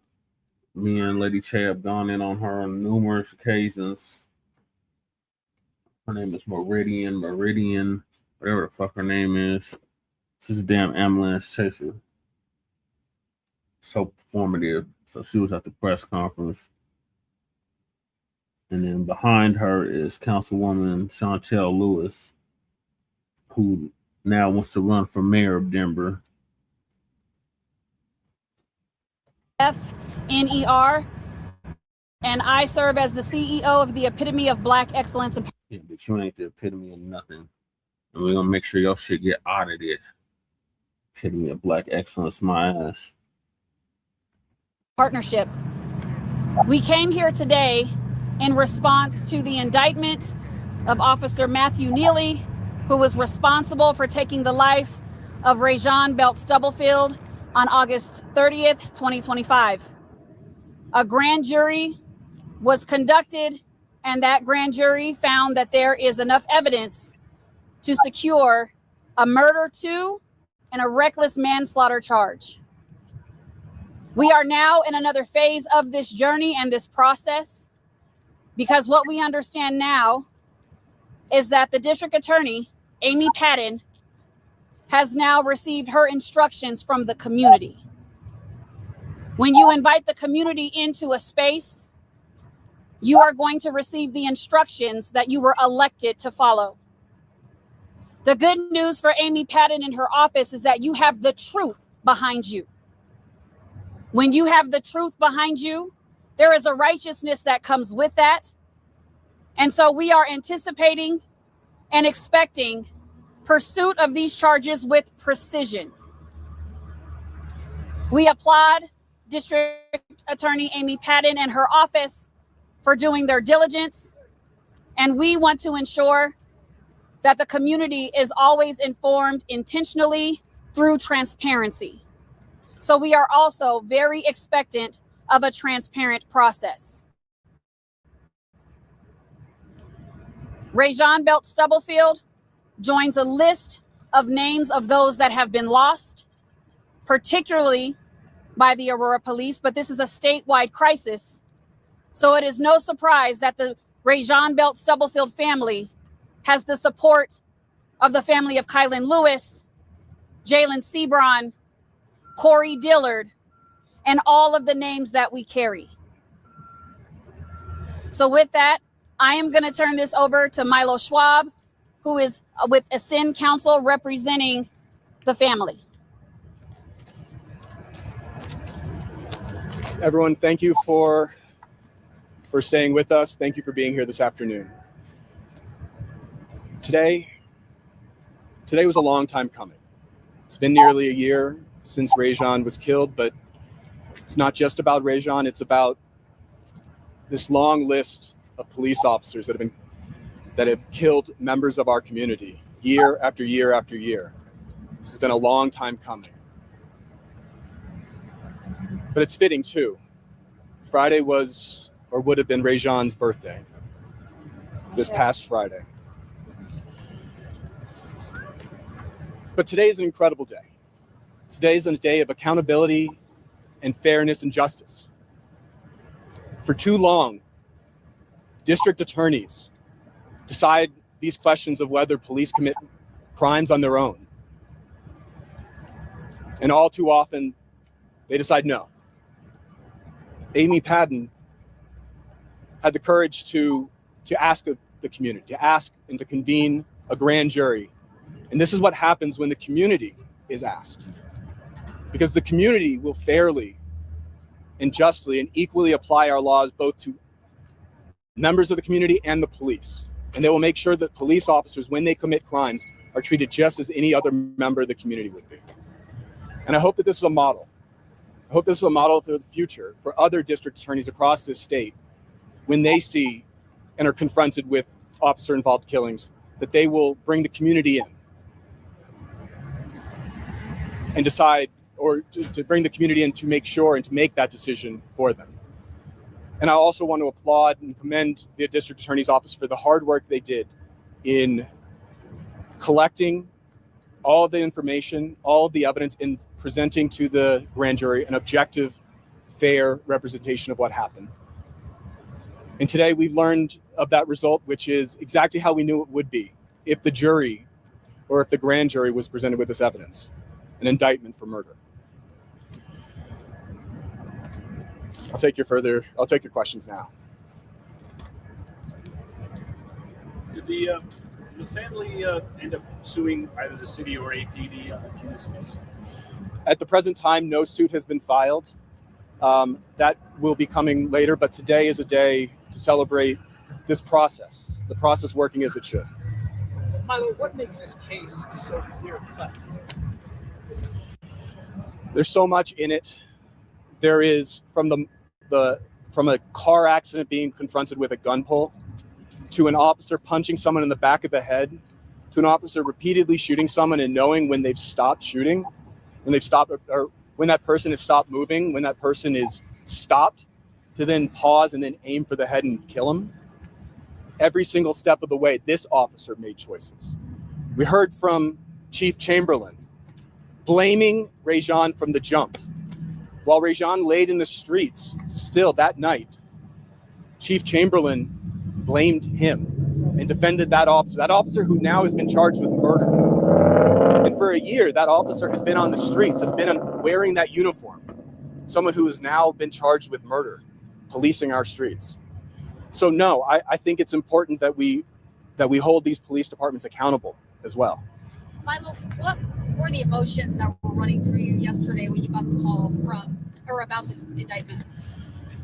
You know, I was surprised. I was a little choked up, honestly, but that was because of how I knew it would be for Tandra here, because how I knew it would be for the entire family. You know, Rajon had 8 children, all of whom he loved, all of whom he spent a lot of time with. And I knew it would be important not just to Rajon's family, but to the other families that are here too, because too often, as we've seen, when an officer kills someone, it's swept under the rug by an elected district attorney instead of presented to the community to make their decision. Speaking of this, in addition to that question, to that answer now, what was it that you believe had Amy Padden take this to a grand jury instead of just coming out and saying the officer was justified? That's a question for Amy Padden. I don't know the answer to that, but you know, honestly, as a civil rights attorney, I've watched countless of these, and I think that this is the process that should be used every time. District attorneys should send this over to the community, because honestly, police officers work with district attorneys daily, and it's not even intentional always that district attorneys are protecting them, but they are their coworkers. To have true faith in the system that police officers are going to be held just as accountable, or accountable in the same ways and to the same standards as the rest of the community, we need to put it outside of that normal process, and we need to put it in the hands of the community. Can I speak to that as well? I just want to also add, in the midst of that, I don't think it's not lost on me that District Attorney Amy Padden, as she's paid attention to the community itself, the families that have bravely came to city council countless times, that have said my child's story or my loved one's story is not going to be erased. When the community gets activated, again, the district attorney is elected to serve the community. And the community has been very loud, very intentional, and very thoughtful in ensuring that Amy Padden understood the sentiment of not just the emotion from the families, but from the entire community, that we need different outcomes. Milo, in terms of process, can I just ask you, for the family going through this process, ultimately, what do they hope changes with respect to police training and police procedure in a situation like this? So the first thing is today. Today is that first step in what they've been hoping for, which is accountability, which is in our society, when you kill someone, and especially when you commit it without justification, you should be held criminally liable. And part of the process by which we adjudicate whether it truly was a crime is through the court system and not through the back doors of a district attorney's office. So today is that first step in creating that transparency and accountability that the family has been asking me for since day one. Now, we're going to be talking further in the future about the changes in the Aurora Police Department that we're going to be looking for. But we know that this is a police department that has a troubled and long history, and a police department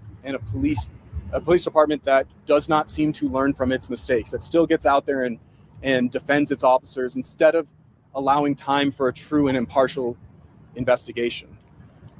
But, as I mentioned, today is, I believe, what should be the beginning of a new process here in Colorado for how we approach the criminality of police shootings.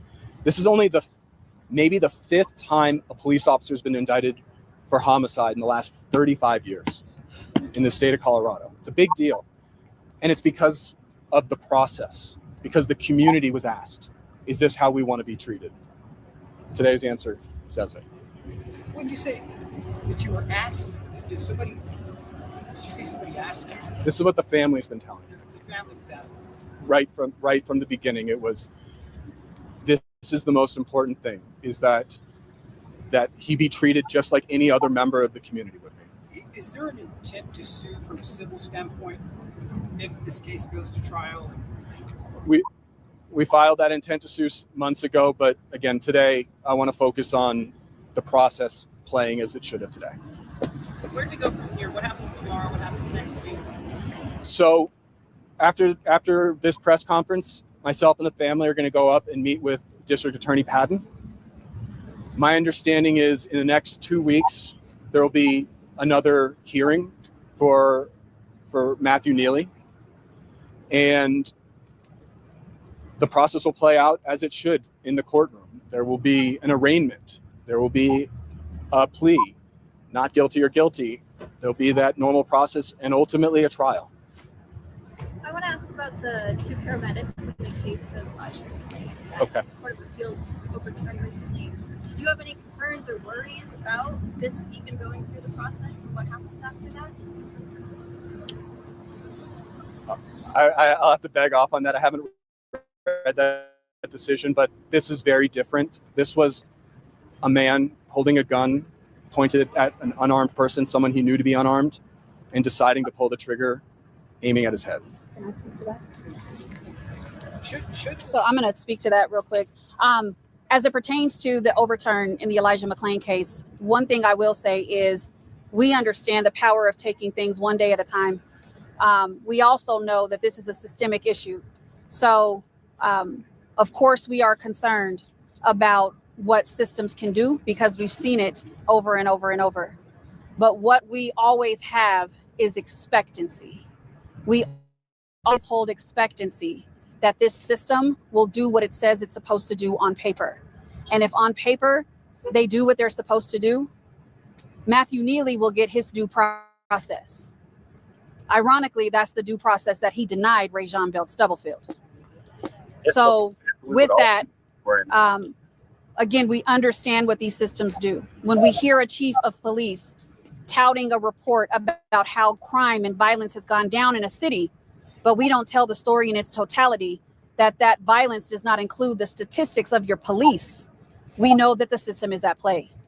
But again, we are watching intentionally. We do truly believe that District Attorney Amy Padden is going to pursue this case with precision and is going to do the due diligence that she is called to do.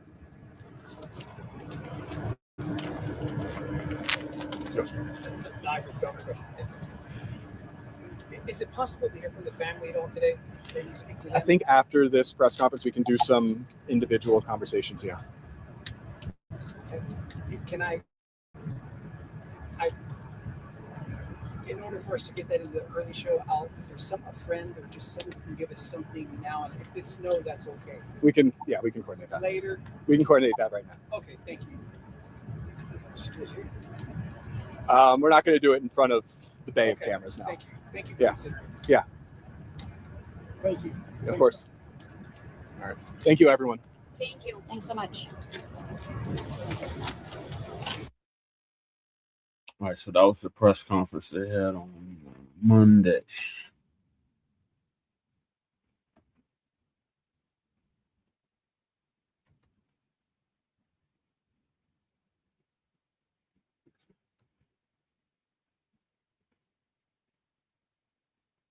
So we'll keep y'all updated on that. Morning. Thank you for being here on such short notice. Already played that, so we're gonna rehash that. All right, so I got one or two more videos left, and then I'm gonna wrap this thing up. Like I said, I gotta get up early.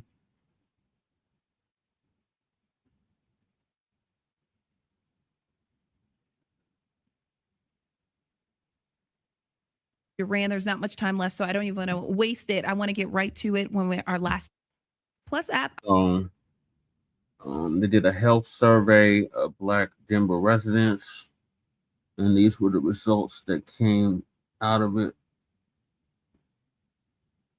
I am Talia Cunningham, anchor here on Fox 31. Joining us in studio, we have a very special guest, Dr. Janine Duran, joining us again. Welcome back. Thank you so much for coming back in. Thank you, Talia. I'm very happy to be here. Absolutely. So it's good to see you. It's been some time, and we wanted to give it some time based on what we're going to talk about today. So the first time you came in was to discuss the new beginnings and how you've spearheaded the Black Community Health Assessment.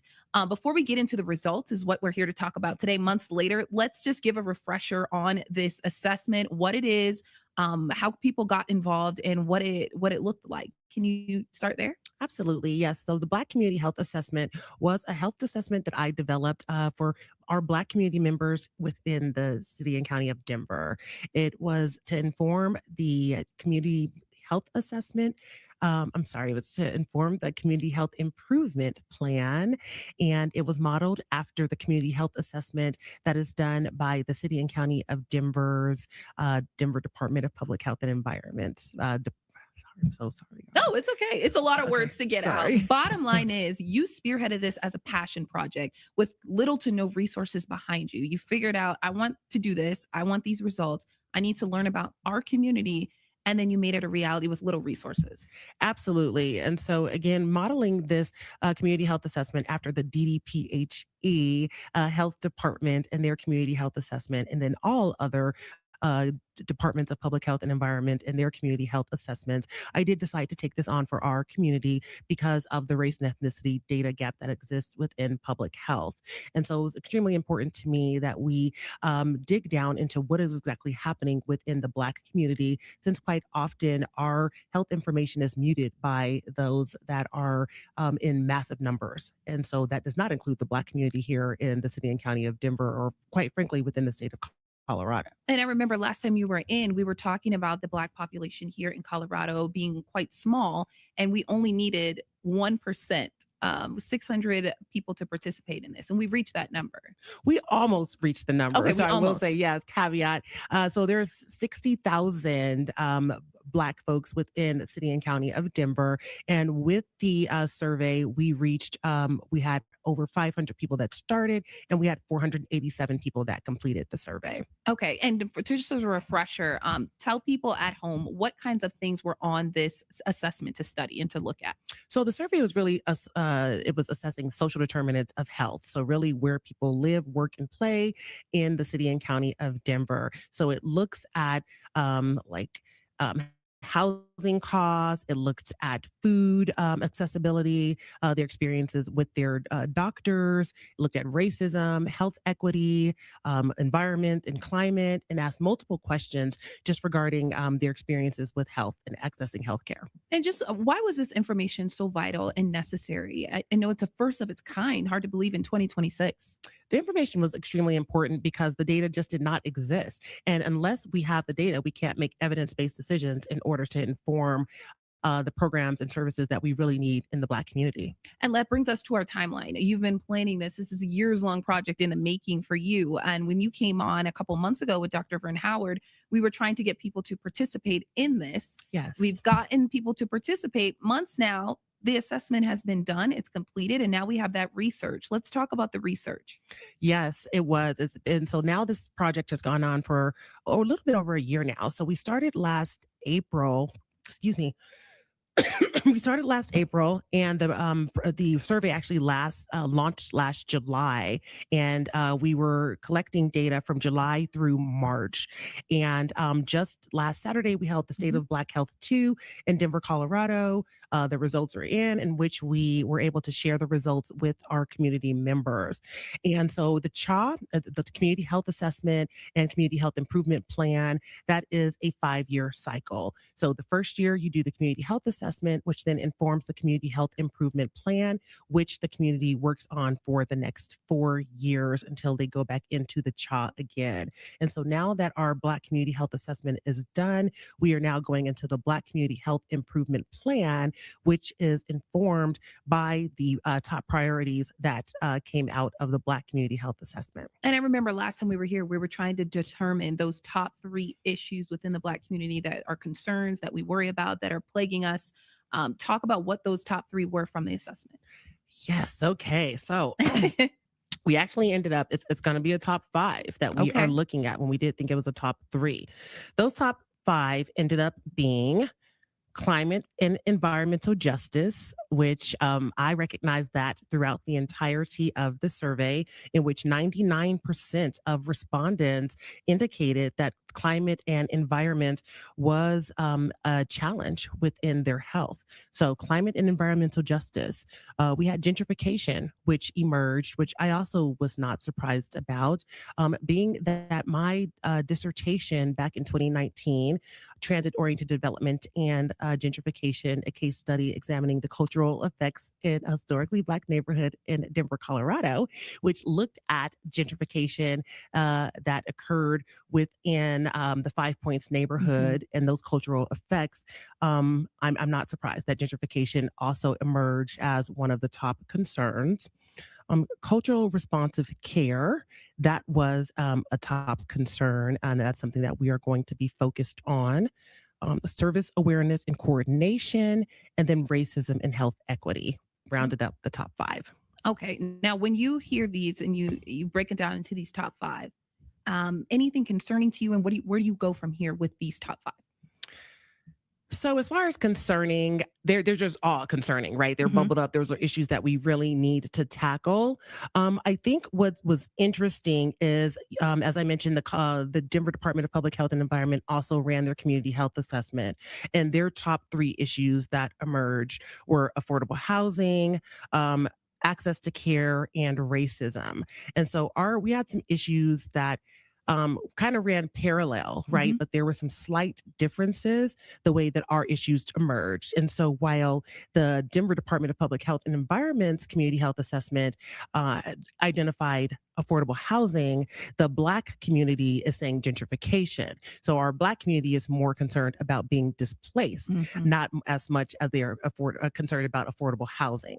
So the Black community seems like they are concerned that they are going to be the ones that have to give up their housing or will be displaced in order to ensure that others can, enjoy that affordable housing.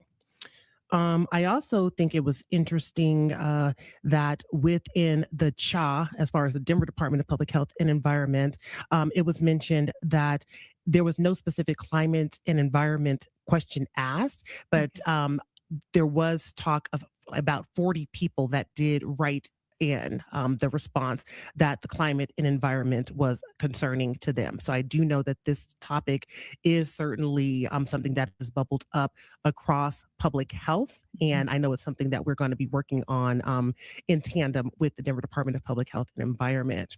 In addition to that, the racism, that issue came up, racism/health equity, that came up in both of our community health assessments. And just speaking with Karen over at the Department of Public Health and Environment, who's the executive director, I look forward to us as a Black community being able to work directly with the department as far as how we can address that issue. And then their CHA also had access to care. And while access to care did not bubble up in the Black community health assessment, for our health assessment, it was more the culturally responsive care. So we had a lot of Black folks that really were concerned about the care that they receive when they are interacting with the healthcare system.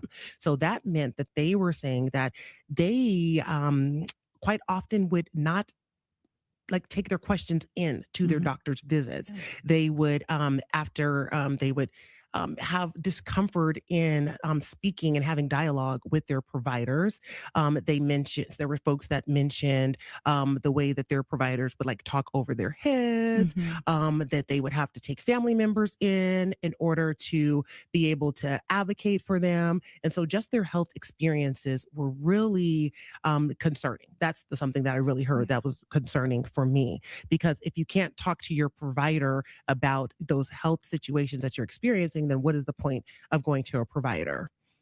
In addition to that, we had multiple folks, about 75%, that were insured, but also mentioned that within the past year, they had extreme difficulty accessing care.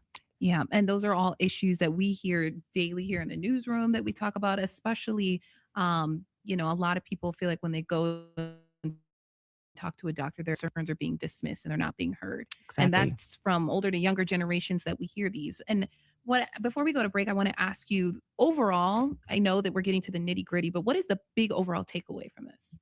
I think the big overall takeaway from this is that we must do these community health assessments at the individual levels of the underserved, specialized, and vulnerable communities. And no longer in public health can we do these health assessments at the macro level, because we are not going to be able to get an accurate view of health. We have got to do these community health assessments at the micro level. So again, that's going to be within our Black communities, Latino, persons with disabilities, women, youth, elders, tribal and indigenous, whatever that community is. And by doing the health assessments at those levels, we can then aggregate all of that data to then be able to get an accurate picture of the overall health of our community. But the way that we have been doing it, it's not working. You have some voices, but not all, and not everybody has a seat at that table. Absolutely. Okay. Well, we're going to dive a little bit deeper into these results and what it means for the community members at home when we come back after a quick break. Welcome back into Colorado Conversations on our free Fox 31 Plus app. I'm Talia Cunningham. Our conversation continues with Dr. Duran. We're talking about the Black Community Health Assessment that just wrapped up. Those results are in. It's been months, years in the making for you, months since this survey was conducted, this assessment. We're getting those results back. We've been talking about the top 5 now, issues that plague the community that people are concerned about. But let's talk about who actually took this survey and the demographics of what makes up these results. Yes. So as I mentioned to you, we had over 500 people that started the actual survey, but then 487 people that completed the survey. What I found interesting with the demographics was we explicitly asked for this survey to be completed by Black community members over 18 years old in the city and county of Denver.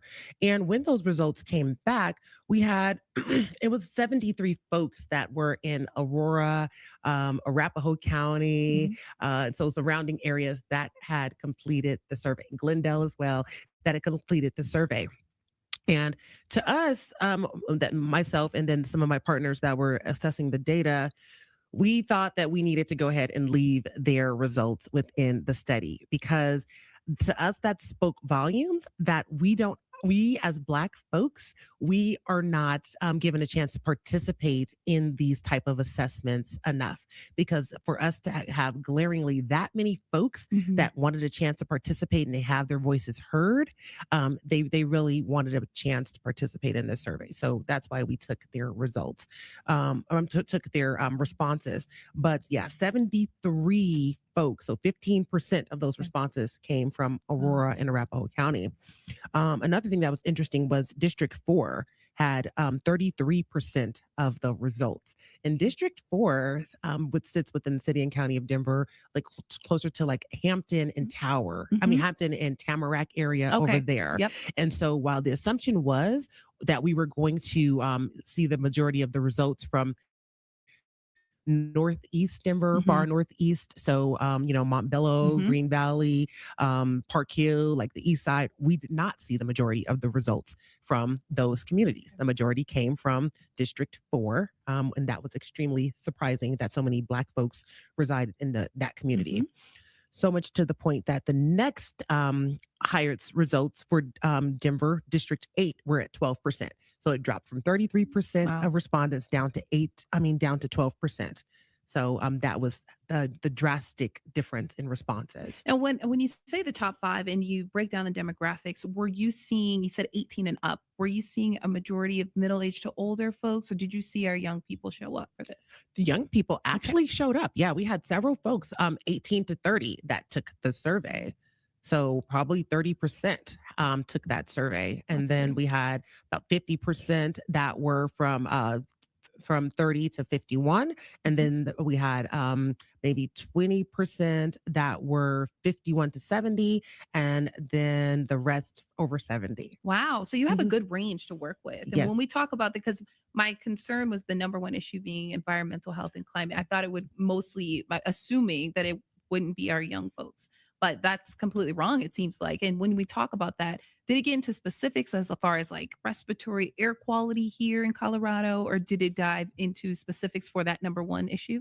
It did not dive in. Okay. However, we are able to disaggregate the data by 47 zip codes. So we can dig in to see who said this, right? Mhm. What zip code do they live in?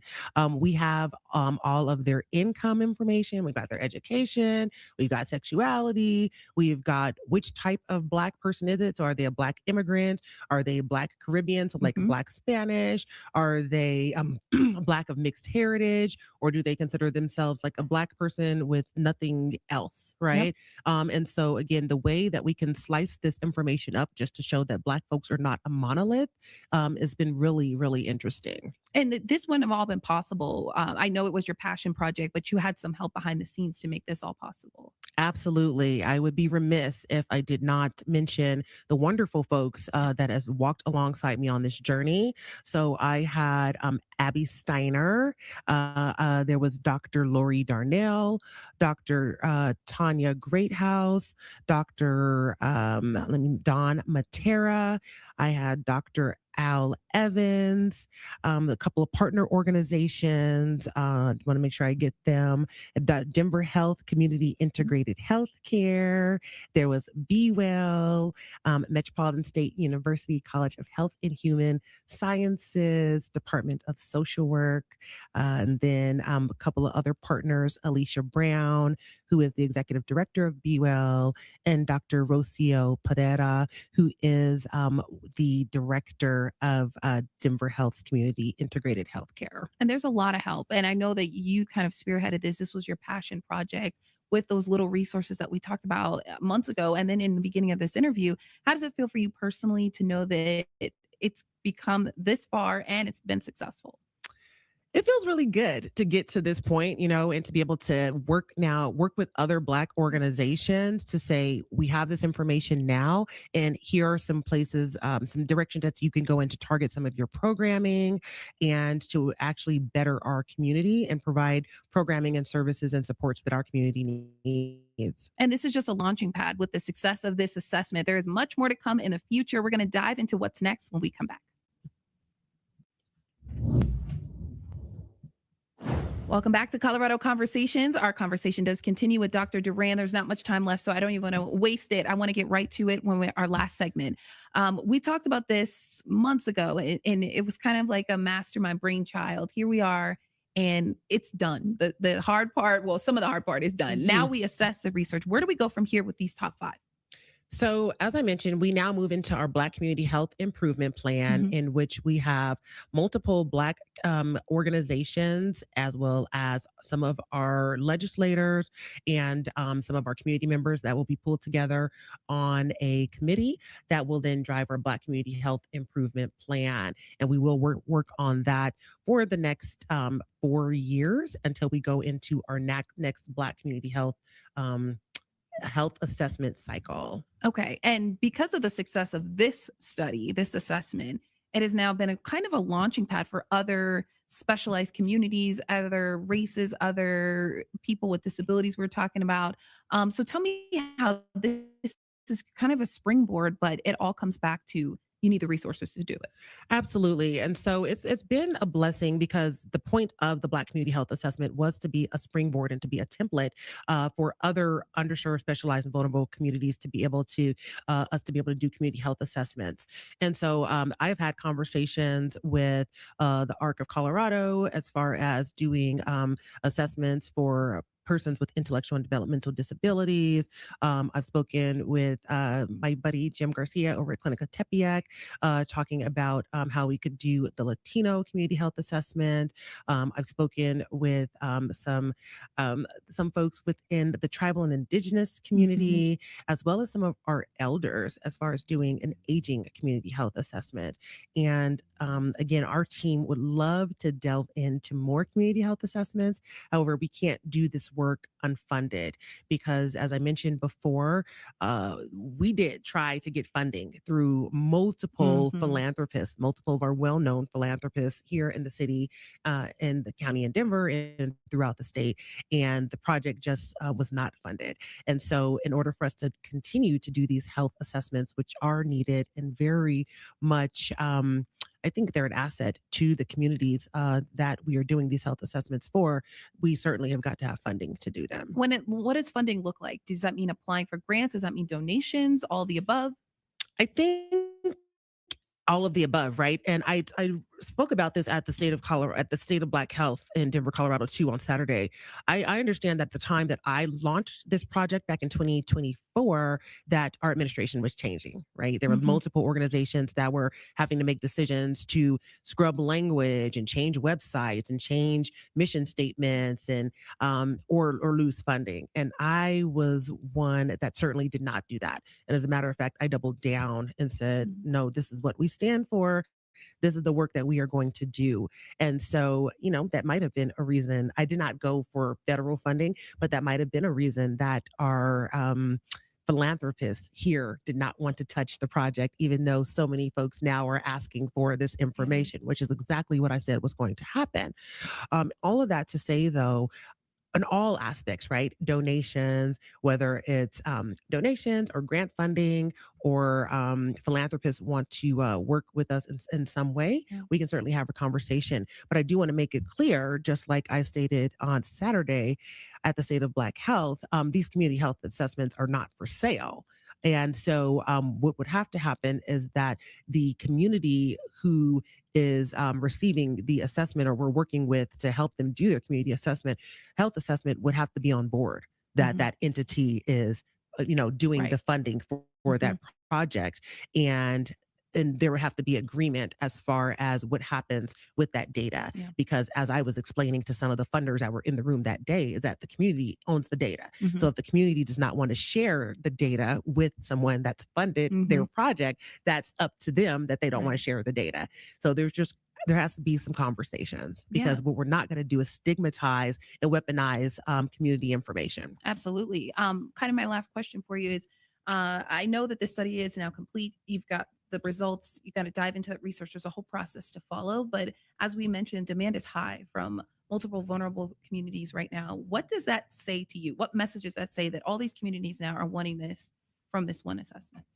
It says to me that that we're on the right track and that the information is needed and that the template as far as how communities can get into their own communities to assess health is something that was needed. And so again, I'm so proud of my team, of the work that we all did, and anyone that will want to have further conversations about community health assessment, please feel free to reach out to me, Ducks in a Row Human Services Inc. Please throw it in your Google and you'll find my website and you'll find my contact information. All right, Dr. Duran, thank you so much for coming back in. I know there was a lot to unpack, a lot of good work that you're doing, and hopefully you get the funding that you need to continue this hard work that you're doing for our community. Thank you, Talia. I appreciate it. All right, and thank you for joining us for another episode here of Colorado Conversations here on our free Fox 31 Plus app. We will see you next time.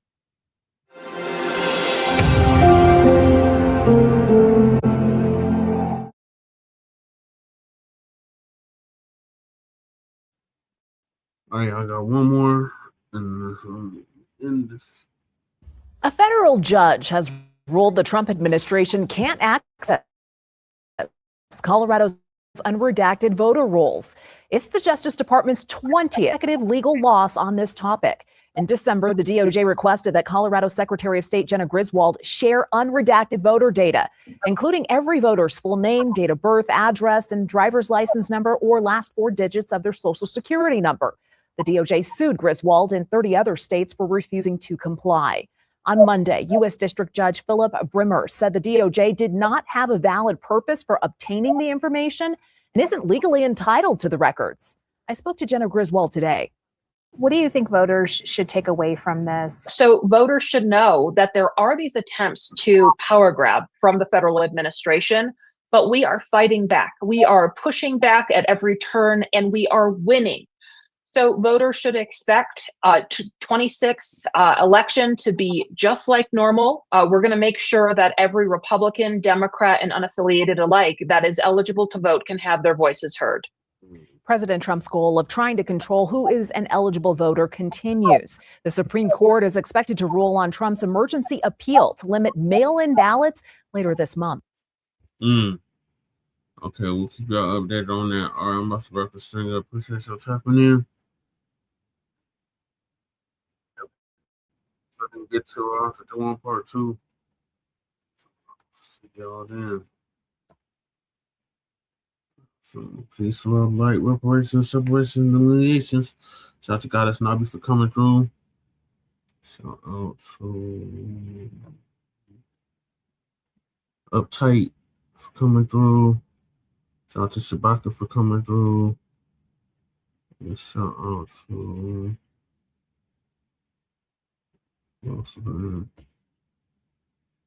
that's it. Anybody else speaking and not speaking. So peace, love, light, reparations, separations, and delineations of Black empowerment. Chan Kruma, signing off from the Mile High Income and Illegal Migrant Flooded City. See y'all later. Peace.